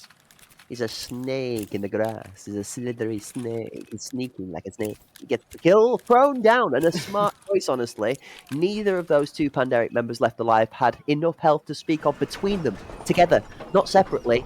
Now, there's probably less than 20% health of 1 health bar combined across the 2. Neither of them would have been able to take any more than a sneeze or a gust of wind before they'd have fallen over. So a good choice from Bikizi to put himself in that off angle to try and give himself best chance to win that. 2 versus 1 numbers do normally favour you, but all it would have taken, the good spray, and both members would have fallen over. So, on the brink of destruction, Panderic claw their way back from defeat by 1. 3 more still to close the gap to threaten an overtime. Oh, Codex is not seeing much at all right now. It's not much to look at anyway. True. Smoke up on Curtain, denying full access to the site, is actually almost counterintuitive of that flash timing, funnily enough. Wow, are you ready for this? Cranks could be trying his luck up top this time. Near B. Here we go. Here we go. This is really quick from Panderic. Straight out, Bakizi in that position now that should be held by defensive. This is the problem. You can't leave this spot open because now there's 4 B side, regardless of whether wins or not. You can stack heavily as a defending side here, but you can go through top apps and plant as comfortably as you want. All it's going to take is one of these members to have to step out in street here to peek for info, which they need to do realistically. The shotgun's not going to win. Codex does lose that fight. That's kind of crucial, but here's Bakizi in that spot that values them so strongly. Top apps versus top apps wins for the favor of Panderic. Crank taking a crucial kill. The second challenge is traded back though. Bomb is going to be planted in time, but Cords is going to get the kill as soon as the bomb goes down. 2 versus 3. Rapid in the smoke. Goes down to Moyanri. It's left on that ace. The first is in the sights, and he goes down for free. 1 versus 2. Oh, Moyanri. Moyanri, go through that there. Not to this man. Not the one person who's not going to miss that shot. That ace needs to give himself space, though. 30 on the clock. Time's in his favor. This is pretty much done and spoken for. If that ace plays it smart, he's given himself enough space not to care. Oh, the read from Cords. The read. Oh, 20 seconds. Forces Ray right onto sight. Doesn't even bother looking. Oh, he hears the gun get pulled out. Excellent job. That ace is going to back off. With 10 seconds left, he's forced to just continue to peek or somehow get him off this bomb. 6 seconds left. He knows he's forced to stick it, and that's it. That ace shuts it out. Audio is the perfect way to describe those last few seconds. Great recognition, keeping it on par with the best in the world. Ladies and gentlemen, this is the best of the world. ACS 4. I mean, look, that ace, he's just built different. If there is any player in the EU scene on a team that consistently shows up for their team on a similar level to the likes of considered best in the world, it is that ace. And this performance on the marksman right now at 18 and 11, by the way, is disgusting. He almost rips the head off of the crossing member. That one doesn't actually land a blow or deal any damage, but you can just see the pressure and the presence that ace is putting down with this weaponry. Yeah, and the fact that he's even able to take on other roles as well, like nades. In the last, maybe in the last tournament he's been using them, but before that, really, he's not been a big nade guy. This time he's been cooking it up heavy with the V40s. Cords starts it off, though, for first blood on the Codex, and Crank shortly after for Cords. Rapid finds Communica. And the presence of XPA is very very long away from each other. Cords up for his 3rd kill of the round, the only member on XPA to have one this round, and he's looking for his 4th. He wants to go for that ace. No, he's gonna get cut short by Bakizi, the savior. He saves that ace from potential death. Moyanri has the right shoulder. Oh! Beautiful kill. Cutting off the head as well, just going straight for that thorax. Bomb down in a strange position. Side B plat. Another challenger steps up. I'm not sure Bakizi wants that heat, actually. He tries to go around the other side, and it's Fame Sabiri that catches him out. Bakizi goes down. And the Panderic squad, despite a defiant attempt at trying to regain some of the ground, do lose their first map. XPA take a good first point onto the board in the best of 3. 9-6 here on Bowl.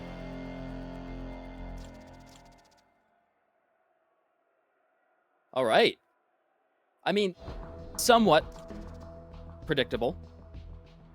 We could say that XPA should normally have a couple more rounds on top of Panderic Apex. It goes that way. But without saying, Panderic Apex put up a good fight. Look at that ace. The only one on his team going positive. 18 and 12. It was a tough battle. Once the attacking side came out, XPA finally tried to come out. They got a couple. It ended up letting them take the victory here. That ace being a clutch factor in multiple rounds. Needs his team to step up a little bit more if they want to take this one home from XPA. One of the best teams, if not the best team in the world. Salts in a win for XP Academy on Bowl. Skybridge going to be up for the second map of the day. We saw Skybridge being a map that the Panderic squad were very comfortable on for the majority of the ACS so far. Definitely not something that they will be too intimidated going into play against. We saw good performance out of Bakizi to try and back up the power out of that ace, but it's, like you said, it's just not quite enough to be able to match it out. You've got Cause Disabler and Communica in this one that, I mean, like you said, I always have my eye on a couple of players for each team that seem to perform just that little bit better, right? You want to see who's going to be the real star player, or maybe the couple that make that big performance. And for me, Cause Disable and Communica in that one, they were the difference maker together, matching each other kill for kill all the way down to the double digits. That ace did have some exceptional plays.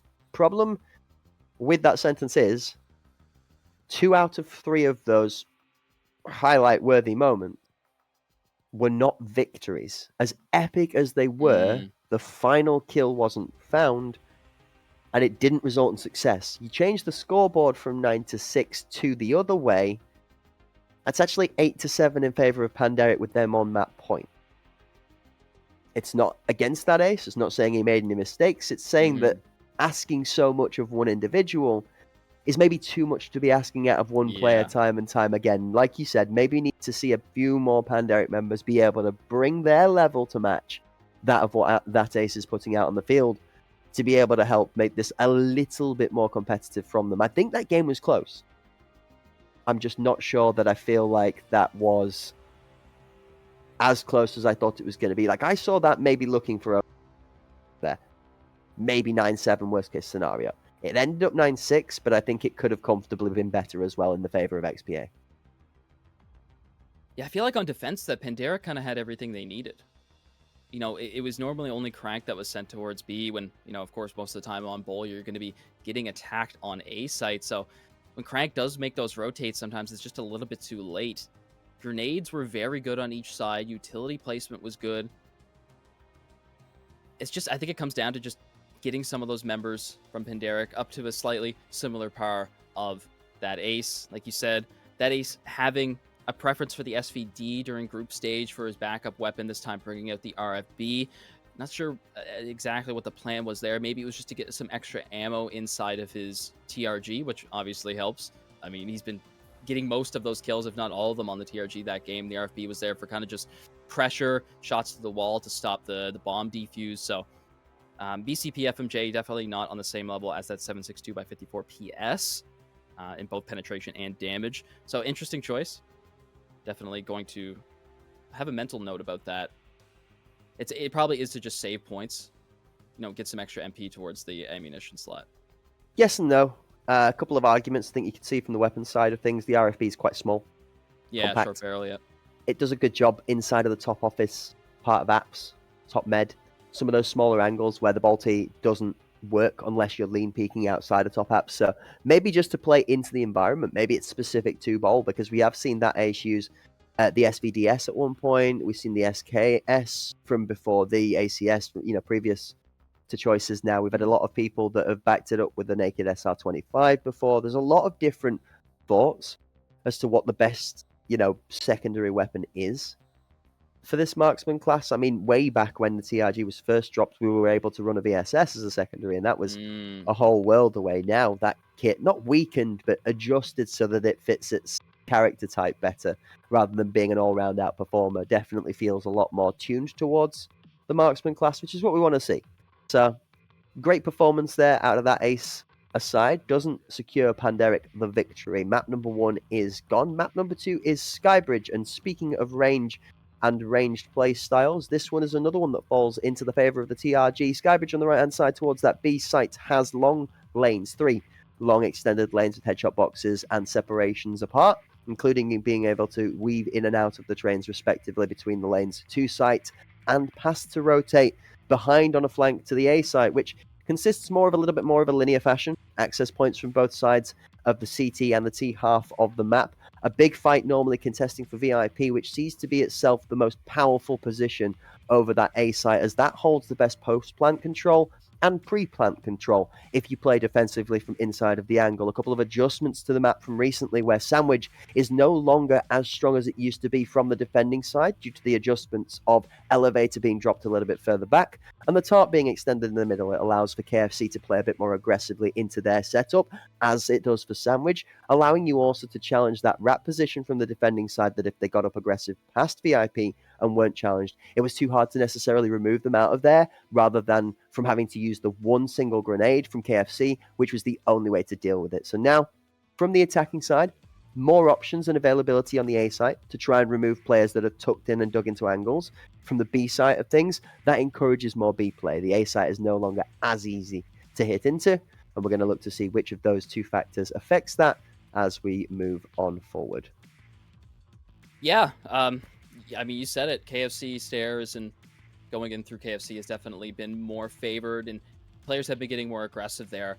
The obstructions and tarps that were moved towards Sandwich and Hole, they've stopped those extremely early nades bouncing off the corner straight into Hole, getting early pickups there. So I've definitely noticed so far in this tournament that those V40s have made their way to be thrown over the bookstore towards KFC stairs, getting some early picks there. But I think that sometimes when teams hold their utility, those V40s, it's extremely important. A lot of attacking teams don't really push past that second point of a site, back by Filbo and back behind there, right? So you still have opportunity if you have a teammate near you on defense to defend you while you try to rip that V40 and arc it over into site. But it is dangerous. It is very, very dangerous. Smokes are smokes have always kind of been in the same place no matter what. It's either both lanes or one lane and then VIP. It's not normally in VIP, so I think it's still kind of even in terms of which side has the better placements in terms of where your smokes can go to lead you to a victory in a round. So I'm more looking towards those V40s and exactly where they can place them. KFC stairs obviously being very prominent. B site's not very common. It's really, really long range. That short fuse timer can sometimes detonate that nade before you really want it to get where it wants to go and pick up a kill. But of course, like I said, it's still optimal to arc them underhand near the end of the round when someone's going for a plant or a defuse. So I'm really looking for V40s this game. Skybridge, in adjustment to utility, definitely has warp a little bit more. The grenade that would bounce off of the curved wall towards Hole doesn't exist. The scenery covering it being thrown as a spawn grenade to sort of stop access now. The grenade cross-cut jungle to KFC still exists to a fashion. That's still a viable option. See a few more teams now underarming something short towards the gap for Sandwich so that it catches a player aggressively swinging through to try and take out Rat. And then also the ability to sort of push out a VIP without too much aggression. You can counter nade VIP. The one for me that I see more used now is the attacking side, setting up from Hole and throwing a nade off of the inside wall that drops into the gap that counters, where you would charge out of Rat now. So the attacking side actually has that grenade in their wheelhouse rather than the defending side, which changes how that plays quite a lot. You're going to be really, really shocked to see the difference between Sandwich, I think. Sandwich is way more defending side favored now, I think, in terms of being played aggressively, but it's way better for attacking side favored if the team plays it defensive. Yeah, that's definitely. I don't think I've seen any V40s really near that too often, personally, just in the ones that I've casted, but I'm definitely going to be looking out for that. Sandwich and Rat have always been a very common spot for those defenders to kind of hold, right? And we know boosts are definitely in play as well. So Sicario being one of those teams that really favors boosts here on Skybridge. They do it a lot up by the box, near behind sight. Of course, you can get that one over Rat as well. So, I mean, these are two teams that are definitely very different to Sicario. So I'm not really expecting a lot of boosts here, but there is opportunities for them as well. I mean, there is a lot of spots that you can definitely get some dirty peaks on. I'm wondering if we can get something possibly Heaven as well. We can get up top over the barriers all the way towards site, but that would be kind of crazy. Ladies and gentlemen, here is your head-to-head screen. Yet again, the rosters on screen. On the right side, Pandaric, Apex. Yes, it says Cacao, but Crank will be stepping in for him. Been a key member on Bulb and have my eyes out for him. Kind of potentially one of those, what is the word? A first overall pick, but still a rookie, right? We're still trying to get Crank on a similar level as the rest of the team. He's very fast. He's very able to play different roles. So I'm definitely looking at Crank and possibly being taken under the wing of Bikizi, known as the CEO of Movement, to potentially teach him a little bit of those tricks that he has up his sleeve. Recently, though, it's been all that ace. Speaking of that ace, talked about it, TRGs on Skybridge. has a lot of opportunities to play in different spots. Looking at A site, potentially all the way back near jungle stairs has a decent opportunity. However, you don't really have that much pressure onto site. Your Filbo is an alright spot, but B is definitely very important. It is the longest range angle on the map, so you can have pressure through lots of different lanes. Kind of depends where you position yourself. That top of middle train is slightly predictable, so it can be difficult to get yourself up there without getting pre-fired. However, sometimes it's your best option in stopping the onslaught of either of these teams that can be extremely aggressive on attack, not give you a single second to think. That being said, talked about Skybridge, we talked about all the changes that were made. PSG doing a very good job and able to, stop those early nades and actually allow them to have a little bit more skill in the way they're thrown. Definitely a big appreciation factor for that. But also, speaking of nades, they've hooked us up with grenade trails, similar to what you see on the PGA Tour. Hit that golf ball hole in one, you'll see exactly where it goes through the air. V40, actually, in the description, talks about how it's the similar size of a golf ball, so it's quite appropriate. Nice to see them being tracked and trailed, actually. It's good to see. The one thing that, personally, I'm still adjusting to myself is understanding which of them is a lethal and which of them is a smoke grenade right now, or a flashbang. Because sometimes I see a grenade lineup that looks exceptionally landing on top of a player's head and model under the feet. And it turns out to be a smoke instead of a grenade. It does make you wonder sometimes. Maybe we should use that lineup for the V40s once in a while, right? But no, the additional bits for quality of life from a spectator's perspective have been insane from Battlestate Games, and that's what we love to see when it comes to tournament time. Speaking of which, it is time for the tournament to keep on cracking on. It's Panderic versus XPA, map number 2 on Skybridge. First shot out of course, Disabler somehow seems to disappear into the scenes and the nightmare. Codex has one. That ace is the response from the Balti, and I don't know how that man did not die the first time around. Oh, grenade.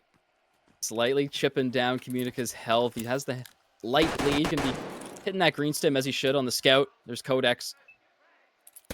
For the second kill of this round, Communica names Superior, the last ones remaining as they both started off after the bomb goes down with a kill each. Beautiful nade, under-arced towards site.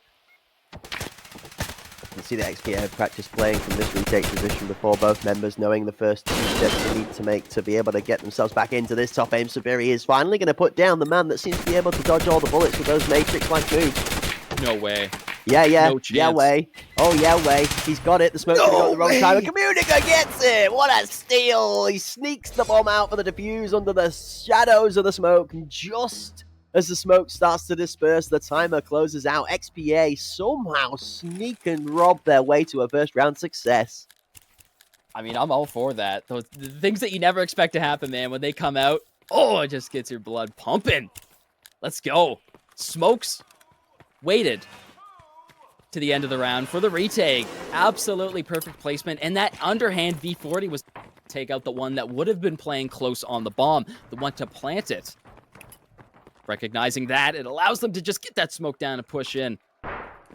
What a I don't think they've been comfortable having to deal with the member still left in Red Train. Like you could see, obviously, part of that first play in the plan was to take out the member of Red Train and continue, but everything else seemed to be executed exactly as they'd hoped to be able to put on the table. Bakizi for 1, Bakizi for 2. The captain's starting to kick up the dust as he's feeling a little bit hard done by, but his team has not had the better side of the coin so far in this head-to-head. XPA up around, but Panderic looking to try and even this out and take us to a similar scenario as we had in the first map. Darold. Oh my word. Gross. Bakizi got a couple kills and Rapid's like, I need to get in there. Regrets that immensely. As he actually has a decent right shoulder peek and spots him on the first one, so he lines it up. Zerald. A little too quick on the draw there. This town ain't big enough for the two of us. Definitely 2 top aimers. We're still a far way away from the ace just yet.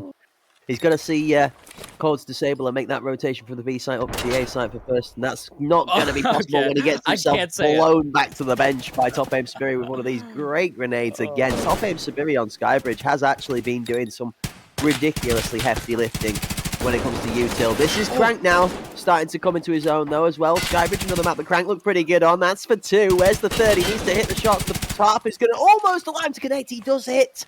but he doesn't connect the crucial headshot. The run out is going to be a little bit too aggressive, and top aim Sabiri puts Crank down.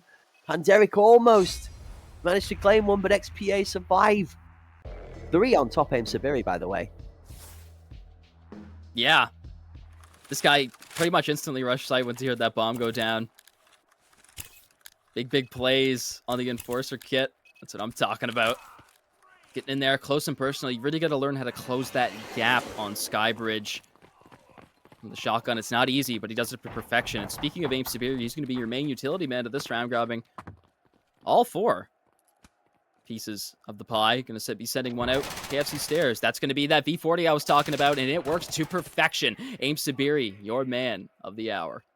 Rapid gets one, Moyanri gets one, Crank takes out Moyanri as a response. You see the member in Panderic that was holding the 4U to match that. And top aim Sabiri in that ace is the one that goes down first, which means all that util is currently sat on a corpse. Codex picks up one with a shotgun, Cause Disabler goes down. Panderic have good numbers in this play, and I think that's going to be a call that the B site is open. There comes the rotation. A member from XPA and Zarold is going to be able to match the timing, but smart choice of pathing from Panderic keeps both of the low members safe and a member in heaven to watch for rotation on the flank. Vice being planted. Zarold's probably going to wait a bit of time out here to be able to try and pick somebody off. He takes Codex out with a good, disciplined, slow play up the ramp. Oh, never going to contest the device there, but he does manage to get the pick off. Top aim Sabiri is here. There's no way we do this twice over, right? I don't know. I mean, that information is crucial. He just barely caught a sight of Rapid coming down off of Heaven there, so it's going to allow them to not worry about that super long-range top angle. Rapid sends some shots in the smoke. Aim Sabiri sends some himself. Bombs in a spot where they can't do the same thing before. You're going to stick that. You got a Rapid staring right at you. You got to be some sort of crazy person, as Rapid ends it off with a double kill, baby. Panderic up for their first round in the 3rd. Yeah, you hit the nail on the head with that one there. It absolutely turned out to be exactly the same attempt, but not the same result. And you were talking about the information of him coming down from heaven and it being called out. I arguably think that it doesn't matter one bit about that information. If anything, it tells them that it's not possible for them to do the same thing again, which is why I'm extremely surprised to see them try and do it. I liked the approach to begin with. Shotgun trying to force the model into the side of the train to get just a whiff of something through the side of that smoke to be able to fight a fair fight. But Panderic play it wisely. They hug to the smoke. They don't give anything away for free. And just 2 members, they just put pressure down on that post-plant position. And that's just like absolute the best type of mistake fixing. They did exactly the few little things that they didn't do in the round that they lost there. They immediately fixed their mistakes, resulting in their first round win here. That's what we need out of them. Good adaptation. That's what we like to see.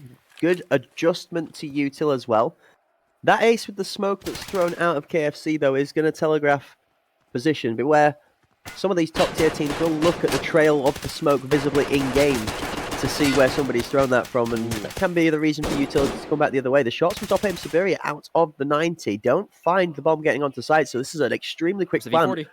Counter nade from the behind. Bikizi moves forward onto E-Box so that he doesn't get caught too much. Still a little bit of a tickle. Keep an eye on that flank. That's ace. Holding deep for E-Box. Never mind. Ooh, there's so much space. Barely go through. Flat stripes all across the board, and that's that ace to push up with that RFB and get a second kill with it. First one with the TRG, so actually making a little bit of use of that secondary weapon this time. BCP connects. I'm really curious. I looked up to the minimap to expect one of the XPA members to be rapping for the flank as they normally have done. It's normally like a Communica or a Moyan replay, maybe even a Zarold actually be on that lurk, even Chords at some point, but nobody came. Actually, they just stacked up as full force from the back of site and tried to contest that head-to-head. This is an interesting look, actually. Mm-hmm. And they almost pulled it off. I mean, they opted in to just play the retake. Exactly. The smoke was just barely off to allow that ace to punish them for it. Here's a similar strat to the first round we saw. Codex up for one.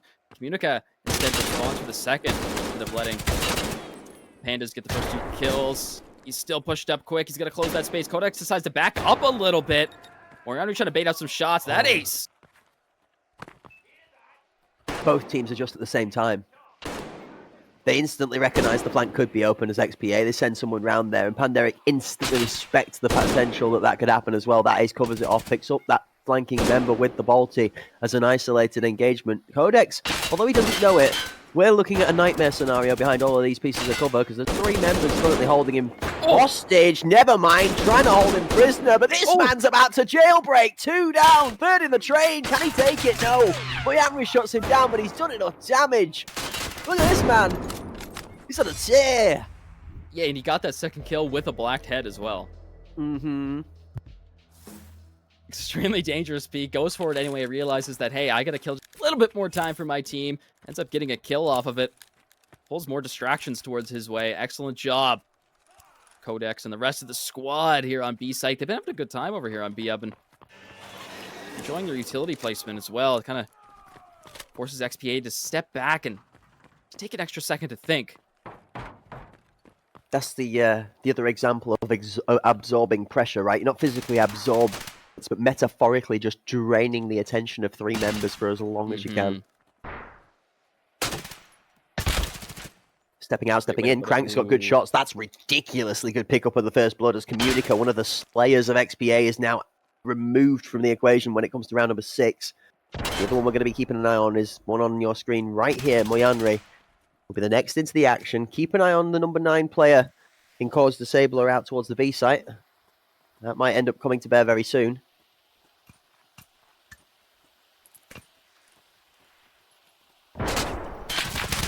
Interesting VIP smoke here. Definitely sent by one of the XPA members. However, it doesn't do them any good as Panderic set up some 2 beautiful smokes, 2 standard ones, and they work out really well. Rapid gets the second kill onto the XPA roster. He's going to be prone. Rapid laying down. Rifle behind every blade of grass. It's been kind of the... Oh.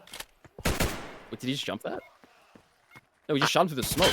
I think he just absolutely brutalized him through the smoke. Yeah, this is just a tap fire, so the first one goes down. That ace picks one. Rapids has got the second on his mind. Boom. You can see the Panderic squad stepping through. There's only Zarold left alive, and this suddenly looks a lot more even than it was, and now a lot less even than then. 4 versus 1. Panderic is stepping all the way up to try and challenge him, and Panderic take a lead in map number 2 by 2. 4-2 so far. First half looking good, Kirk. Yeah. And they still have 2 more rounds to take home if they so choose to do so. So far, with what they've been able to pull off, I've been definitely keeping my eyes locked on this utility placement again. I mean, you got to look at it. Rapid has also been a member that has, you know, recently started to pick up, you know, frag grenades as well as the bomb. Being the member that usually just gets up close and personal and wants to get multi-kills, the entry fragger. But this time so far on Skybridge, picks up the odd nade or 2. It's often passing the bomb off to someone else. Putting that trust inside their reserve member and that of Crank this time.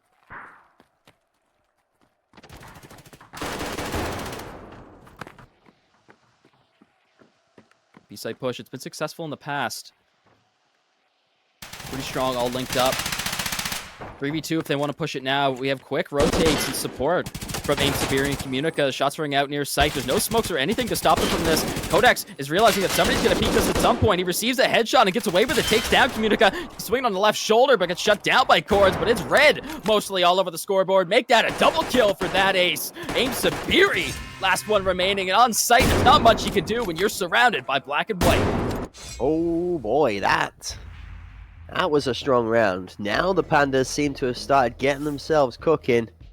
They really start to look quite fierce at this point in time, and this is the kind of mentality they need to carry on to the end of this game and into the next map to be able to bring this one back. I mean, XPA here, they already have one of those Willy Wonka golden tickets of advantage towards that grand final spot, remember. This one here takes them to the match to play for that grand final spot. This one qualifies you for semis and saves you having to go through the lower bracket, so a very crucial match for both of these 2 teams here.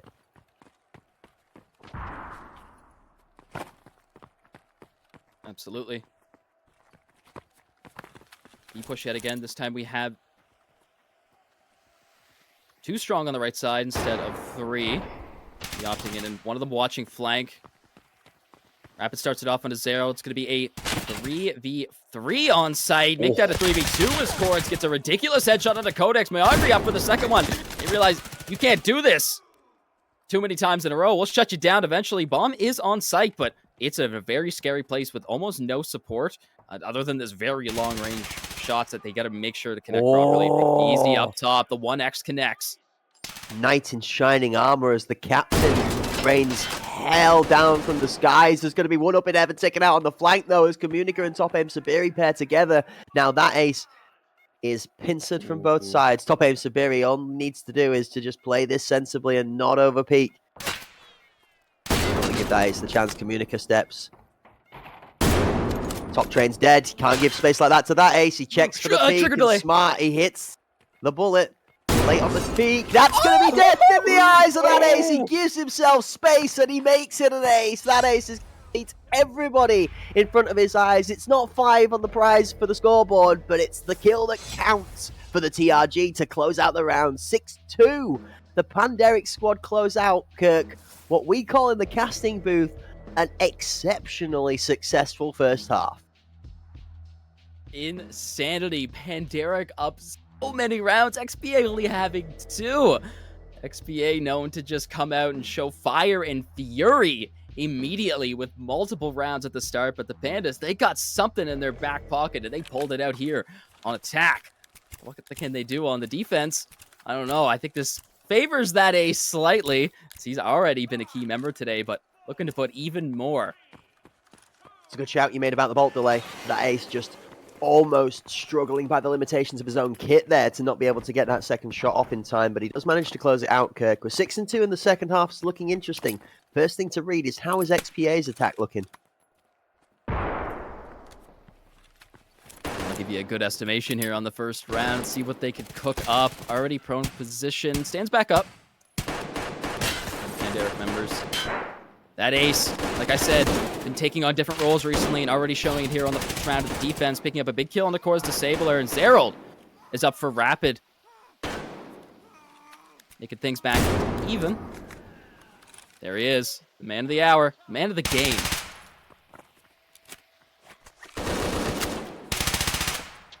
Whoa, so close, but yet so far as Communica puts home the point that headshots are king. He'll hammer another one home. Top Aim Sabiri with the grenade over towards Grank's position. He's going to take off half of his health. The lurker at bench almost catches Top Aim Sabiri off guard. He's going to take a chunk out of his health as that's half gone, but the captain goes down. Moyanri with a shotgun of their own is going to be able to do some damage as the squad from XPA starts to back out. I think the B-site rotation very smart at this point in time. The Pandemic squad members are rather pushed forward and committed to this A-site at the moment. Yeah, I think Pandas actually got lucky there that they decided to back up. I mean, both of them are extremely hurt and in hold need up, look of at healing. This.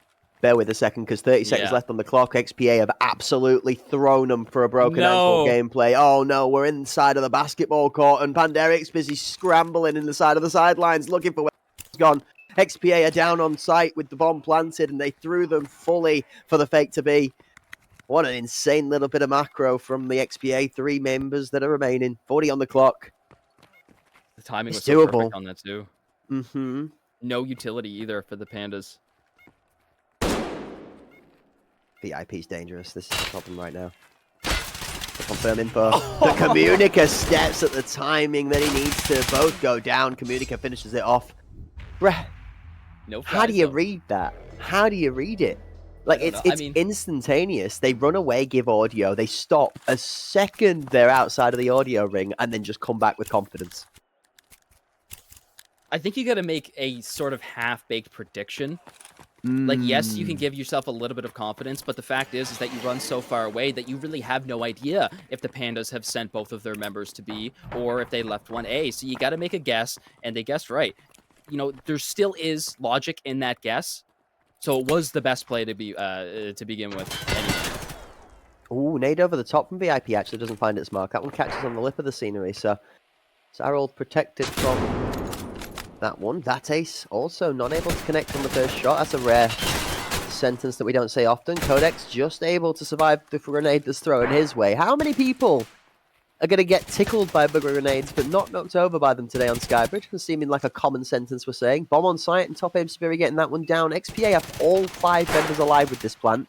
Panderic 4, still 2 to contest. Oh, here's the swing. This needs to be big. Good from Codex. Panderic starts to level it out. Cords on the counter swing. He's going to pick off Moyanri. He's going to claim 1. Instead, actually, for the kill, Moyanri for 2 with the shotgun out of VIP.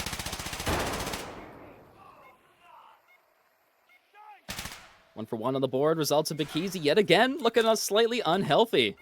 This guy's been the receiver of many bullets, but not actually dying to the closer end of the round. Zero finishes him off. I mean, it was a crucial play there to jump over your sandwich, get that information. That guy was almost instantly picked off. Bikizi, the last one remaining. There's only so much you can do.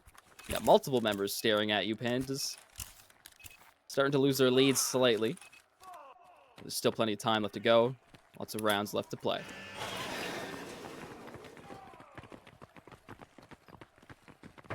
So interesting to me. The Skybridge felt such a heavily defending side-favoured map for so long. The map changes now really have put a lot more pressure on the defending side, having to execute a lot better for positioning. It's not as free anymore, right? You can't just run up and shove into aggressive positions and hold and have a better angle. The map's a little bit more balanced in the dynamic of it, and the attacking side should arguably have a little bit more access to site, right? Their objective is to plant. They have the tougher job. They should have a little bit more advantage, and then the defending side to be able to play into a retake or to choose to deny whether or not they need to make that decision, becoming vital to the gameplay. First kill going down as Codex is picked out of VIP. Moyanri, the deliverer, the postman of death for this time around, going to hold that position, and this is where it gets hard because sight is clear, but Panderic have played really deep and reserved. Rapid is, oh man, look at the Rapid's got that, could be dangerous. Top M Siberi puts the nade onto that ace again, brother. And I was going to say it, that ace had a V40 ready to go to stop a plant, but no, he's off the board now. Utility is on his dead body, and nobody's available to pick it up at this current moment. Device does get planted. 5 still strong for XPA as they start to push more numbers up. Zerold, the big kill from behind, the flanking Bikizi does not make it look easy. He gets shut down swiftly. XPA finally lose their first member in that of Aim Severe with 35 seconds left on the clock, and Crank the only one to do it. Can he be the savior of the Black and White Pandas? He starts it off on a Moyanri. Oh man, every time he goes around the corner, it I tense up. That grenade towards VIP would have been good for some pressure down. It's only going to give him space to get onto site, but with that many numbers less alive from XPA, it is a tough task for Crank, like you said. A great round from XPA is going to close that gap. We've gone from 3 to 2 to 1 now. 6 to 5. Panderic find themselves still in the lead. But that gap is closing quickly. XPA's attacking side has seemed to unlock a new gear for them. And the Panderic squad needs to find the adjustment to be able to match it.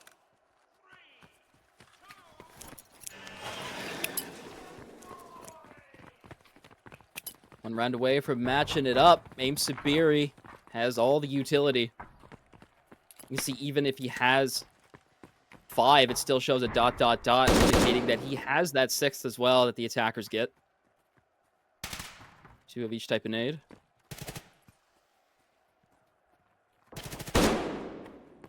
XPA doing something similar to what the Pandas been doing on their B site attacks. This time they have more members than what the Pandas opted in to send. Moyanri, first blood is easy, then way straight onto sight, and his teammate's gonna arrive right in front of him. Oh, so carefully. He almost takes him down, but Crank falls, and XPA are looking so dominant this round already. Minute and 15 seconds left, and Codex and that ace are the only ones here left to save it.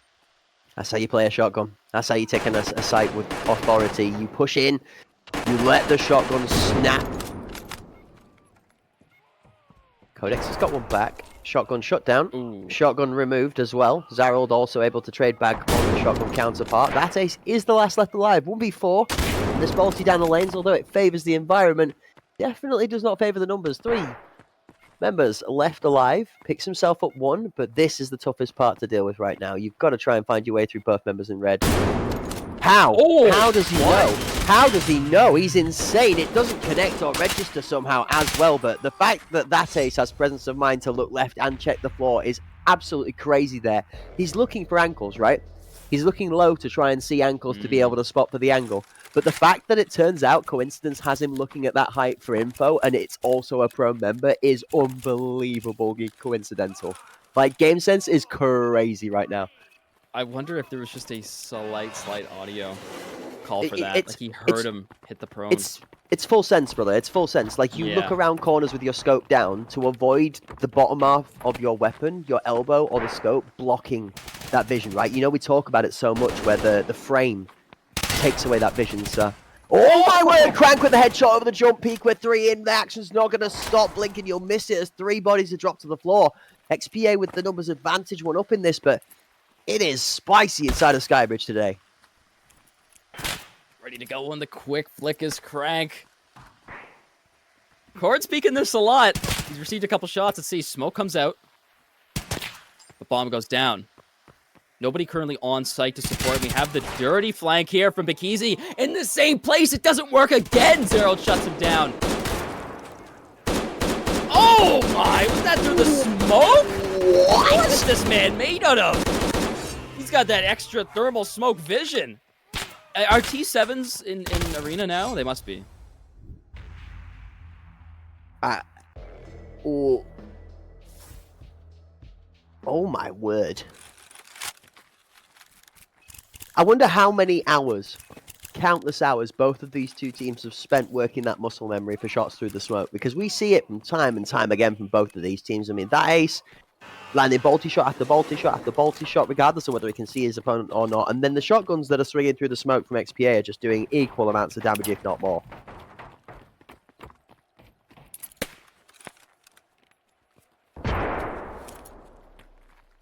Maybe, I think he might actually be half reptile, because he can sense heat. It's got to be what it is. Looking for one of the Panderic players here to really try something different to make the difference. Rapid is getting slow walked by Communica, trying to play out a bench. Should be falling in his favour there, but the left hand versus the right hand. Top aim, Sabiri's going to drop a util. I don't think we've had a round this game that hasn't had top aim, Sabiri dropping grenade damage at least, if not a kill. That's a great one from that ace as one goes into VIP as a smoke to try and cover that off as well. Crank. Ooh. Now, probably fairly well flashed. That landed behind him, so probably more just a little bit of a darker screen than anything too dangerous.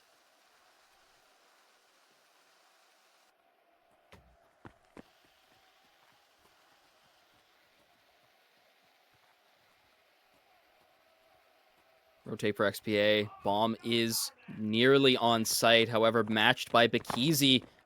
Opting in to stay back this time, not go for the flank. Definitely would be a lot more useful here, as he's positioned himself perfectly. The pre-fire should be able to come out. Zerold is easily able to match. Beforehand, though, that ace gets a big kill still near A site. Crank coming out on top, showing why he's just as good as of now. Actually gets the kill at the crucial time as well. Crank makes sure to take that member off site before the bomb is planted. That ace makes sure to take his time landing the shot on the bomb planter. Now he can give his body for the fight as it allows Crank to close space. There's no time left on the clock for the bomb to be planted, so that ace gives his body to hold Cord's Disabler up. And Crank, he's going to keep it smart and keep it safe. He ducks, dips, dives, and dodges his way out. Panderic level it back to 7-7, and it looks like XPA are going to have to scrap for every single round for this if they don't want to go to a third map, Kirk. Yeah, it's going to take a lot here. I mean, they had something figured out there for a while, but like we're still on that side. It was attack when they started to really get things locked down, and all of a sudden the Pandas, they figure something out. Bikizi opting in for flanks multiple times, not working out, so he places himself in a different spot. Yes, it did not result in much. Maybe just a little bit of pressure. But it's still a better spot to be in than what's resulted before. But, I mean, we're looking here. Myonri takes an aggressive push right in, and that ace. Buddy, if you hit that, I would have shaved my head.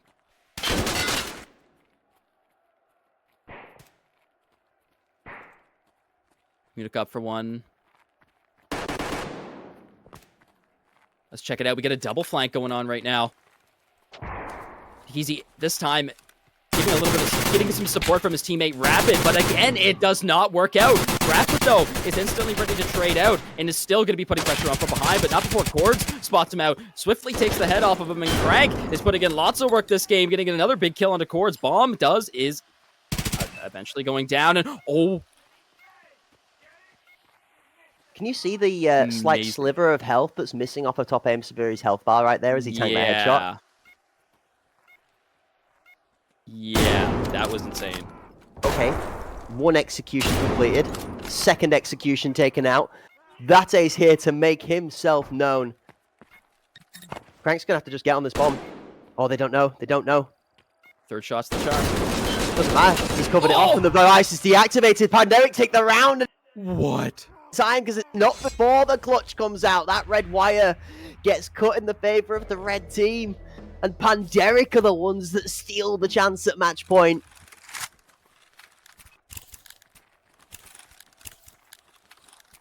Okay.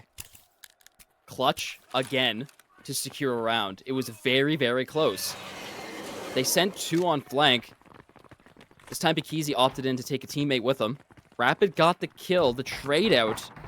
But again, Bikizi didn't pick one up. Oh my. He really wants it to work.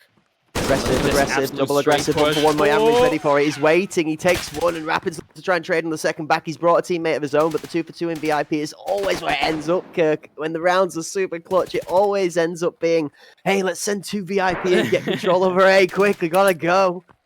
Look, they've doubled it again. XPA has even sent a third round. Oh, Crank picks him off. That's huge. Space is given now.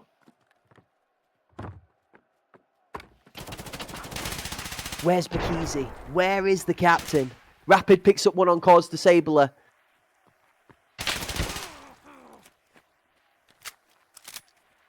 Still fights going out. Henry.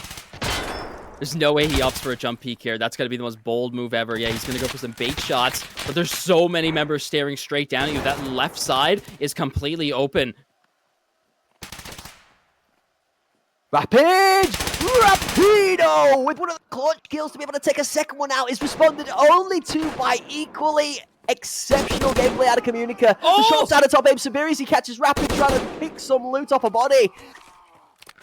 Ain't got time to do that one here, son.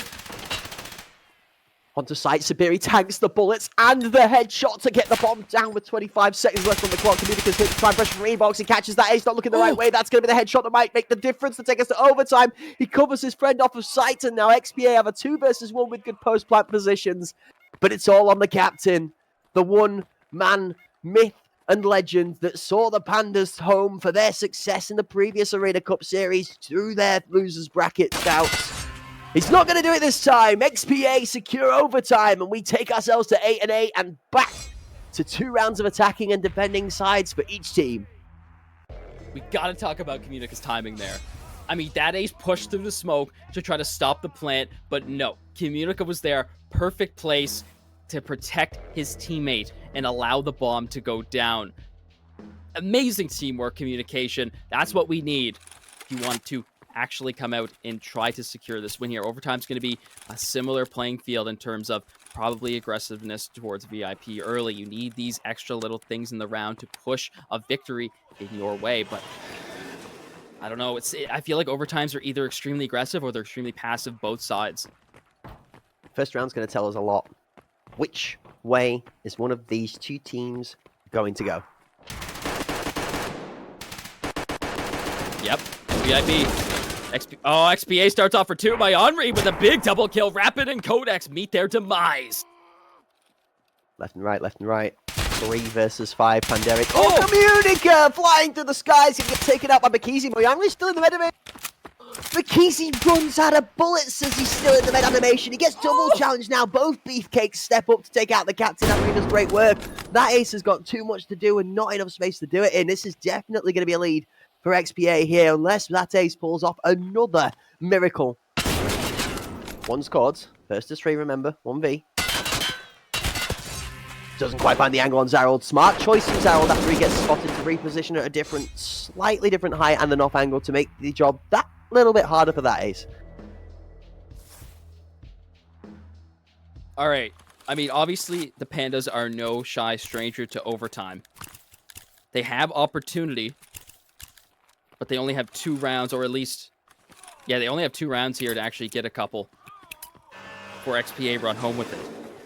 They beat out Jumbo Team on Skybridge during day number 2, going 11-9. As soon as it went to overtime, they took it.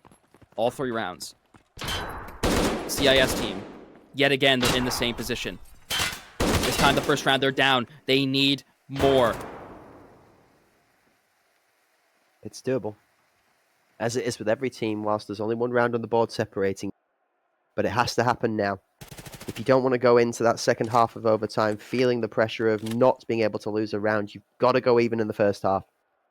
Remember, overtime for the folks at home not aware, it is a best of 4 rounds, 2 attacking and defending sides per half per team. First to 3, best out of 4, winning it out. Codex takes 1. Crank takes a second.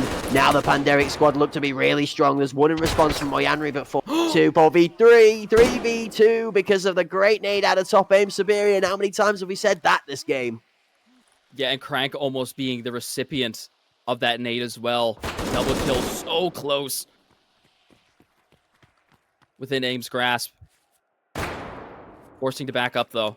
All the way through escalators.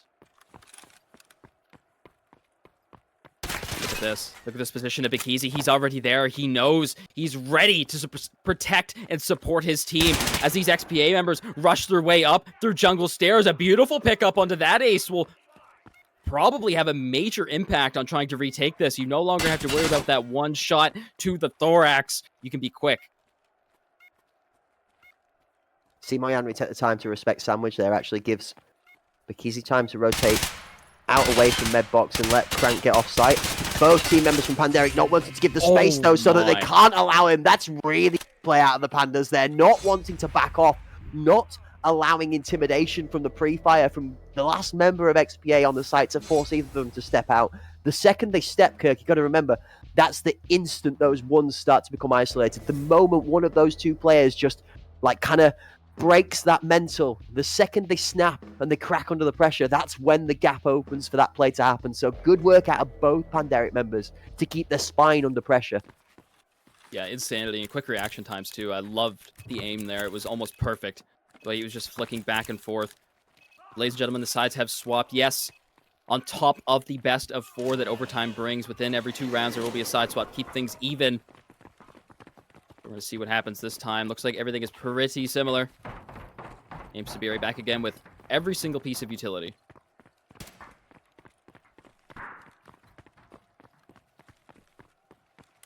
Slower start from XPA on their attacking side. Gonna run into heaven, try and fake a push, and then bring it all the way back. Interesting XPA trying to force rotations in a similar way that Panderic were.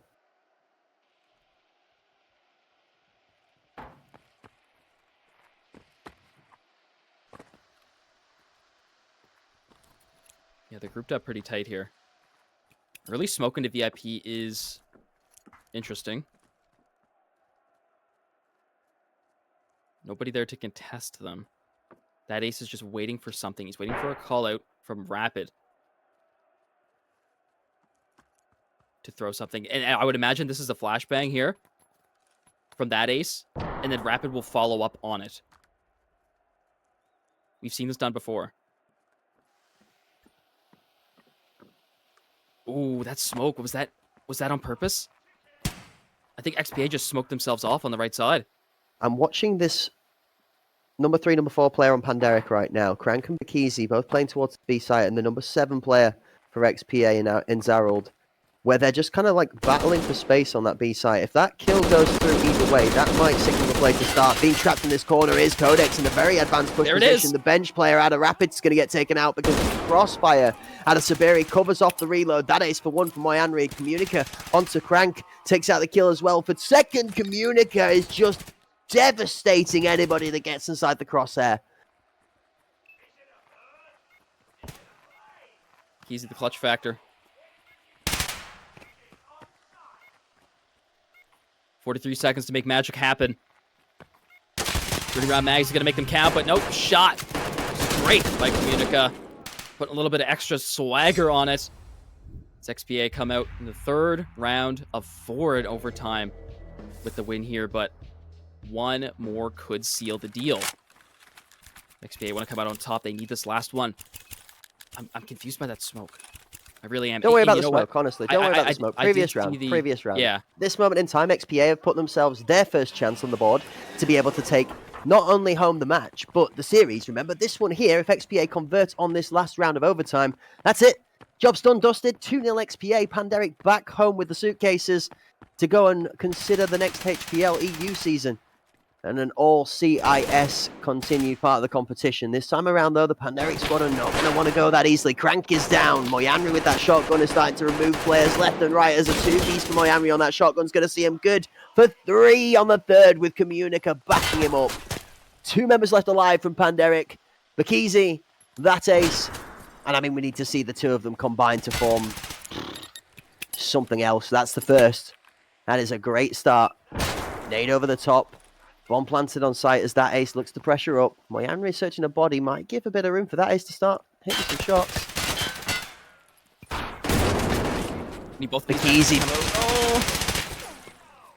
Oh, the shots ring out. He does connect and he gets away with his life. The smoke on the left-hand side saves him for a second. He's still got 3 players to deal with and not enough time to do so. Moyanri, the final bullet home. XPA, although pushed to the limits by the Panderic squad in map number 2 on Skybridge to an overtime, they also do fall just short. 11-9 XPA take that second map there, but 2-0 in the series. And we have our final match of the day decided. We are going to see Tarkov Help taking on XPA for the first spot in that final. XPA taking Bowl 9-6. Come out on Skybridge. They start to get a little bit worrisome as the Pandas start to get rounds on top of them. But in the end, it pushed it to overtime, and XPA come out 11-9 here, pushing themselves on the top bracket, keeping themselves alive, not being worried. But a potential knockout tomorrow. But, well, if they lose this next game, it definitely is possible to get put out tomorrow. But, ladies and gentlemen, what an explosive series. And I'm really excited to see what happens next in this next game, as both of these teams look very, very similar in terms of skill levels. But Panderic Apex, we got to say that they have a lot of these things that a successful team needs to come out on top. They have the teamwork. I liked in that the second round of overtime where Rapid was positioned up very far in Bookstore. That ace all the way back behind A-Site. He threw a flashbang as soon as it popped. Rapid was ready to go right in, but unfortunately, there was 2 members came up through KFC stairs, shot him down quick. There was also one near Sandwich as well. So the strats are there, just slightly unlucky in the execution. Congratulations to XP Academy for staying in this. Yeah, great game from both teams again on Skybridge. Sees Panderic, like we said, just not quite short of the mark. They were very good at holding their own in a 6-2 half, which you would argue is just about as good as what you need to do to get it over the line. But I mean, it just goes to show how good these CIS teams are at doing an equal job on their attacking half. I mean, it showed the difference at the end there that teams went 1-0 on their attacking side for Panderic in overtime to 1-1 and a split half. And XPA put home both of their attacking rounds on the overtime side of things. And that really does just go to show the difference. I mean, not only were they able to match Panderic's 6-2 attacking first half of the map, but they then went better in overtime by being more consistent further down the line. And the endurance side of things, this sees them 2-0 in a matchup that could have been quite easily 1-1 going to a third map, but that is not the case for today. And it seems to be a bit of a theme of the day that we have seen good close matches, but that underdog team just not quite able to put up enough of a challenge for us to ask for a third match in the series. We were blessed yesterday with long games. Today, maybe not so much for the third for us in the casting booth, but saving a bit of the hard work from the guys in the background that have been covering. That being said, we still have another epic match to bring to the folks at home and a lot more content to go alongside it. So, without further ado, it's time to talk about a few of the amazing things that have been brought alongside the Arena Cup Series 4. As I'm sure you've all been aware, you've all been grinding really hard this week at that beautiful Arena Pantheon task that allows you to unlock the Arena Graffiti White ACS paint. It's a cool design. Similar pattern to that iconography from the Labyrinth event just recently down there, alongside a little bit of wordplay where the word ACS is actually threaded into that pattern on the gun, which looks Really cool. It's a nice little touch to it, and it's very crisp. And that is just a single part of all the amazing things that we've been giving away. A shout out to 3 members that have not claimed their prizes just yet. 6Ty46, we need you to get in touch, sir. You have a Rivals 2 Gen 3 mouse waiting for you to pick up, as well as, and I'm looking for the other 2 recipients right now, because Elder it has Gilbert. been, there we go, Elder Gilbert and Forever Soldier 12 it is. Keyboards and mice, guys, please, thank you, Kirk. Get in touch. We need to be able to give those prizes away to you, because if not, we're going to be rolling them up and giving them to somebody else tomorrow. So please, if your name's been called out, come claim your prize. Or we're giving it away to somebody else, all right? You've had your last warning. I'll take it. Dibs. Maybe not. Maybe I'll get lucky someday, but we'll see. We've still got a couple giveaways to go as this tournament continues on. And Crack mentioned a little bit something earlier. Arena Pantheon was the task line dropped last week. But this week, of course, we got to bring you a new one. That's right, ladies and gentlemen. We're announcing it right here, right now. The brand new task, Best Served Cold, is now available for all players inside Escape from Tarkov Arena, with the unique reward being the tactical clothing Grenadier t-shirt. So, I mean, I've seen it. It has all the names on the back. Beautiful designed t-shirt. Ladies and gentlemen, you can also get different things like Battle Pass experience, battle points and GP coins, as well as LEGO medals in this task line. So now it is open. Maybe wait a little bit till ACS is over and then go play your games, because we still need you here for the most intense game of the day, Tarkov Help versus XPA. But of course, do whatever you want on your own time, but we can only appreciate you sticking by. You're here for a minute, you're here for the whole time, doesn't matter. We love you all the same. Yeah, absolutely, ladies and gentlemen. That task is going to be available for you guys to complete all the way up until July 28th, 10 a.m. BST. So don't forget to get your hours in and get it done, okay? I know a couple of people are in the Discord with myself and Hort and a couple of the other pros in the scene last night, trying to help them get over the line for the ACS Graffiti white paint before that one expired. So the same thing goes again here, folks. Ladies and gentlemen, it is an exclusive. This is one of the benefits you get for being here on the broadcast. Make sure that the task is completed. It's going to be there available until July 28th at 10 a.m. BST. If you don't want to miss out on that t-shirt and look really cool in the arena, then make sure you get it done. They weren't too difficult, I'm going to be honest. We had some good fun, some checkpoint games, some Last Hero game mode, some Blast Gang. I think it's like 50 headshots you had to get, and then some kills here and there. So nice. It's light work, honestly. If you play any arena whatsoever, I'm not talking arena mains. I'm talking if you play your casual 3 to 5 hours a couple of days a week, it is achievable within 3 to 5 hours of gameplay. You just have to be on that day, deciding that that's what you're out for. You want to earn the paint, you want to drip your weapon out, a little bit of effort goes a long way. Absolutely, ladies and gentlemen, we can only thank BSG for hooking us up with this brand new task line. Get yourselves in there in the fight. Claim some awesome rewards. We can also thank our sponsors over at SteelSeries that have been so gracious to provide us with so many different amounts of unique top-tier gamer equipment. Best in the business is SteelSeries. Make sure you check them out. Lots of giveaways as well. We had some winners of the USEC Day Off outfit, top and bottom. 10 winners there. And again, guys, if you haven't claimed your prizes, Hunt Premier Discord, hit ! Discord in the chat. Join the Discord, hit the contact us text channel, make a ticket. Make sure we get those codes sent off to you or your physical items, one from SteelSeries. And we've got to address it, all right? I'm going to talk to the people in chat because I can see you all yapping. Everybody's really excited for one of the other paints that is currently showing in the paint system, but you can't get it yet because it's locked. It doesn't even tell you why it's locked. Guys, don't worry. We don't know either.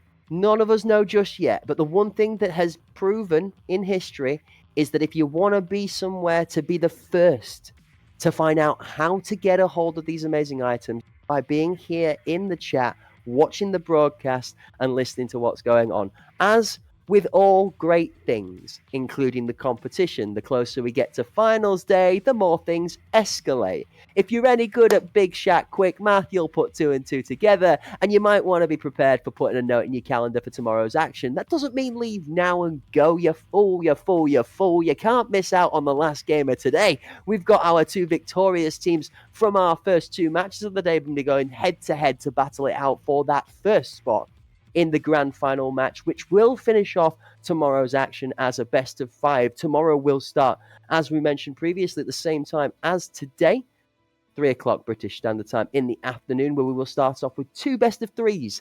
The losers from our first 2 matches of the day will go head-to-head in the first match of the lower finals bracket to then go off against the unsuccessful team we will see in this head-to-head coming up next. Those 2 teams will battle it out for the final spot in the grand final to go up against the team which we will decide right now.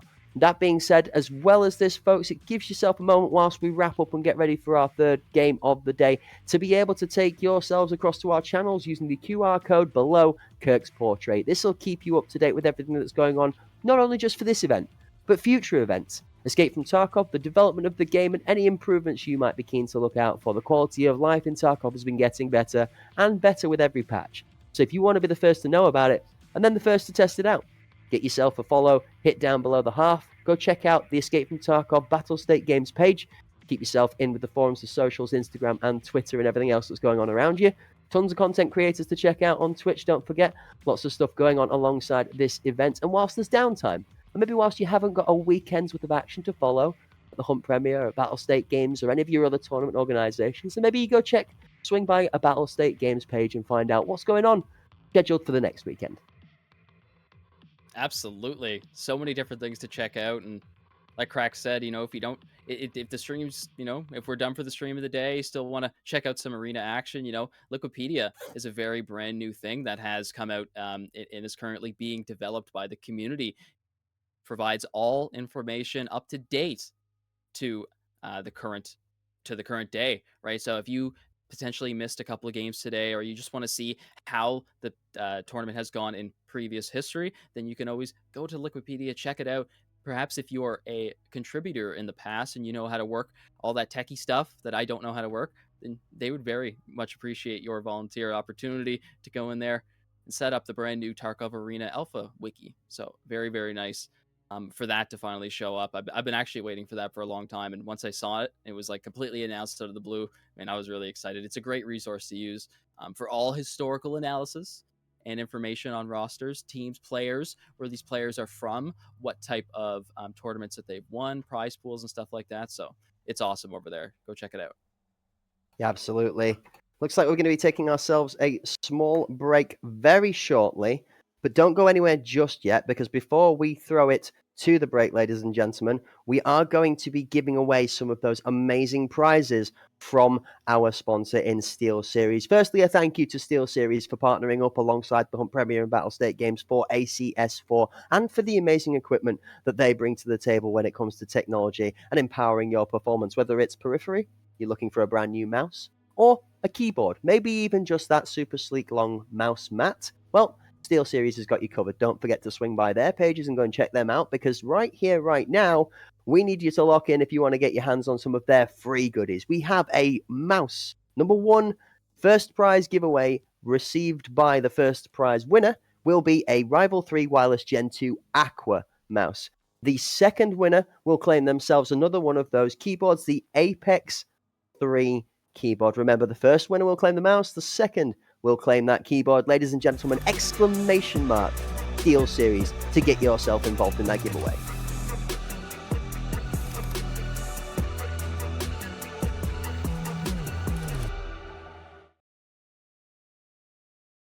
Quick look at that. Very slick mouse. One of the mice that SteelSeries has been able to show off here with our amazing graphic with all different types of gamer equipment. Ladies and gentlemen, now is the time. Exclamation point SteelSeries in the chat. Make sure you head on. If you're in the Hunt Premier chat, open up a new tab, head over to the Battle State Games Twitch chat and enter inside there. Exclamation point SteelSeries. Otherwise, you will not be entered in to win. And we want everybody to have equal opportunity here. So throw exclamation point SteelSeries. Yet again, that is your prompt. Put it in the chat. We will draw 2 winners here in the short future. Another reminder, first winner is the mouse. Second winner is the keyboard. You can't pick and choose. You get what you get. Very specific to this giveaway as well, folks. If you want to be in for a chance to win the giveaway, that command needs to be put into the Battle State Games Twitch channel. Okay, so if you're watching from the Hunt Premier Twitch channel, please make sure to move yourself across to the Battlestate Games Twitch channel to be able to put that exclamation mark Steel Series keyword in there to try and get your hands on either that mouse or that keyboard. That giveaway is going to be going on during our highlights, which will be coming up just now alongside a 12-minute intermission. We need to give both teams that have just played their best of threes about 10 to 12 minutes to refresh themselves, get themselves cooked back up for our final best of three of the day. Need to maybe look through some of the textbooks and figure out what strategies they're going to employ to try and claim the most important result of the day for them, which, Kirk, remember, this match is for the big peanuts. This is for the golden crown. This is for the first spot in the grand final for tomorrow's matches and the best of five. So looking forward to seeing which of the teams is successful right after we come back from this intermission.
Hello, ladies and gentlemen, and welcome back to the Arena Cup Series 4. My name is Cracked Wisdom, joined in the booth by Kirk on the Lurk to be able to bring you guys all of the action inside of the arena from day 2 of the finals weekend. Here on the Hunt Premier channel, partnered up and live on the Battlestate Games channel on Twitch primarily, partnered up with the sponsors of SteelSeries, we're going to rock on through to our final game of the day. The two victorious teams from our first two head-to-heads in the best of 3 are now going to clash for their chance at the first spot in the grand final. Tarkov help after a great performance in the first, and XPA after a great performance in the second, now have to face off against each other to be able to save themselves potentially the trauma of the lower bracket.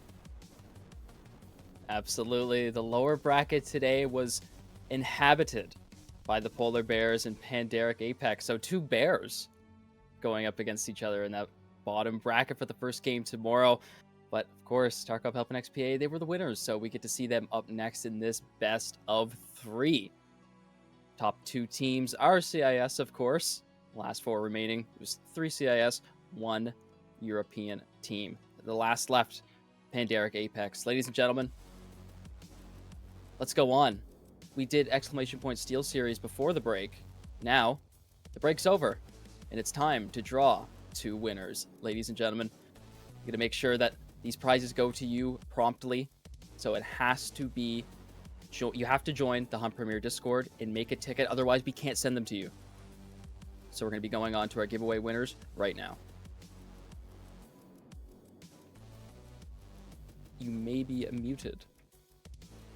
Ladies and gentlemen, that's right. If you have or have not posted into the chat for exclamation mark Steel Series, then your time is running out very swiftly. We are going to be closing that giveaway and announcing a winner very shortly, closing in 5, 4, 3, 2, 1. And that giveaway is closed, ladies and gentlemen. Winner to be announced very shortly. Don't go anywhere in the chat, because if you want to get your hands on that prize, like Kirk so wisely said, you need to be able to jump into the Hunt Discord and create a ticket so the mods can send that out to you. That's it. The giveaway is closed.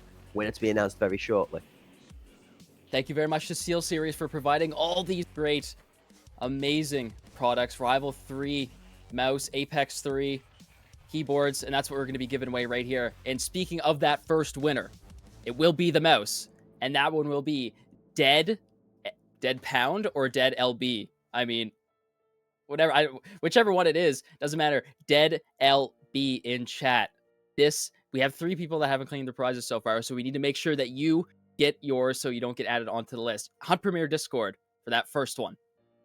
Ladies and gentlemen, that's right. Congratulations and a huge round of applause to Dead LB, the first victor today, and like Kirk so wisely said, the mouse, the recipient of that Aqua Barrier mouse that I've been yapping all about all day long. And ladies and gentlemen, without further ado, the second recipient, another winner in the chat, Aaron's Pancakes, claiming themselves the key.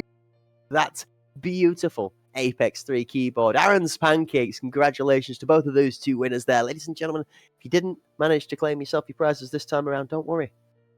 Much more still to be given away throughout the rest of today's broadcast and all of the finals day tomorrow. You don't want to miss any action when it comes to Arena, because there's always somebody trying to get in on the action to give away some great goodies. Congratulations to the 2 winners.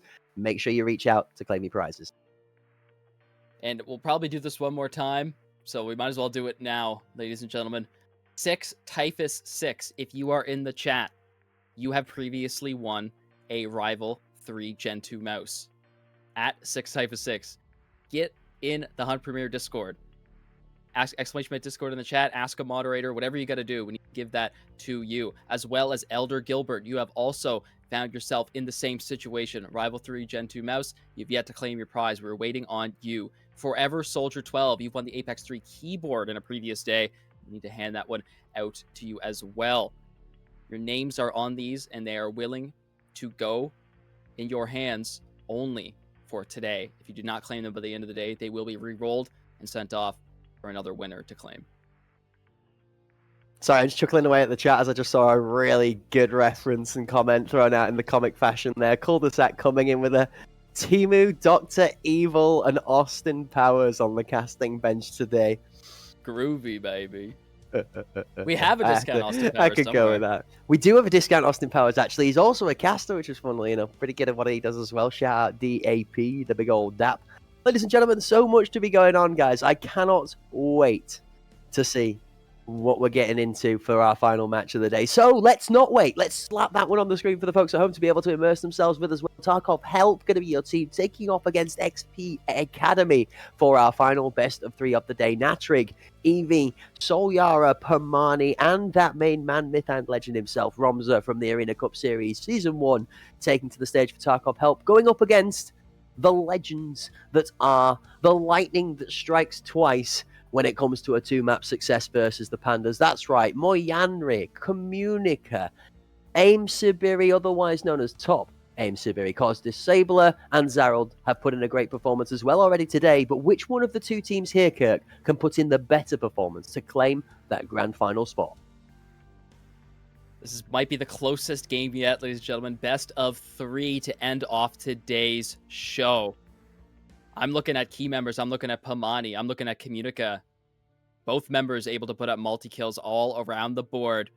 As we head on over to the map picks, the Bowl will start the ban process by XP Academy. Bay 5 coming up for Tarkov Help. Interesting bans. I mean, we've seen a lot of these 2 maps, but I see one on the right side of my screen. Slightly different from the rest. I don't know whether I am ecstatic, elated, or thoroughly it's about time. Yeah. To feel like we've been waiting to get to see this map for way too long. So Skybridge is opening us, but we are going to Iceberg. That's it, ladies and gentlemen. You're going to get a first real competitive look at the brand new map brought to us very recently thanks to Battlestate Games and the development team. This one is awesome. I am a massive fan of Iceberg, and I really, really think that this could be the map that would change everything if XPA are going to break through. Tarkov Help have selected this map as their own, which says to me that after we've seen them perform well on Skybridge previously, this does have 2-0 Tarkov Help written all over it, unless XPA has spent their time and due diligence into Iceberg to be able to match Tarkov Help. Yeah, I feel like Iceberg might be one of those wildcard ones there. I mean, you seem pretty confident on a 2-0 here, but you really have no idea what's going to come out for that second game, and I'm all for it. Ladies and gentlemen, why don't we focus a little bit more on this first one of the day. Skybridge, we've seen it lots. We're going to see it one more time before the day ends. XPA took Pandaric down in both games, one of them being Skybridge. We look over at Tarkov Help. Previously, played Pandas there, and they actually lost 9-7. Now, we can say that it could have gone either way at that point because it was so close to an overtime push, but in reality is that Tarkov Help is an experienced CIS team, and so is XPA. Pandas could only bring down one of them. So is that going to give you a little bit of insight potentially on what's going to go down here? I don't know. EU versus CIS, a little bit different than CIS versus CIS. I don't think at the moment the Pandas can take down either of these two teams. Look way too strong. We say at the moment. We mean at the moment. The group stages happened. They were successful for one, not for the other. The playoff stages start to happen, and the CIS teams step it up a gear. The difference is, when the EU teams step it up a gear, it looks like the gearbox is starting to run out of slots to put the gear stick into. When the CIS teams step it up a gear, it looks like they're comfortably cruising out of third to fourth to start just rolling with the punches. We're not stressing that gearbox just yet. We're not looking for that mythical 6th, 7th gear to really take it all the way. It's not quite cooked up like Joy Boy just yet. It's more a case of going through the motions. This is the one game where I would expect a kind of Kaido response out of XPA. I would expect the villain of the thought process behind this fight to be the one swinging the club and knocking Tarkov Help a surprise loss, and that would be exactly that right now. Tarkov Help arguably considered only to be challenged really at the moment by XPA or Virtus.pro, Virtus.pro more so recently. XPA has got a lot on the table to have to deal with this. This is not Pandaric Apex. As much as Pandaric Apex has improved recently, Tarkov Help I still feel are enough of a step up for it to be a different animal. Yeah, I agree. And you know what? I think at the start of this tournament, like very, very start day one, I was like, Tarkov help. It's been a long time since it's been never since they've ever put up a first place spot, and all of a sudden they come out and they put in major games against top level teams that otherwise in the past have lost to, and some of these games are so swiftly in the favor of Tarkov help that you can tell that they've absolutely improved tenfold. Like, no question about it, this is a better team than they have ever been in the past. So as we like to say with wine, they only get better with time. So as they age and slightly become more vetted in the scene, they're only going to do better from here. Are they good enough to take down the Ravens, the ones that have fought so hard to get the first spot in their regional tournaments? They came all the way here to prove that here. But I mean, that would be kind of crazy if Tarkov Help can come out as like the winners. Thinking as XPA, winners of their region, Virtus Pro, double two-time winner of ACS, and all of a sudden Tarkov helps like, nope, I'm in there now. We've worked for this, and I mean, this is what the whole year has come down to. I'm really actually quite impressed that the chat went a little bit wild. They were enjoying themselves when this Iceberg pick comes too. So it's good to see. I mean, it's a talking point, all right. You are in that very Marmite scenario when it comes to Iceberg. You either love it or you hate it. You either think it's great or you think it's the worst of the maps brought out right now. And that's what it is, man. It's an opinion. You're all entitled to it because everybody's got an opinion. It doesn't necessarily mean they're right or wrong. It just means that you might have a little less information to base that opinion off than other people. Personally, like I say, I've played it. It plays a certain way, which is why it splits the crowd. You either like the way the map plays or you don't. But it's the same for every map. The reason everybody's talking about it right now is because it's new. So we're going to get to find out about it, all right? What's nice about this is we're going to get to be able to discuss those different opinions. We're going to be able to experience how each of the teams have looked at this map and how that balances themselves out against each other. And Iceberg has like a lot of different play styles.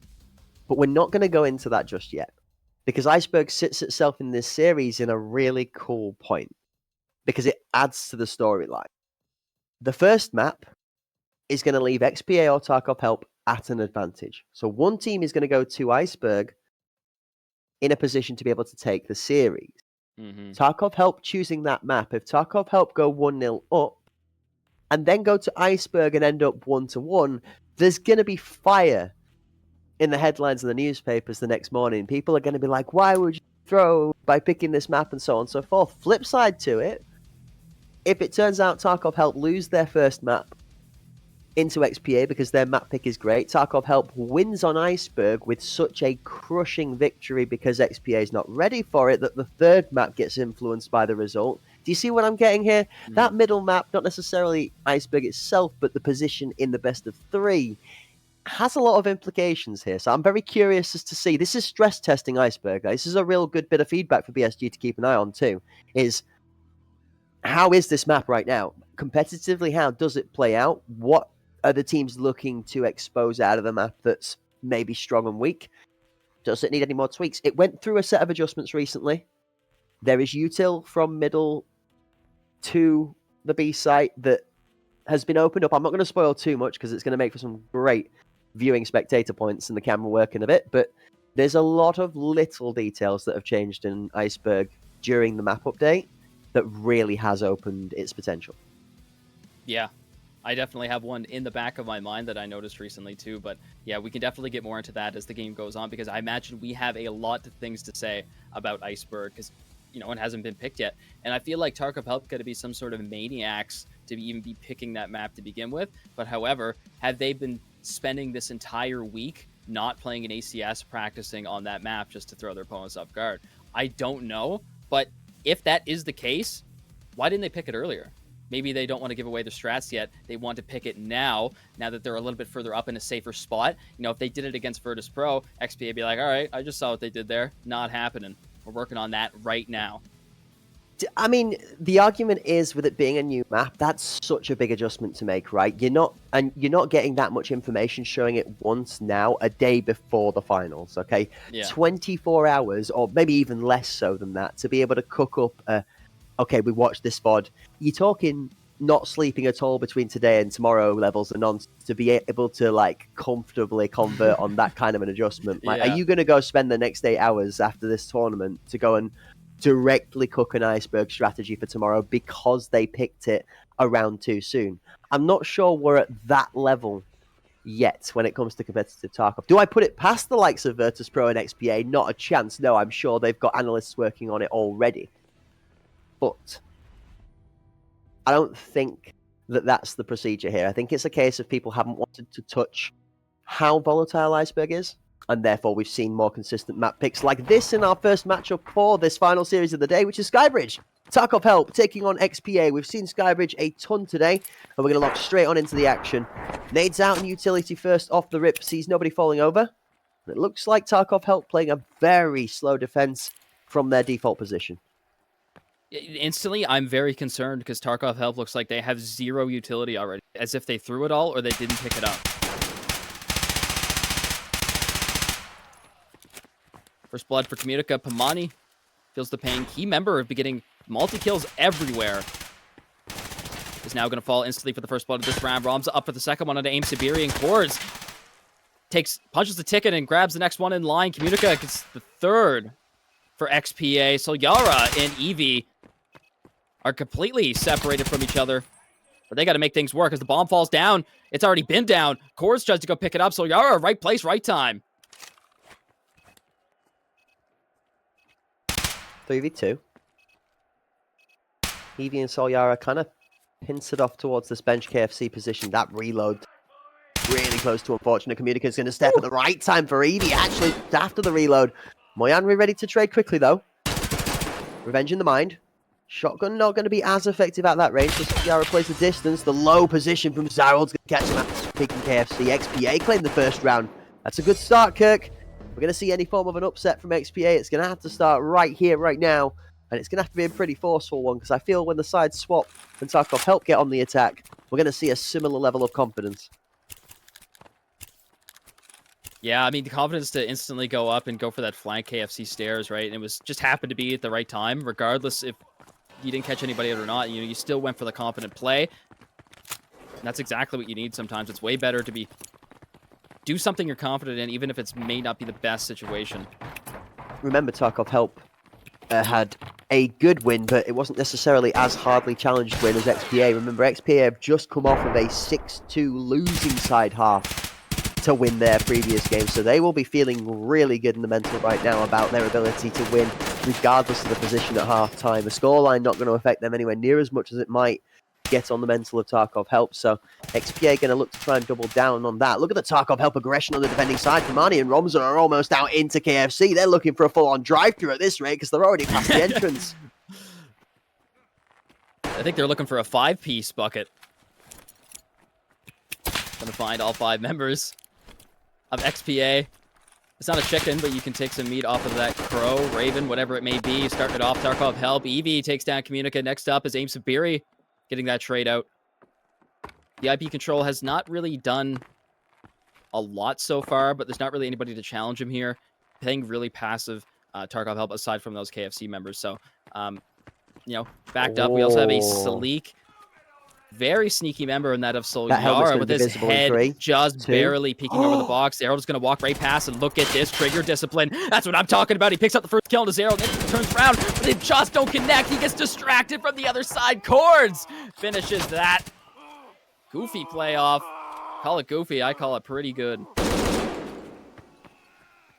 Yeah, you call it whichever G you want to call it. Job is done for now.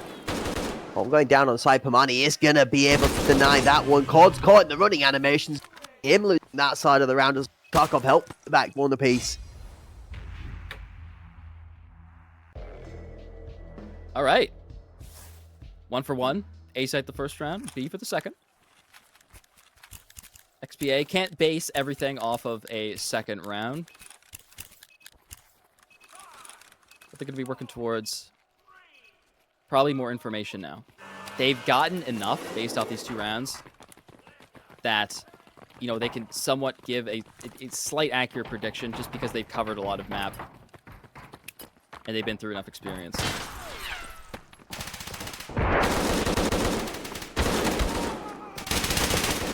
Shotgun ringing out as Miami picks up one. Pamani's got one for the responses. Both shotguns going to do the damage. You see Ramza in, so Sharing a spread of shredded health bar. Kamani a little bit tickled. The top aim Saberi still with a bit of util in hand. Oh, here we go. B40 normally on point. That one bouncing towards right. Uses the inside edge of the wall to make sure it drops dead in on a tucked member. That one also not quite going to find the mark. That one drops inside of the scenery. 2 versus 2. Top end Saberi takes out his teammate. Unicorn, a bit of a misplay there, though, does manage to get a kill onto Natrick. Wait a minute! They traded trades on team kills?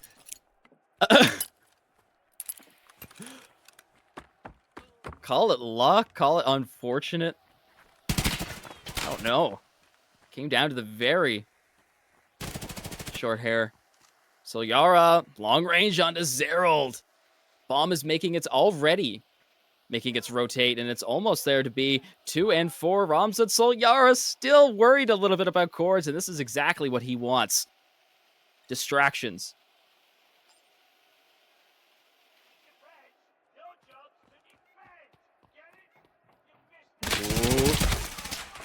Oh, this is tough now. Aim's got almost no health, so Yara might just pick him off. With the Vulcan, is the audio going to be there for him? Nope. A little bit too far out of the range. Good play. Kind of caught out in a little bit of a sticky situation on A. Unfortunately, didn't win the gunfight.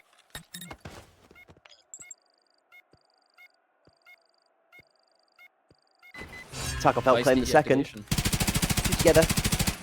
Back-to-back rounds, starting to see Tarkov help find a bit of rhythm, Kirk, maybe? Or is that just a couple of mistakes from XPA that allowed them to slip through? I'm not sure, honestly. Both sides look relatively even again as we start off, but Solyara is not surprising me with the consistency of them fragging out nice and early. This is something that has started to trend very, very heavily for Tarkov help. Solyara, mid, early, sometimes even mid to late, carrying a very consistent 1 for 1, 1 for 2 at least on their play. I think that last round timing and positioning was just on Tarkov's help side, and I mean, you could tell by that grenade arc right there. Exactly, that was about to blow up. Aim with a beautiful nade inside VIP. Eevee from one of his zone, and 4 versus 4s. The time hits 130, and wow. Another nade.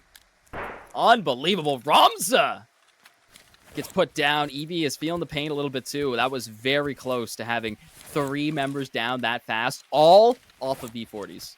I'm going to say it's a shock that Eevee's not actually on the floor as well. The health that was lost there also from the collateral damage, I guess, from a grenade that was thrown for a different member of the team. But that's what happens when you push forward aggressively as a stack.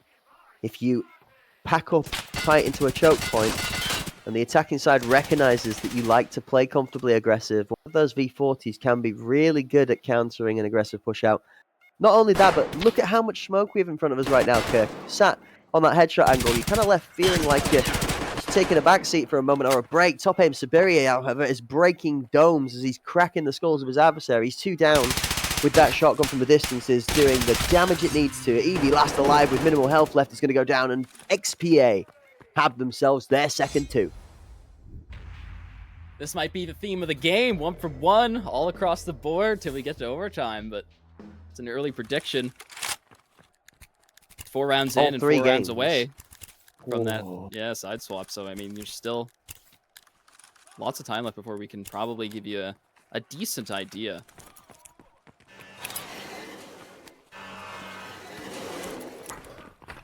Out of spawn we go.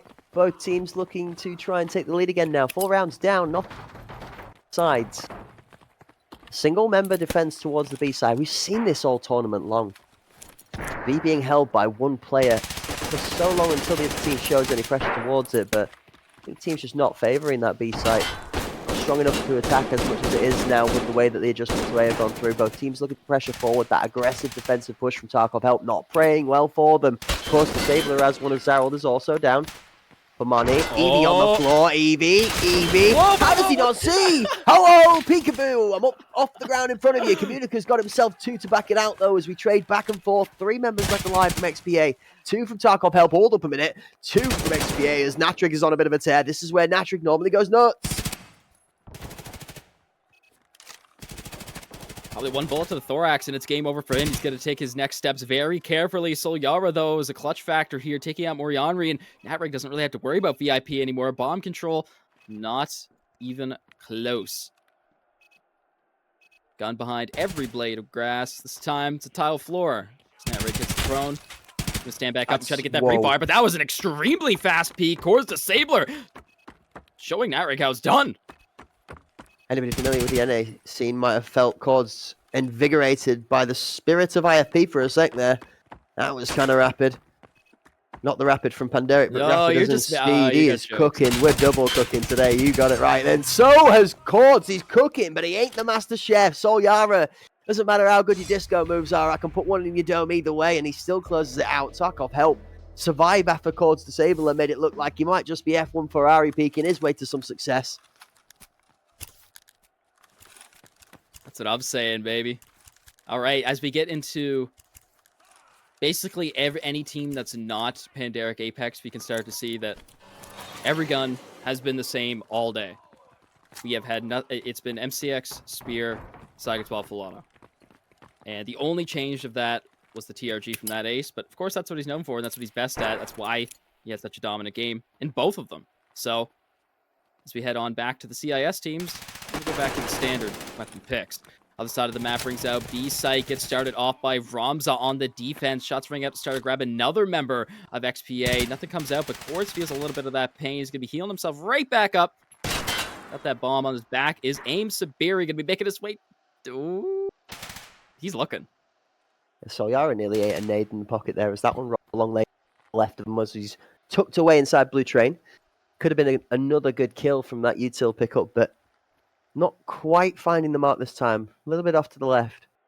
Solyara chipped, Ramza chunked, Natrig putting Communica down, slumped. Two members of the XPA squad currently sitting down and watching what the rest of them can do. Bomb is isolated currently out in lane 3, pressured up towards site, whilst the two other members from XPA are holding from heaven. And it looks like they're not giving this up. They are still trying to work it in. Zarold finds one jumping out of the train. All of that time in there to get shut down as soon as you exit. Nade for nade, traded out. P40 for Smoke, though. Smoke ends up in a really good spot. Aim's going to spray a couple through to try to get that space. He does get to push up, but at what cost? That's a really cool animation of somebody planting the bomb in front of him there that he's not able to do anything about as he's finishing off that reload animation. Gets taken out from heaven. Versus 3 with that member in Pomani on the shotgun rotating from heaven. You're going to have to start moving quite quickly because the shotgun at range is not going to do the greatest of work, especially when top aim Sabiri and Cords Disabler have their backs fully covered from any pressure from above. Bomb planted and 28 on the clock. It's on Natrig and Ramza to start making forward pressure. Give space for Pomani to close the gap. Down lane 3 comes Pomani. Two members retreating out into blue. Natrig has the first step out from top aim. Sabiri takes the aggressive push and authority on the occasion to get round into Maze. Swings, turns, tucks, ducks, swings, dumps the member that challenges, and then tucks into the corner. Natrig, however, is not going to have enough time to defuse it. It's all on the main man meat shield in top man Sabiri to deny the defuse for enough time. XPA level it up 3-3. Only so close, a few seconds there. Could have very well went either way. XPA matching it yet again. 1-1 all across the board, baby.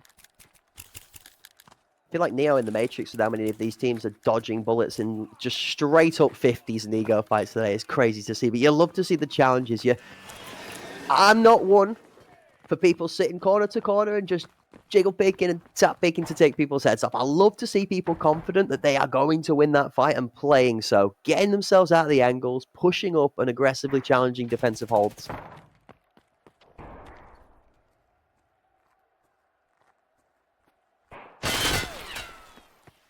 Ooh. As soon as the cameras come around, we can hear the explosions. Bomani pushed up close. KFC. Ramza right before gets one for his own. Looking to get one more really something. Oh, Ramza. Both of them. Half health. How does it not kill either of them there? That nade was perfect to bench. Both of them lose half the health that survived. Tarkov help, really getting some help from the gifts of the gods or the prayers that they sent before they started this match for sure. If it was me, I would have traded 2 half healths for 1 kill. Yeah, Is that an honestly, maybe. I don't know. It's not playing trading card games today. XPA just take names on their own. They're not any of their own back. Arnie, however, with some good moves, is not going to be able to outdance Moyanri. 3v3.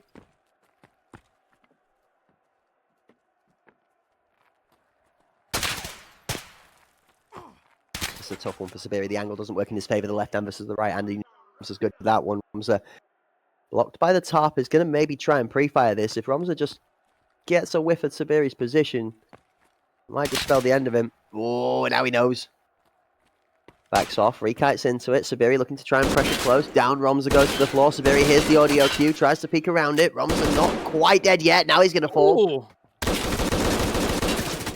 The confidence out of Sabiri at the back end of the magazine's a bit brute force and ignorance. It does get him onto sight, but that's a lot of health traded for it. 2 versus 2. Down goes Sabiri. Oh, Evie!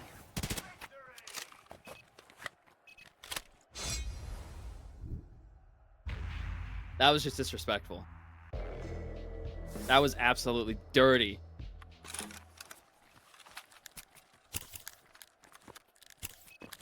You feel like angles he's peeking are like simple arrows on a tap-tap dance simulator. Pick left, pick up. Just swings out to the left, kills the planter on sight, pops over the top of the box and dumps over the top in the jump shot. Honestly, great play out of both teams. Yeah, exactly. That's it, though. Both of these teams are being pushed to... And this is why we talked about it, Kirk. This is potential grand final gameplay right here. This could be the two teams. I would not be surprised to see the unsuccessful team of these two teams making their way through that loser's bracket tomorrow, back for another attempt at the title. Like I said, we're going to decide that later. We have to figure which one is successful for now. At the moment, Tarkov Help looking good, but rounds are going back and forth. Yeah, if the pass proves itself, XPA should be able to come up on this one. However, they start off the round with the health disadvantage. Evie up top of the box going to be able to get away from those shots. Aim going through the smoke and picks up Romza. There's so many times in these last few games where shots have been through smokes, through walls, through anything. But you call XPA, you know the job will be done. Wow. XPA choose the time to challenge Bench when the E-Box challenge is smoked off. Tarkov Help don't read the timing on it and don't re-challenge by pushing through the smoke. The backside push from Bench gets the angle onto the third that's looking to try and regress into VIP as his back's turned. Doesn't matter whether the shotgun's hitting the head or the back. If the neck's exposed, that's a nice clean one tap. It's just really well played from positioning out of the majority of XPA after Tarkov Help had shown that they had the better rap on that A site the round before. It's really curious how back and forth this game is going, and it does not at all have me surprised that we go into the half dead level. 4 apiece. Tarkov Help now go on to the attack, and if there's one thing we could say from Skybridge from the previous matchup, Kirk, is that this definitely looks like an attacking favoured map.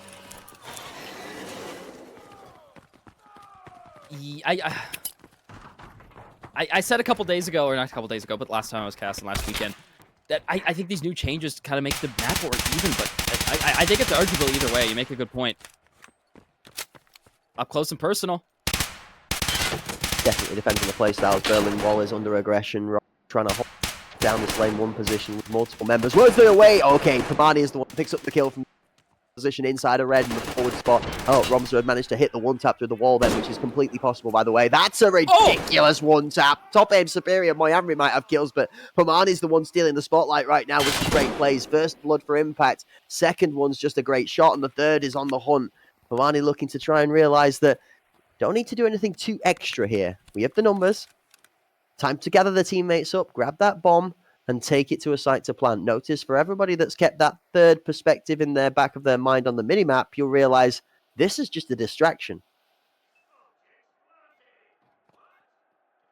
Yeah, and look at this positioning by Natrig, right? How often is anybody on attack even in this spot to begin with? It is so out of your mind that it's going to require a very, very experienced team to even expect somebody here to begin with. However, I think XPA are the very ones to be able to do that.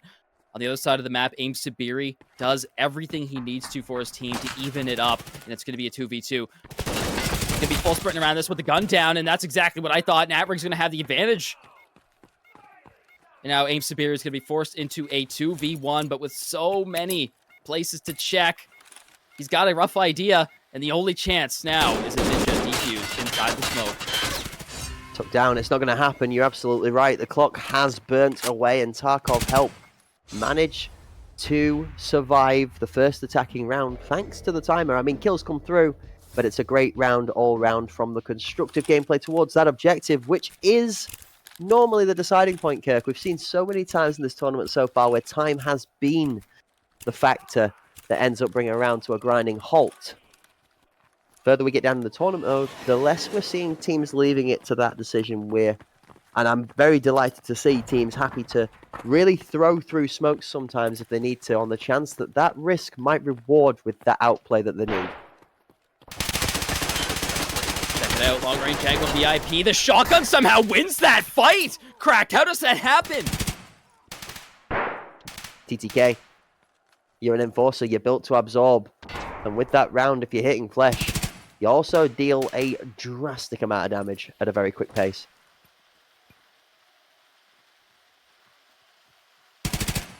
Jump across Meavy.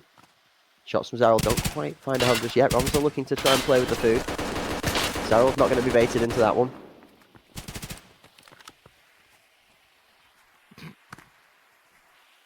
Oh, man. Tarkov Help looking like they might get the first double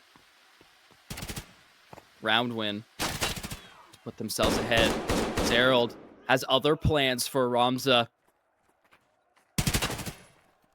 Hot laying down, Cords finds him and should line up the pre-fire, but no, it's pre-fires first. The head gets peeled back off Cords, and man, this is an explosive round. Looks like XPA are gonna need everything. They get to pull a rabbit out of the hat here if they want this. You can tell these two teams have played against each other a fair bit. They're kind of rereading each other's repeat timings and stuff, just due to familiarity. Now top aim Sabiri pinned in the corner. It's going to lose his life to the various volumes of aggression thrown his way from both jungle, round that apex area, and off of E-Box. Score 6-4. Tarkov helped take a 2-round lead on their attacking side, but we saw a similar beginning to the game, and then we saw rounds pulled back. So is it going to be an XPA turnaround, or are Tarkov Help going to cruise confidently to a victory in map number 1? I feel like this next round will be able to tell us if Tarkov Help's going to take it or not. They can get so comfortable when they're up so many rounds that it just makes them play even more confident than they already are. I mean, they're professionals at doing what they need to do. But just like that, you know, they're already up 2 rounds. They know how to aim. They know how to be calm in these tense situations. They have exactly what they need to end this one out. 2 members down of XPA as Tarkov Help make their way to site. It smokes Plume in an absolutely perfect both positions. B40 finds nothing. That's another piece of the utility off the board. 7th round crucial. Puts them into a position where one mistake from XPA has them on that point. Pomani taking a lot of abuse through the smoke. They're on the receiving end of some of those good shots through the smoke this time. Romza picks up top aim Sabiri. Bomb down on site. Plant reattempts going through this time. Listen to that. The suppressive fire as he gets the bomb down to ensure that nobody comes around that corner. The Tarkov Help have not lost a member. A 5 strong Cords. It's going to be very minimal window to try and peek onto site at all. He's going to get the 2 on the back of Elevator, lined up almost collateral there, picks off the first into Eevee. That's a start. Natrik's going to be waiting for this now, and Gerald knows full well he doesn't have much into this. Smoke covering Natrik as he steps out of the pre-fire angle, looks to try and find some pre-fire of his own. 20 on the clock though, and time is running out. Excellent job. Even sending 2 VIP, I think regardless, if they took everybody out near site, you know, they're just in the optimal spot to just completely deny that bomb defuse positioning, man. You gotta love it.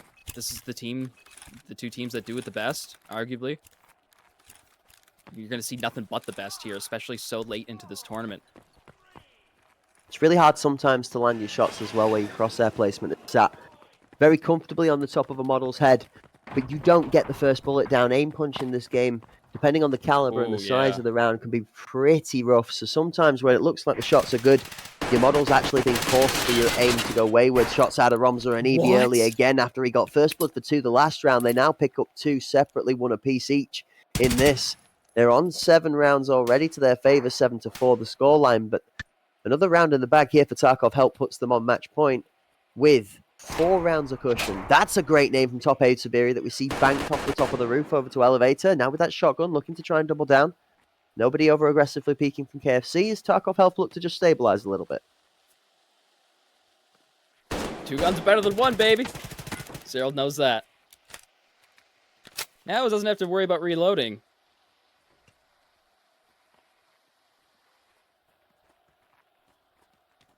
You have a cheeky flank coming up through heaven. Of course, Disabler, he's up for 6 kills so far, so he's looking to get some more, but through the smoke was aimed Sabiri?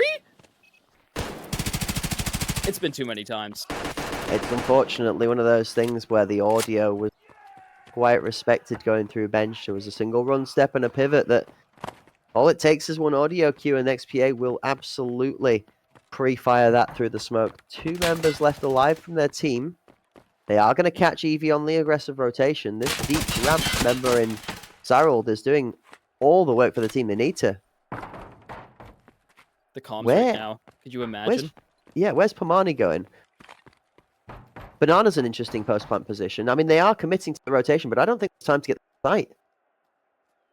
8, He's 7, not even sprinting anymore. 6, 5, 4, 3, 2, 1, and time is out. No, not even close. Okay, well, XPA has saved a little bit, maybe overcooked from Tarkov Help there, thanks to some ridiculously good work out of Zarold.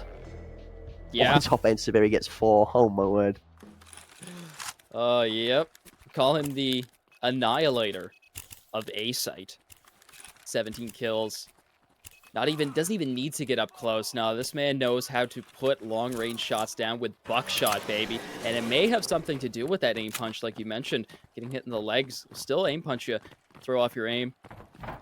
I mean, it's wild to think that 4 kills is not the impact kill at the round. As much as I say that, 4 kills is impact. You can't argue that. But 17 and 9, overall, Top Aim Severi is absolutely impacting the game to try and favour his team. A quick swing in from Evie and Pomani as they both get kills of their own. Pomani's going to delete the legs out of Zarold, that crucial player on the B side that had done all the work previous round. Down goes Evie. Moyanri's close enough to have heard that sound cue. Taps with the shoulder.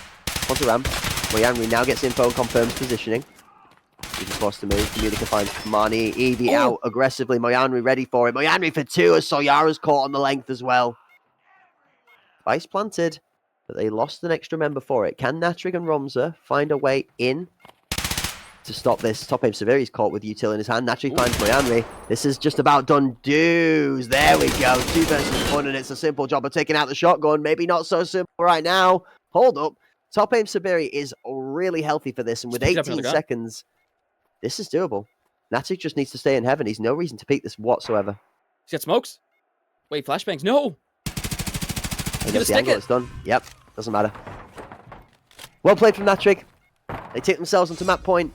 There's no time for that smoke to plume for him to be able to get the defuse down. Not only that, but the second that Natrig takes his time to peek and confirm his position, he puts his crosshair on the head of the member. Even if that smoke did plume out, he would have had that angle pretty much on lock. Nice attempt, but you have to think that Tarkov Help had done the work when they won the 3v2. Yeah, you gotta make a very, very difficult decision in that situation. I mean, he did a good job. He runs over to his teammate, picks up some grenades, obviously one of them not being a smoke. So he did what he could.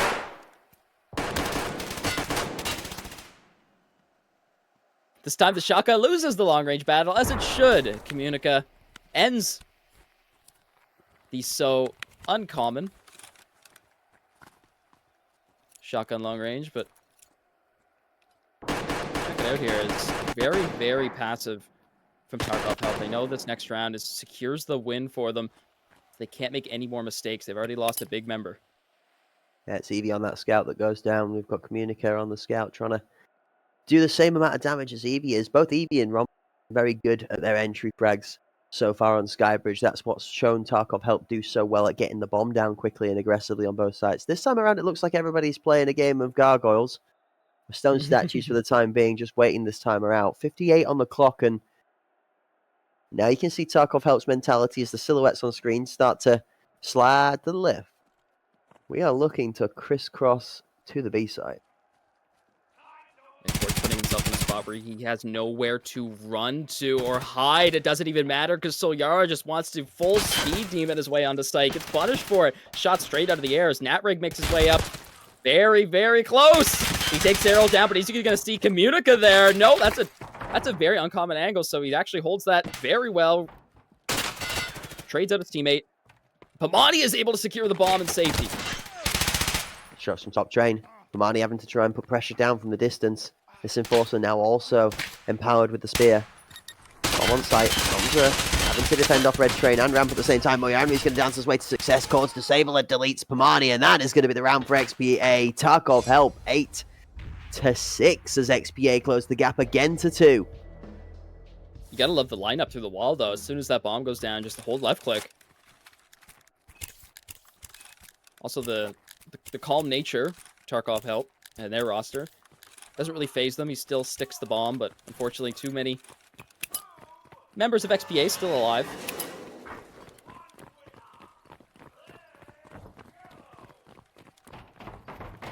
Round number 15. Tarkov help looking to move towards the A site. Good nade towards bench again. It's going to get the bounce it needs to push out towards E-box. Nobody clear close to the corner just yet to be taken out. See Communica tickled just a little bit from the fragmentation.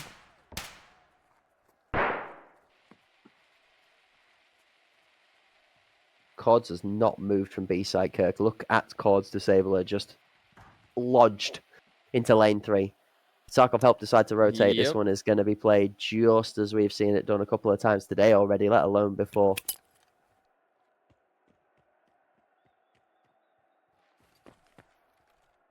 Got to start to wonder, when does he activate? When do we call out it's not going to be a B site? Now is time to start and put some pressure on the flank, because it definitely helps to deteriorate the forward pressure from the attacking side. If they have to keep respecting the fact that somebody could be behind them, it removes a member from that push. Grenade over to the back of Elevator. Again, barely catches Natrig. Top aim Superior through the smoke, looking for similar success that we saw from before. Nobody there this time. Everybody just kind of hoping they're going to hit that one tap that's going to make the difference right now through the smoke, and nobody's finding it. Lots of ammo being spent, but not too much health bar damage being dealt. 35 on the clock, and Tarkov help might just have won this one through a stalemate. They've put 5 bodies onto site with the bomb planted, and 3 of them are on the ground. Dirty. Oh, you talk about it. It's all going to come down to this. Tarkov help put 3 kills on the board so decisively. Cords Disabler walks in and takes Solyara off, but he's still got 2 near Elevator. 1 falls, the other one's still VIP with 2 laying down prone inside VIP. Is it going to get... Oh my goodness, he actually survives with a minuscule amount of health.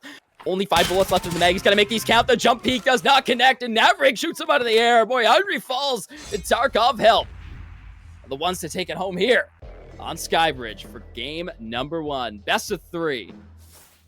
Probably a little bit of a surprising one there for the folks at home, for that to finish out like that. We've had climactic action rounds that we end up going to a 5-person alive on both teams full plant with 45 seconds left on the clock, and then just an absolute slaughterhouse of kills afterwards as Smoke and Sleeping Lions protect that bomb with their lives.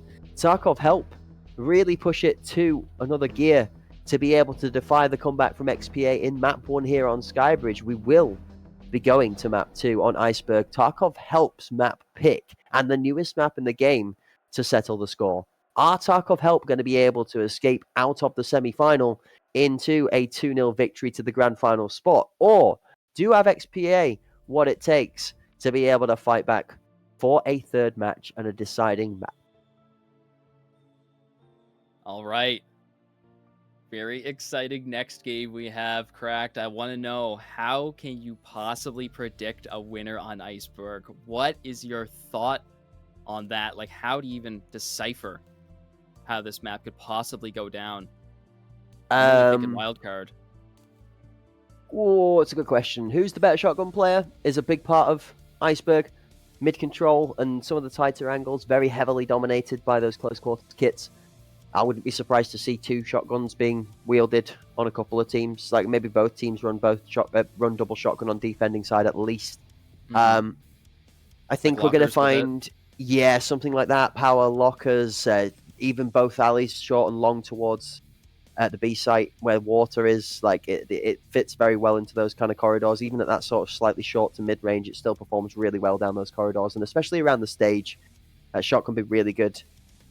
Just on the attacking side, I feel maybe 2 might be a bit much. You're hitting B quite often. Maybe it's fair to say 2 shotguns is worth, but the open space on A for Iceberg is a big talking point. There's a lot of people that favor that headshot angle, which is seen to be the best place to defend the A site from.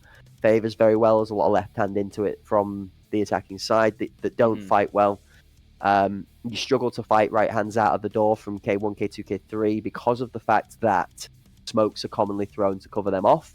So you don't ever really get to fight the right hand angle. So headshots seem to be really strong, and of course a shotgun in that position doesn't necessarily work as well into the counter headshot angles like something of an MCX or a spear. So honestly, I'm actually interested as to whether either team has teched into a TRG. If we see a marksman of any form brought out down the mid lane, maybe even a DMR, that mid changes its environment drastically, and shotguns tend to struggle very, very much so at distance down the length of mid. If they're playing tuck tight in to try and get pressure on split or on beacon, they're all right. But the second you start challenging that depth to library or the depth to lobby from either side, DMRs and the marksman class really comes into its own. So it's going to completely depend on 1, team practice as to how much they've worked the synergy on being able to back each other up, 2, team kits as to what way they are going about playing this map, and 3, just all-round gameplay. Both teams have played out of their skin so far, but it definitely looks like Tarkov help, especially Romza and Eevee at the moment. They are on fire. I mean, you said TRG and opened my eyes a little bit. I think I'd be extremely surprised. Yes, it has favor on this map. The fact that none of these teams have picked it up yet, either of these teams, and we get to, if we finally get to see it on Iceberg, man, that would be something else. Everyone is so good at their role with their specific weapons, but who is it to take the sacrifice and possibly pick up the TRG? As we move on to the highlights here, ladies and gentlemen, Skybridge was that last game we just saw with Tarkov help coming on top of XPA here. Started off with 1-for-1 there for a while. The IP control, mostly attacker-sided for a while there. Both teams excellent on the nades as well. Absolutely. I was going to say, poor Pamani there, falling prey to one of those great grenades like you were saying. That one that comes off the corner into VIP is one of the new, more sort of mechanically techy grenades that's come up due to the changes on the side. This here, that's a big highlight for me. Those shots from Eevee were phenomenal. That's another one. Dunk to the dome, dunking donuts coming out of the barrel of the shotgun.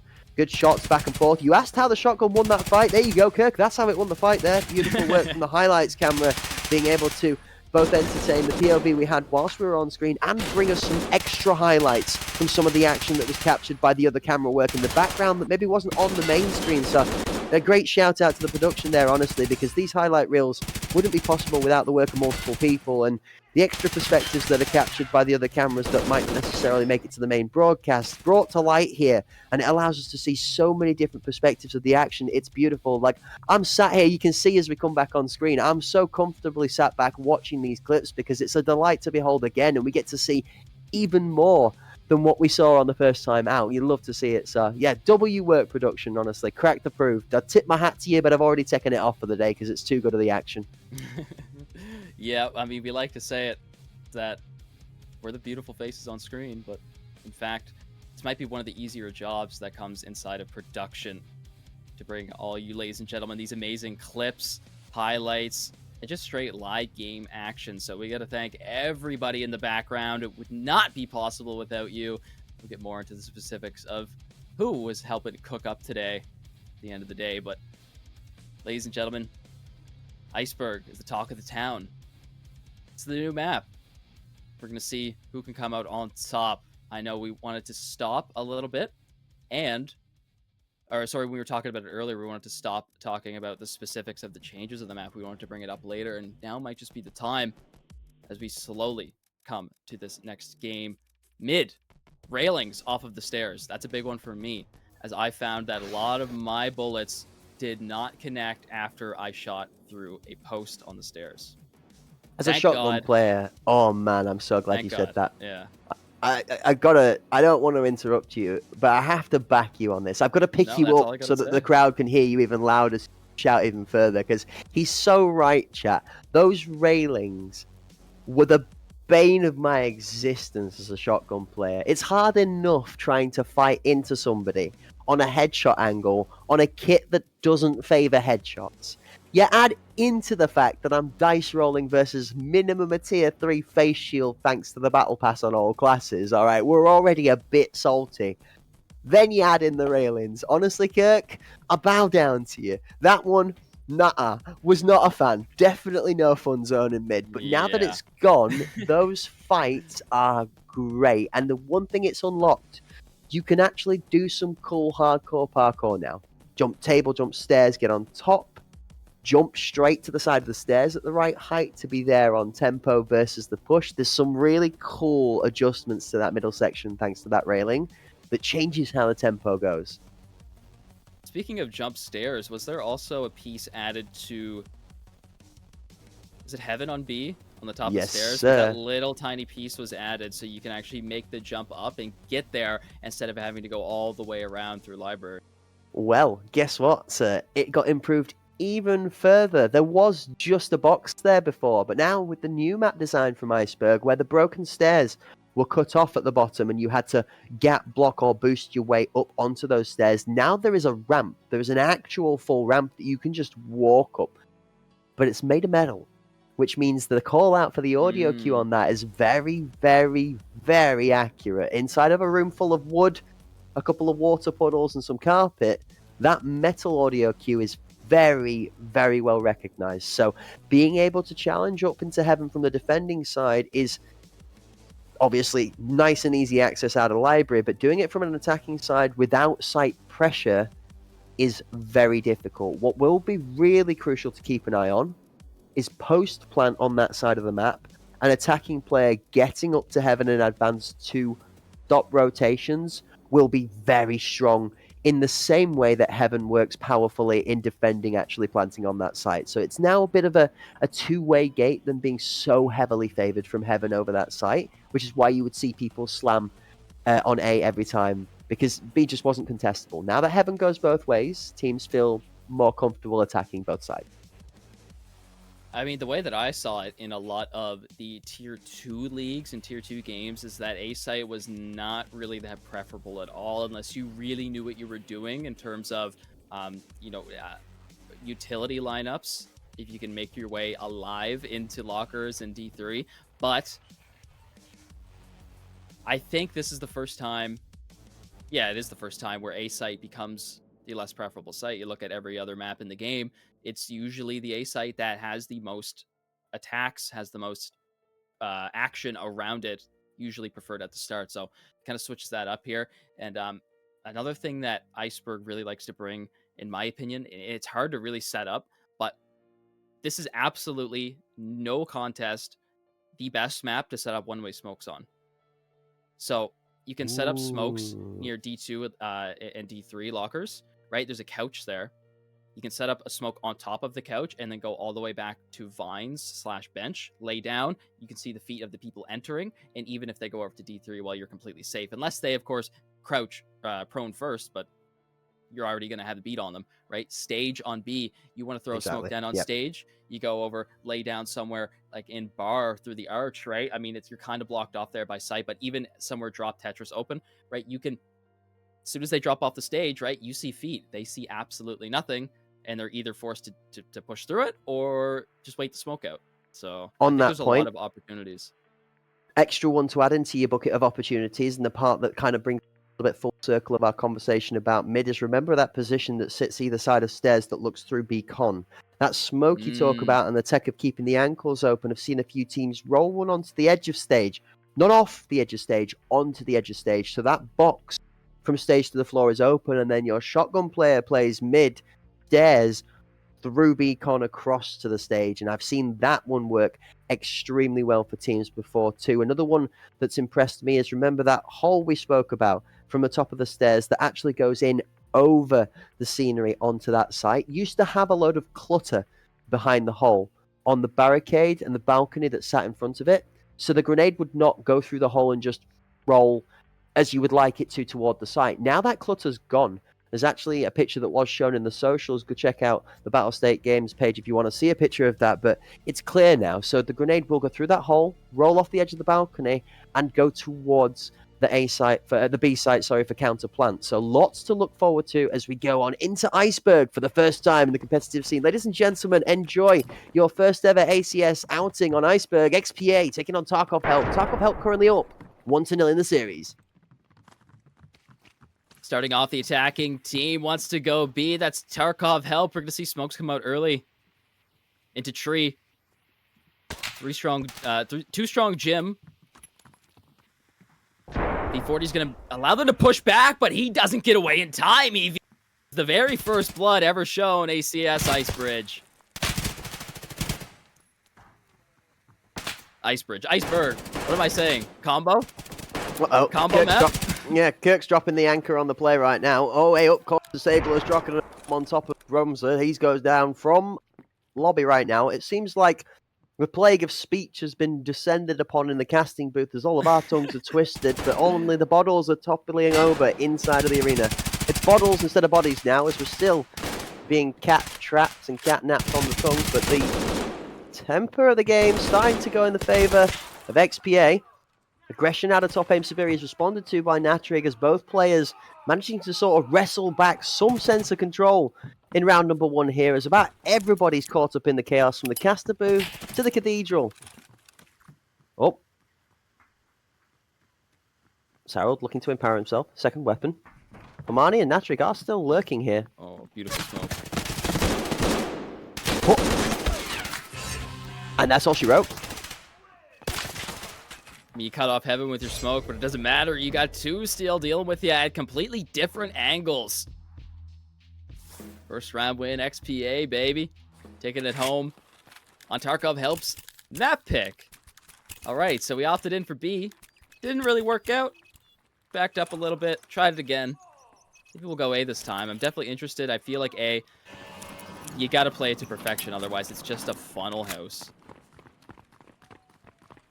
Watch the split out of spawn. XPA member to pay attention to for mid control number 2. Looking to play inside of that little gap from split. Split to mid, watches shots. That is so gross. Currently EV in. That is a great grenade in through the little center of the middle. Oh, smoke. This could cover Solyara from a peek onto Communica. This is a really tough battle here. Communica playing an aggressive spot, but if he gets swung on the wrong time and he's going down, Evie's got Harold. Solyara does find Communica. There's the time I was talking about. It's smoke and mirrors. Communica's only pushing from the other side as they're down. Cords is down. Ran through sight. Yep, all the way through it. They're pushing around for the flank, and this is the way the map works out. It can be completely and utterly swapped in sides on the map when the team plays towards it. Sometimes you can aggressively play on opposite halves and fully swap. Sabiri is going to realize that everybody's now back towards his spawn. The best chance he's got is to do another swap of his own. Long angle doesn't find favor, and Evie closes it out. Tarkov Help take a confident second. Yeah, whatever XPA member that was, he just went into split. Like, just went in there as soon as our the D1 player made his way onto site. He just, like, full sprinted in, full confidence, obvious audio, some sort of audio call out there that he knew that he was safe to run through there, but interesting. I want to adjust that just slightly for you. It's not necessarily, it's timing. This map is so heavily timing related, it is crazy. You've got to keep your eye on the minimap at all times and look for which player's making that move. Because once a kill goes down, there is a gap for somebody to get in the back lines. It's very close. You see both teams spread out in a wide line of scrimmage left to right. There's no diagonals on this map like you'd see in Bowl. It's literally a straight spread. So as soon as somebody goes down, there's a gap. Solyara finds Communica, somehow causes Disabler. Not quite going down. Good shots. Evie has got Util in hand, and that's not going to allow him to shoot back. Moyanri and Cords both picking up a killer piece.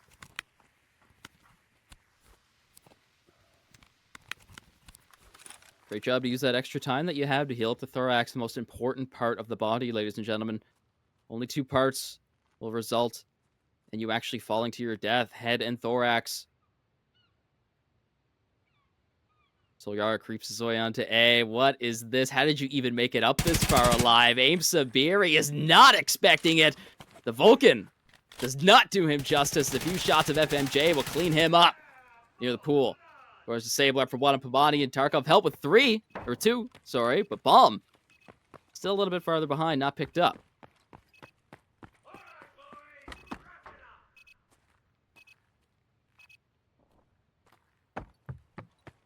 Rotation coming in.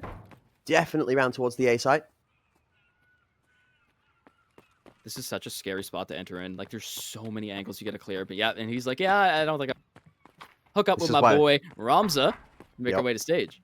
That's why I say definitely towards the A site. There's no such thing as definitely on A. There's such a quick time to be able to swap sides over. Heaven, that position we talked about, so strong from the defense. Moyanri, left, right, but not tonight. Solyara going to knock him down. Sarald has Ramza refilling that position with 7 left on the clock. The time's going to be gone. No time to plant. Needs to find both kills.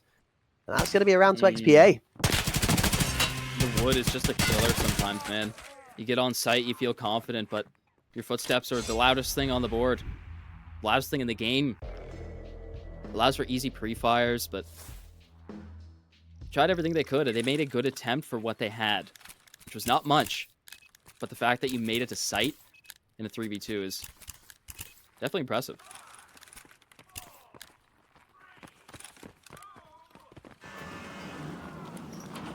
Third round goes to XPA. They take a lead on Iceberg here where, I mean, it's Tarkov Help's map pick, but is it really considered anybody's map pick this early on into its release? It's been out for a little while now. First aggressive pick. Eevee goes down. Communica's already across the D1D2. Shots out of Pomani. They look really good, and they do put Communica down now. Trying to step out. The shotgun gets a harder life. Cord's in a good position. That's that headshot angle we were looking for. Backside wall's going to swing. Sabiri claims Pomani, shuts him down. Ramza takes out Sabiri on the trade back. Moyanri finds one to Natrig as the nade goes over behind that site wall. Doesn't find a kill.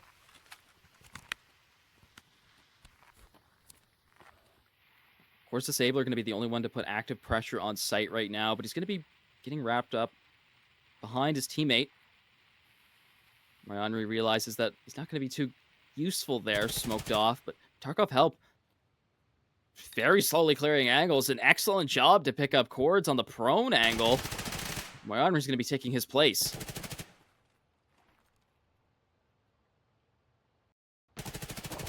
No, Tarkov Help slightly petrified to plant the bomb on site. No, they're not.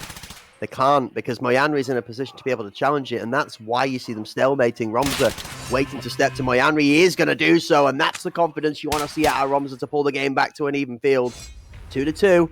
They just can't plant there, Kirk. They're not, not confident enough. Like, I mean, you're right, they can, and they are in a position to be able to plant, but the way that XPA has had them held and the way that they've responded to Tarkov Help trying to plant under pressure has been the one thing that Tarkov Help has struggled against them with so far in this series. So it's nice to see them not overcommit to the plant in the 2v2 and instead just have that confidence that they can team fight out the rest of the round, right? Mm-hmm.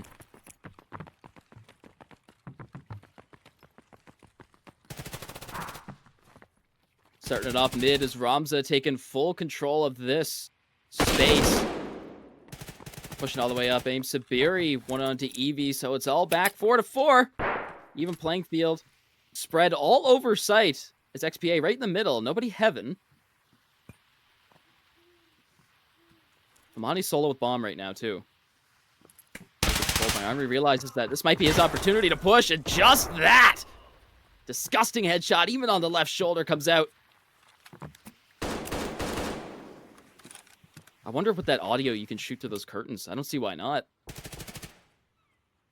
Sarald finds the pick onto Ramza, deep side of mid. Bomb is tucked towards the right-hand side in elevators, but as it moves out towards pipes, there are 3 members lying in wait. Communica just jostling for space for Solyara.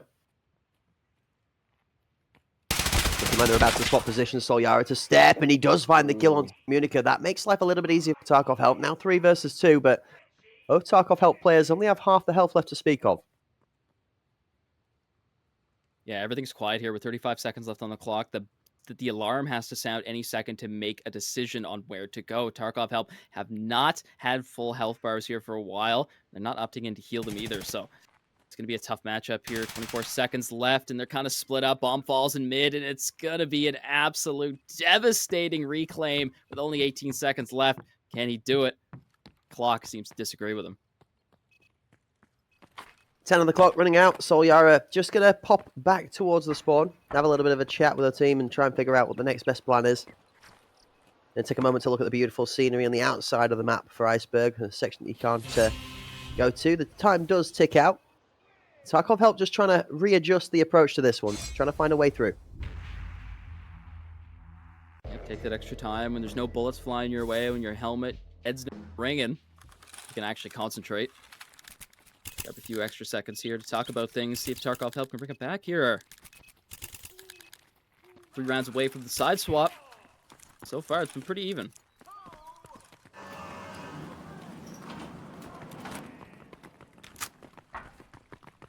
Straight out the gate, 3-2 XPA with the lead again. We've not seen a whole lot of pressure being put towards mid. It's mostly been spreading out to either A or the B site and then transferring through to mid pressure when the rotation comes through. Nobody able to take full side control confidently just yet. Evie with the first. That smoke on stage is going to suffocate the majority of this A pressure. What's being created by the bomb and its teammate, because the B side needs to show for this fake to throw. You notice that bomb and the number 9 player in Roms are away towards the A side, but now that the smoke comes through and the team recognizes they can't sell it like that, they're just going to full commit to the A side. In fact, they have done what they needed to with a full overstack. Split's going to have support quickly.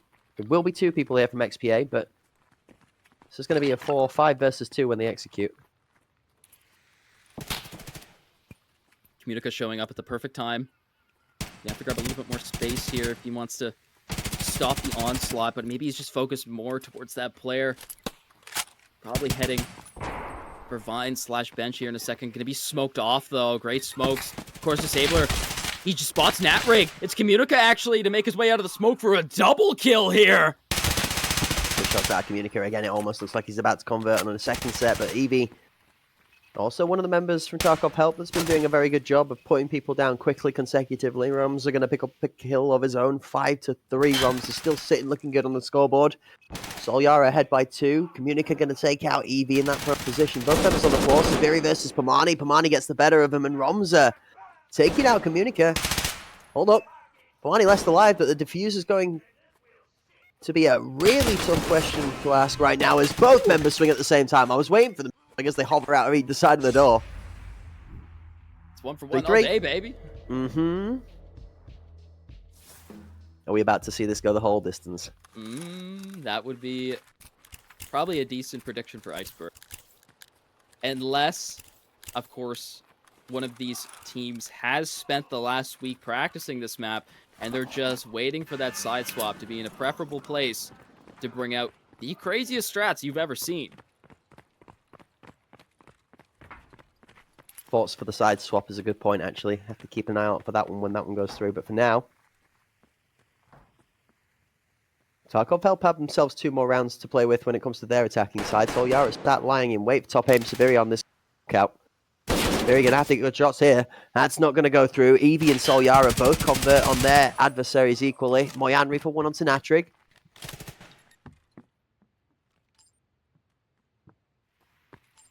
Hear the bomb get planted. Evie's still going to have that mid pressure. Going to stop any potential rotates coming through there. Moyanri falls, and he's second one. And that of Zerald, who's very, very afraid to peek in this. Fires come out. Even if he pushes past, he know that Evie is going to come around from behind, so he's got to deal with this member first. And Evie is doing an excellent job of just killing time here. 25 seconds left.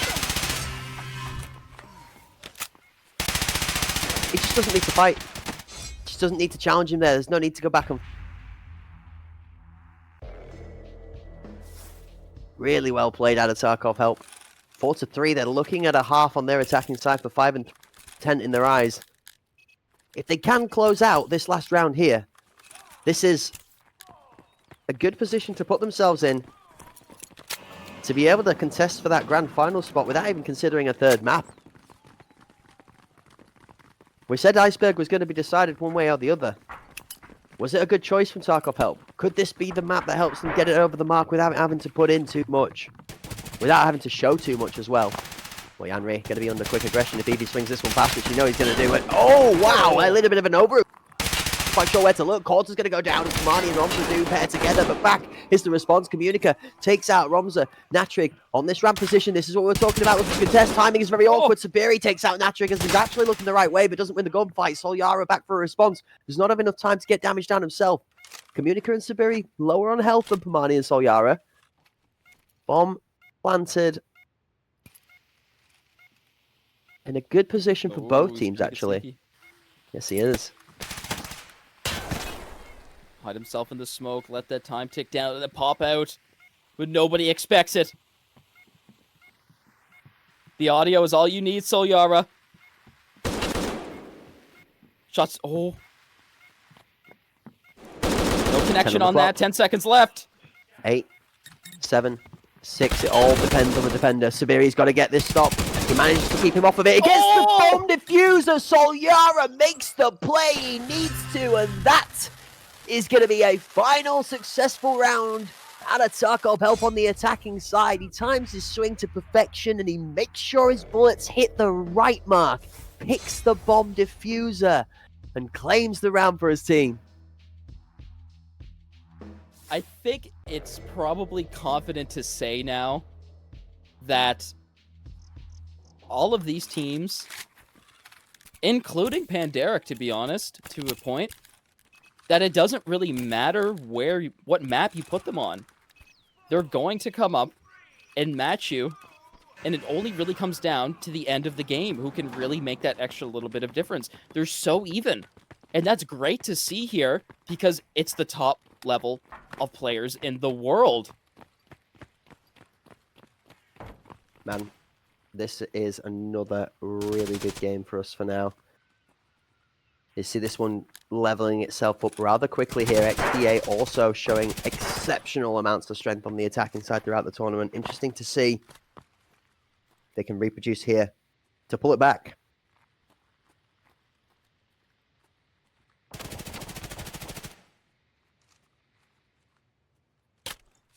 Zero's the first one to hit the dirt, but as we can see, Natrig is looking for one of his own to make it even worse for the XPA lineup right now. We're currently down 2 rounds. The first time we've seen it this game so far.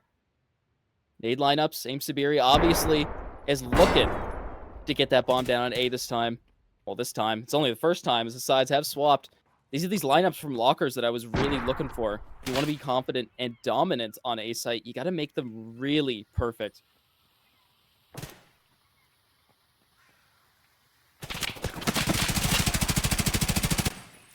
Easy from behind. He goes all the way back. He secures a crucial kill, and now XPA have no chance of getting that bomb down unless they can frag out and get headshots all across the board, but as smokes and chaos erupt on site, it's not looking to be that way. Aim Sabiri is the last one. Can he save it? He shuts it down here, and Tarkov Help are up 3 rounds, baby. This is crazy. I mean, this is Sparta on the A site there. It seemed like he said, the smokes went out, and they were just merely a tension in the atmosphere. Everybody did not seem to be scared of running into those smokes. Decided to get in for the free members and bodies alike being thrown in, trying to just brute force it out. A little bit of CQB, and Tarkov Help find themselves at a 3-round advantage. Where is this bomb going this time? This is the one we didn't see out of Tarkov Help, which is just an ace slam. Like, you can get out of D1, D2, D3 quickly and put pressure down if they 3-stack towards mid or B side. It is very good. Yeah, I feel like if you want to take this fast, you cannot stop for any reason at all. So we can see that they have stopped now, and that is going to allow that rotate to come in. As you can see, all the way back is the number 8. That in Natrig is going to be able to support his team alongside Romza, who's close by. They need to get control of the angle into K3. The back left corner of K3 has a great position to boost over the wall there so that you can see over the top and get a boost peak to pick somebody off towards headshot. That's how the attacking side would approach into it with something a little bit techy. You can even boost over this box here to get sightlines, but that's what we're looking for. There's the pressure. They create space to start moving in. You see the 2 prone members out towards the back. They're never going to read the second prone member. I mean, you're going to think one's prone behind headshot, but there we are. Communica receives the flashbang with the sunglasses. Oh, XPA come out on top here on A site so far. 3 members left for Tarkov Help. Romza gets one through the smoke, I think. And more shots come out as the bomb decides to go down. Communica though. One, as the smoke fades. One split, one sight wall. Almost takes the head off of the member jumping. You got to be careful there, Pamani. It's 4 versus 2, but you got to think that that's the biggest problem right there in front of you. How do you get through Communica right now? They're all on tight angles too. Oh, wow. I mean, he's just going to jump shot the other member whilst Pamani's pushing forward to take him out. Trades 1 for 1, but Pamani now has 3 members to deal with. And top aim Sabiri matching class for class ain't going to fall down to that one easily. XPA do close the gap, 4 to 6 to 2. But it ain't over yet. No siree. 3 rounds is really nothing here for the skill level that XPA has shown throughout the whole tournament and within their own regional tournament as well, right? It doesn't matter. They'll just pretend like the game is 0-0 and they'll play like they're not down at all. They'll just play like they're winning. They're very well able to come back. They went 6-2. Yeah, Pandaric went 6-2 against them in the previous game before they got here. They're not scared of any scoreline right now, XPA. No chance. You're absolutely right, Kirk. This is a great game to watch as well from both sides. I like to see the XPA have adjusted. Look at this mid push now. Now they're getting a really techie. So mid spread out through elevators, long and short to big. Potentially 2 to rotate back in for mid pressure as Split comes round from the back library. Actually not even going to bother contesting mid. The defending side and Tarkov help. They're playing full safe rotation round through double. Even for 1.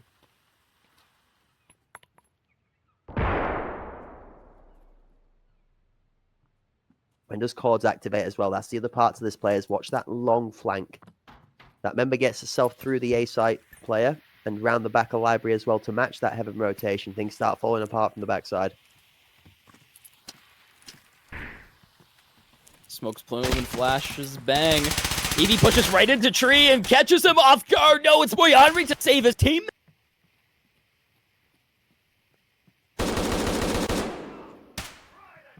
Pamani looking to refrag. Not happening. They do. Communica's got the shots again, though, and it's Pamani going down. Communica for 2.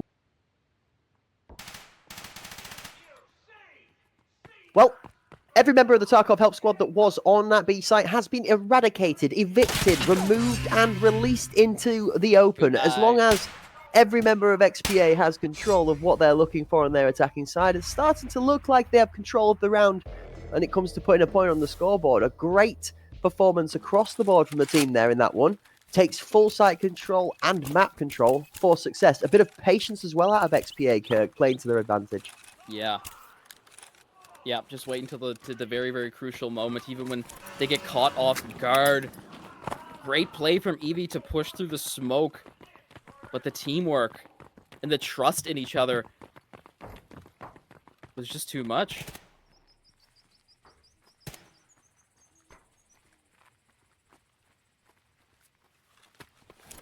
Again, we see neither team willing to sort of contest this unfamiliar ground in mid now, where very hard. Oh, that one's going to feel a little Actually, I didn't see that. That's that one is intended for Beacon. That's going to change. You remember that angle we talked about from stairs through Beacon to mid in front of the stage? That's what that smoke is intended to cover off. That is specifically for that angle. So that's very unfortunate whiff on the smoke there. That really will make a difference. This now allows Romza to pick one. It's not going to be through from the angle mid, but it's going to be through where the smoke would have covered on the door frame. There is Romza right now. Yep. But there's somebody right beside him. Right on the other side of the wall. You don't realize what mess you may have got yourself into, Zero. The bomb is down behind you. The audio in the corridor is in as well. It's really because of the wood, like you mentioned. Audio. Wait. He works Evie into it by running back and pulling him off of the stage into the over-aggressive peak. That's crazy out of Zarald. Moyanri's going to take some space out of it as well, and they go 2 for 1 on the play because Zarald makes a bit of a big brain play. That's really smart. Now, the peak from Chords, you know this is starting to fall apart from Tarkov Help, but in the mental as well, Kirk, you can feel the impact a little bit in the stands.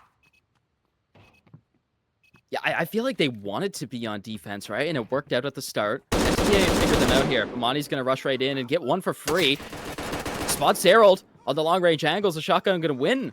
Oh, Kirk, difference maker. No, Zarald looks at him. Look at Zarald. Zarald. Oh, Zarald out with a round. Oh, 1-2, buckle his shoe. Straight into bar, right to Beacon. It's game over when this man has you in his sights.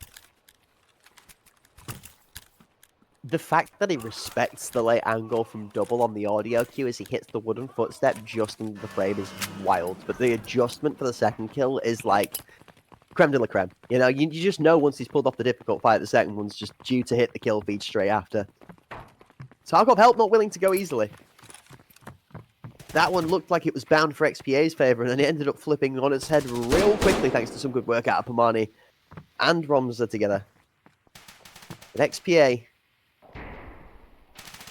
able to claim the round after Zarold goes nuts. Oh. 6-6 we're tied up. Moyanri has Romza, Solayara has Kerr and Kirk. We're trading even again. Yeah, A-Site looks a lot different when XPA are on attack. Looks so much different. They can just walk themselves on. They realize the opportunity at the beginning when they have strength in numbers. They take advantage of that. Even without smokes, they get the bomb down. Yara tucked in behind the split door is a really good position. It's nice to be able to hold yourself up there. One of those inverted brackets walkers angles, as we refer to, where you hide yourself away for trigger distance, gate more than one worth of advantage on the position. Normally only works in if the attacking team is aggressive into it. Eevee's picking up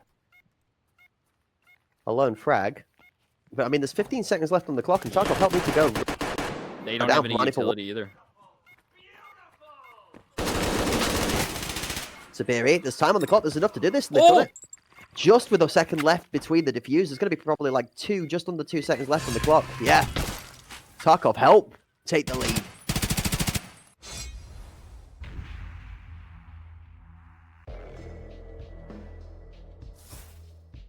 I almost thought they'd left that too long, Kirk. Yeah. I mean, the fact that they still won now without utility is kind of crazy. I mean, the flank was really what did it for me. Able to pick up that one crucial kill and focus a little bit more attention on that, where all of a sudden, you know, they're able to push forward and not have to worry about that no utility they have. They can just play their gunfights with the numbers that they have on the board.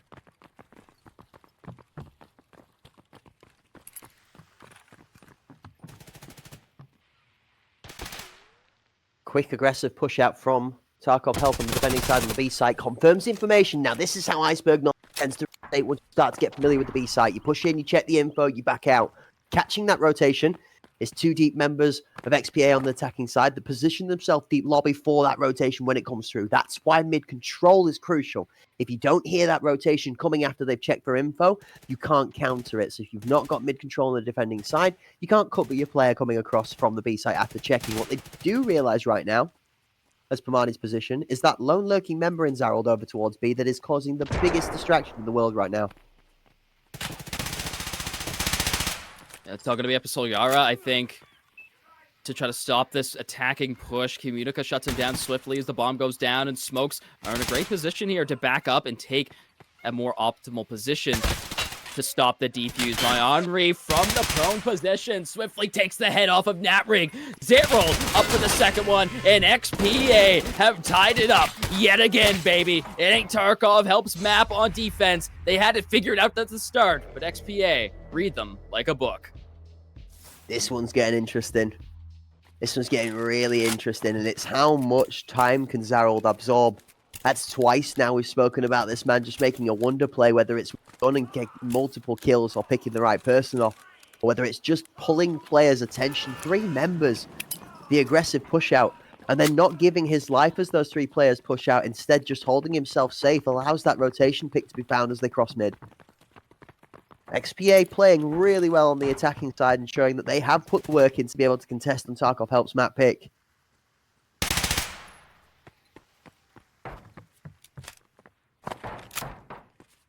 Yeah, there's that metal ramp there that you were talking about, making it a lot easier to access Heaven and get a safer rotate out. Previously, you'd either have to go long, waste a lot of time through bar, or take a dangerous attempt through mid.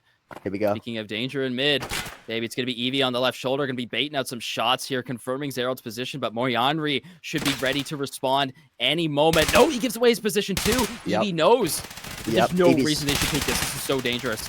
Evie's been playing this exceptionally well. He walks up knowing they've already adjusted the fact that he fell to that rotation in the it's last so round, good. and insanely well. He baits, triggers the two members from the left-hand side to swing in. They catch him from the angle. Top aim Sabiri somehow is still making work happen on the front lines, though, as that grenade goes out for Solyara's life. There's a battle to spawn for control over mid, as Moyanri is going to get shredded by Pamani and Natrig as they start to close that gap. Cord's disable is really deep too, but Pamani and Natrig, they're on the hunt. Cord's turns at the right time. But this man's gonna have like a radar glued to the back of his head. How on earth do you read the spawn push? Cord's just playing out of his mind right now for his team as the sides are tied up 7-7. He's gonna read this too. Look at the timing from Cords. He doesn't quite find the shot.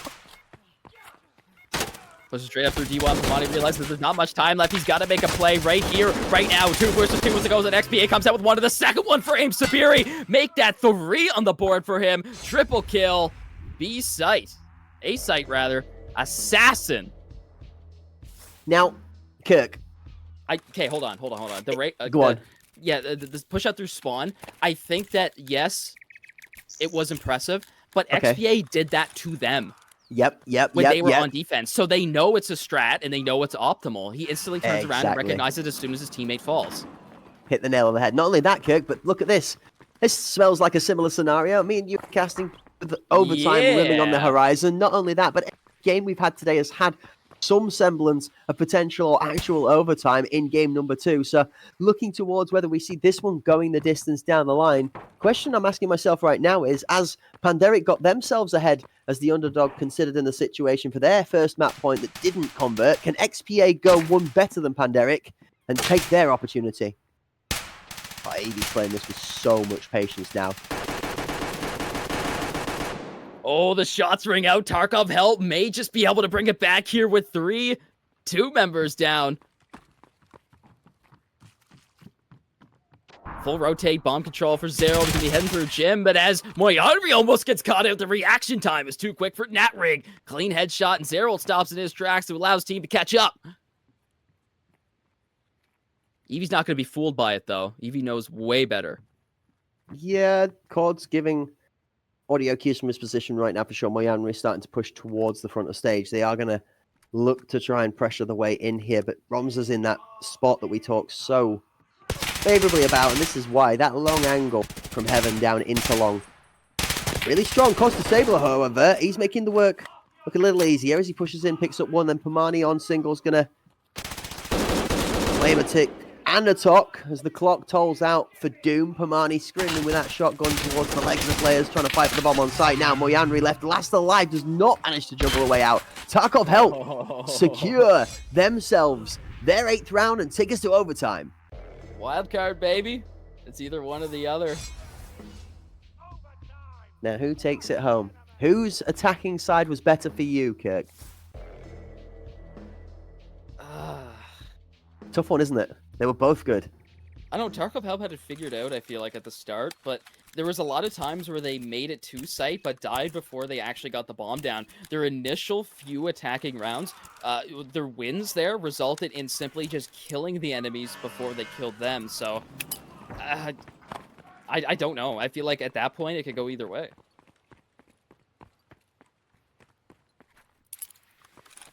But what a hell of a game we got, regardless. Oh, this is aggressive. Communica immediately turns tail, realizes that the audio cues have been given over towards the B site. That looked like it was going to be an aggressive shout to match a K1-2-3 play, a D1-2-3 play, depending on how you label those doors. But XPA opting for a much, much slower pace across the board, barring that one single walkout. As Tarkov Help are... I mean, this is an interesting spot to be playing the bomb. If you look how far back that is from the A site, comes the rotation. Yeah. Communica's waiting. Beautiful. Cord's instantly ready to support.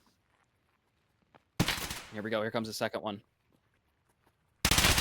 Aim also coming to give Communica a little bit of a hand. So Yara makes that nade connect by Lockers, and Pamani's up next from D1. So far, every overtime, I believe, has not gone past OT1. Somebody has took it home within the first overtime round. It's actually a really interesting concept there. Romza goes down inside the door frame, which allows Pomani to pick up a scout class weapon on the Enforcer. It has that powerful advantage to be able to just aggressively peek out a D1, which gets that kill. Natrig on the rotations found Moyanri. Eevee now baited on the bait and switch of the attention from Tarkov Help is going to step up and pick up another XPA kill. The last member in Zharald is tucked all the way back in spawn, and I mean, we may have been here before, but can Zharald do it again? Not today. Eevee's got the first round in the favor of Tarkov Help with that final kill. And a great round overall from Eevee. 2 on the play, 4 MVPs in the game so far, really fighting the best they can for their team with that scoreline at 15 and 12. This is what I'm talking about. Eevee's been a monster holding top frag for his team for most of the game so far, and still only up by 1. But close by, but you can see 15, 14, 13, 12. It's going to be Natrig holding a 2-kill scoreboard to 7 deaths. I mean, I don't really know what's going on there, but could very well just not have the opportunity. It ain't all about kills. We talk about that a lot. Position interesting. XPA playing very aggressively off of the B site. Now, on a call out from the teams to back off. They're not going to play into that too much. Again, you see the deep position from the bomb towards the entrance to K3, and that member in the lobby in Romza just playing really reserved. Overstack towards that B site, called out by Tarkov Help, looking to rotate in and pressure to A. It's all on Communica. XPA have trusted this member of their team to do all the work, maybe even so much more work than necessary sometimes to be able to pull it out, and Communica has not stopped delivering. That nade towards backside, flashing up anybody else looking to support. We know Solyara's got a nade for Sandpit, Kirk. The question is, when are they going to press the button to go? Maybe now that they confirmed his position. No, we just hear it getting pulled out now. Communica's going to back up, and I think he heard it too. Excellent job. Yep. Put the nade away? Oh, it's smoke now. Now he has the V40. But they've done something. They've put pressure down so that he has to back off. They've cleared the A site of having that lurking member to be left and right around tight corners to pick up kills in the middle of the chaos. Now they've got to deal with that headshot angle that's very important because the smokes are out, giving them pressure to cross the sand pit. Pomani up on this shotgun. Sight wall, the next challenge, needs to get round and behind. Good swing from Pomani as the smoke still covers them from headshot. You see those smoke placements from Tarkov Help are perfect, Pomani up for 2. These smokes are just top tier. Speaking of top, it's going to be Cords on top of that box, and your headshot doesn't result in anything. The smoke's just a little bit too high for him to see over. 3 strong for XPA, and one of them's completely split up from the rest. See if Zharald can do something on the flank here. Oh, that was like the pixeliest angle I've ever seen, and he still spotted him through it. This feels very much like more of what we've seen from Tarkov Help, as they are going to use their weapon and their individual teammates to clean up the last kills in the round, but it's been smokes, Kirk. It's been excellently placed smokes and execution on their attacking side that has seen them successful. They get both of their overtime attacking rounds home, and they put the pressure on XPA to have to match and do the same. Well, that's done and dusted for their spot to the semi-final. Remember, folks, this is not just map point for Tarkov Help, this is series point, and they've got 2 of them to play with. Yeah, it's going to be scary. Tarkov Help obviously came out both of these swinging, and if history repeats itself, it will not push to an overtime too. But, I mean, these are two of the best teams so far, so they could very well break that norm. A lot of norm breakings here today, to be honest. Shotguns sniping people. This is the aggressive push out through short and long that you can look towards in the B site if you're trying to collapse in onto mid pressure from a more subtle angle. You see Moyanri holding from prone position back mid. You notice that Tarkov Help, with this being their map pick, are probably aware of how this map plays a little bit better than XPA. So you see them looking all ready to try and capitalize on this. Look, Moyanri is now, thanks to an audio cue, aware of something off to his right, but timing. You most likely expect Eevee to pick up Moyanri here. Previously, Eevee's been playing mid, right? So. Oh, the frame, Kirk. The frame again. Are we going to hide a model underneath the chassis of the gun? Nope. He's going to pick the speed up a little bit to try to get some revenge for his teammate, and he does, and he expects the second one. The bomb falls, and it's in full control of Eevee. Back up, and just hold on now. It is so optimal. Chords Disabler, the last one remaining for XPA to save his team. One round away for Tarkov Help to send them home. I mean, it's their map pick, and the last round has absolutely played out exactly as you would have expected. They held the bomb deep spawn. They've read that the team that they are playing against might also read that bomb deep spawn, and it sinks the rest of the XPA lineup into a bit of a choke. Trying to reclaim that bomb from no man's land is the one dangerous part of keeping it safe back behind the lobby, and that's because if that bomb goes down in the first chaos, it's good night. Say goodbye to your hopes and dreams. XPA so close to being able to pushing us to 3 games for the first time today, but just again falling short of that mark in overtime. We will be seeing them return in the lower bracket tomorrow, but for now it is Tarkov Help, your champions in this one, taking the first spot in the grand finals. Wow, man, I'm having a look at my notes here.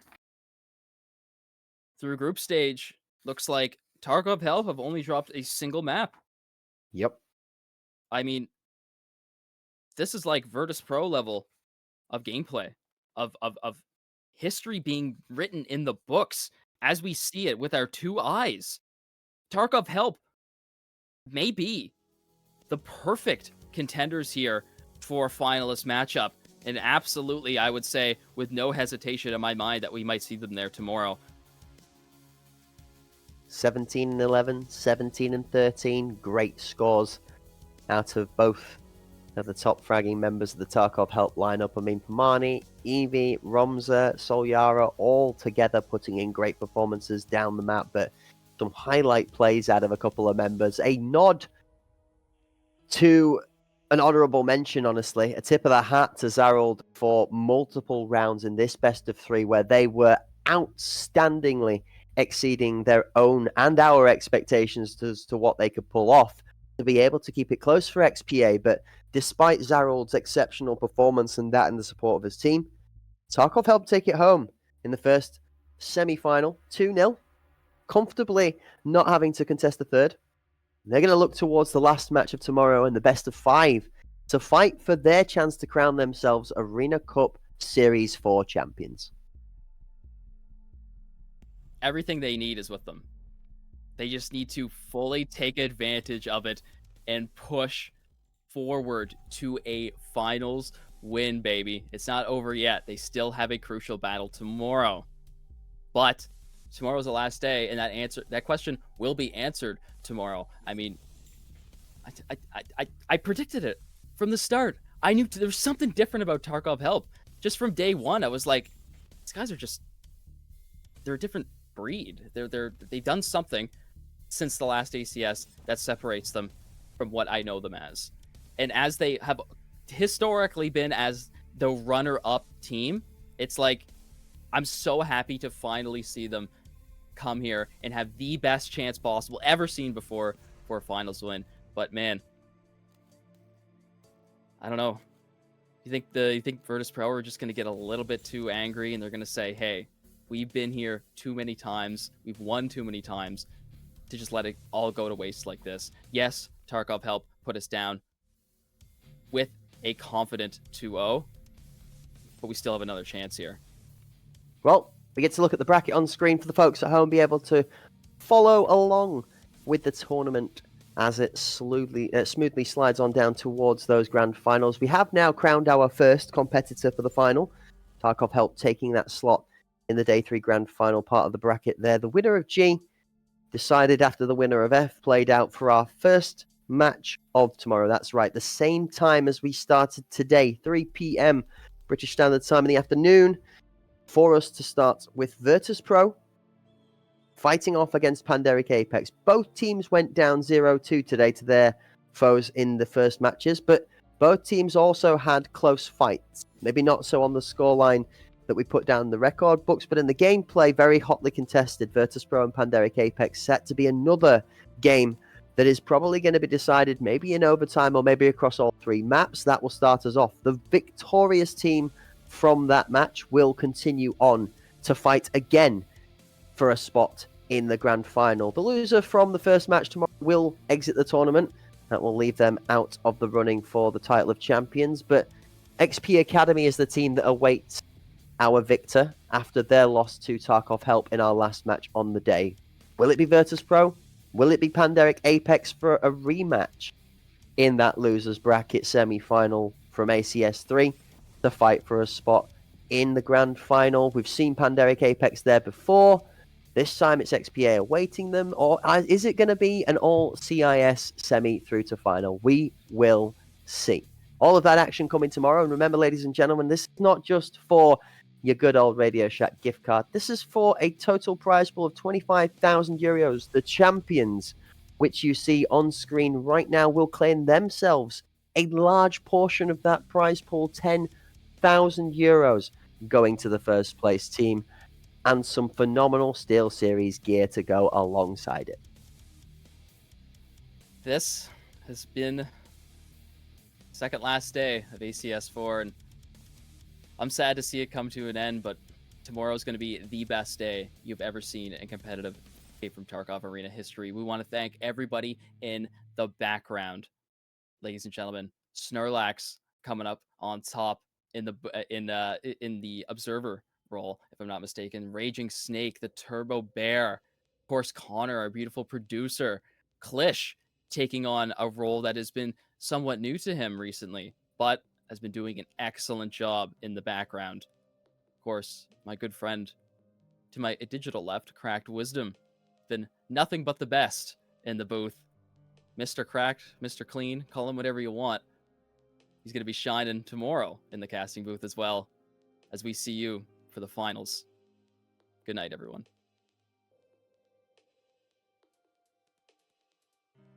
Oh, ladies and gentlemen, we've been told we're getting more time to yap. So as Kirk is trying to get us all time for dinner, we're for a little bit longer. So as we cook up those highlights for you folks, a time to remind you all of all the amazing things going alongside the Arena Cup series. As we say thank you to all the folks that are working in the background from the hard side of the production. There's also a thanks to be said to the players, the pros in the scene, all the teams and the support staff that works around them, and every single one of you guys in the chat that's out there killing it with all of your cool comments, criticisms, and craziness. We love to see you guys wilding out there. Just don't raid too hard, because we don't want to burn the roof down before we've got the action concluded. Don't forget, folks, many a giveaway has been given throughout last weekend and this weekend. If your name has been called out, you better turn up to the gate to claim your prize, or we're going to be sending the plane off without you. That's right, that plane will land back into the bowl. It'll get re-rolled and thrown straight back out in tomorrow's broadcast. So if you haven't claimed your prize by the end of today, don't be surprised when you reach out to us and we say, sorry, Tom and Jerry, they ran away with it because the finals day happened and someone else was there to beat you to the punch. Remember, it's all about reaction times in gaming. If you want to be in it to win it, you've got to be hot on the trigger. Ladies and gentlemen, it's a pleasure to always have you guys tuning in to tune up and show out for the performances that we get to see, and it wouldn't be possible without everybody's involvement from all around. A final thank you and a shout out to the sponsors in Steel Series, our partners, Hunt, Premier, and Battlestate Games, for putting together not only an amazing game, an amazing tournament, and a great communities with the people to bring together to bring you this action. I've been Cracked Wisdom. This has been Kirk on the Lurk. We've been Arena Cup Series Season 4, Day 2 of Finals Weekend. Don't forget to be back here for 3 o'clock tomorrow, because you don't want to miss the finals. The real goodbye.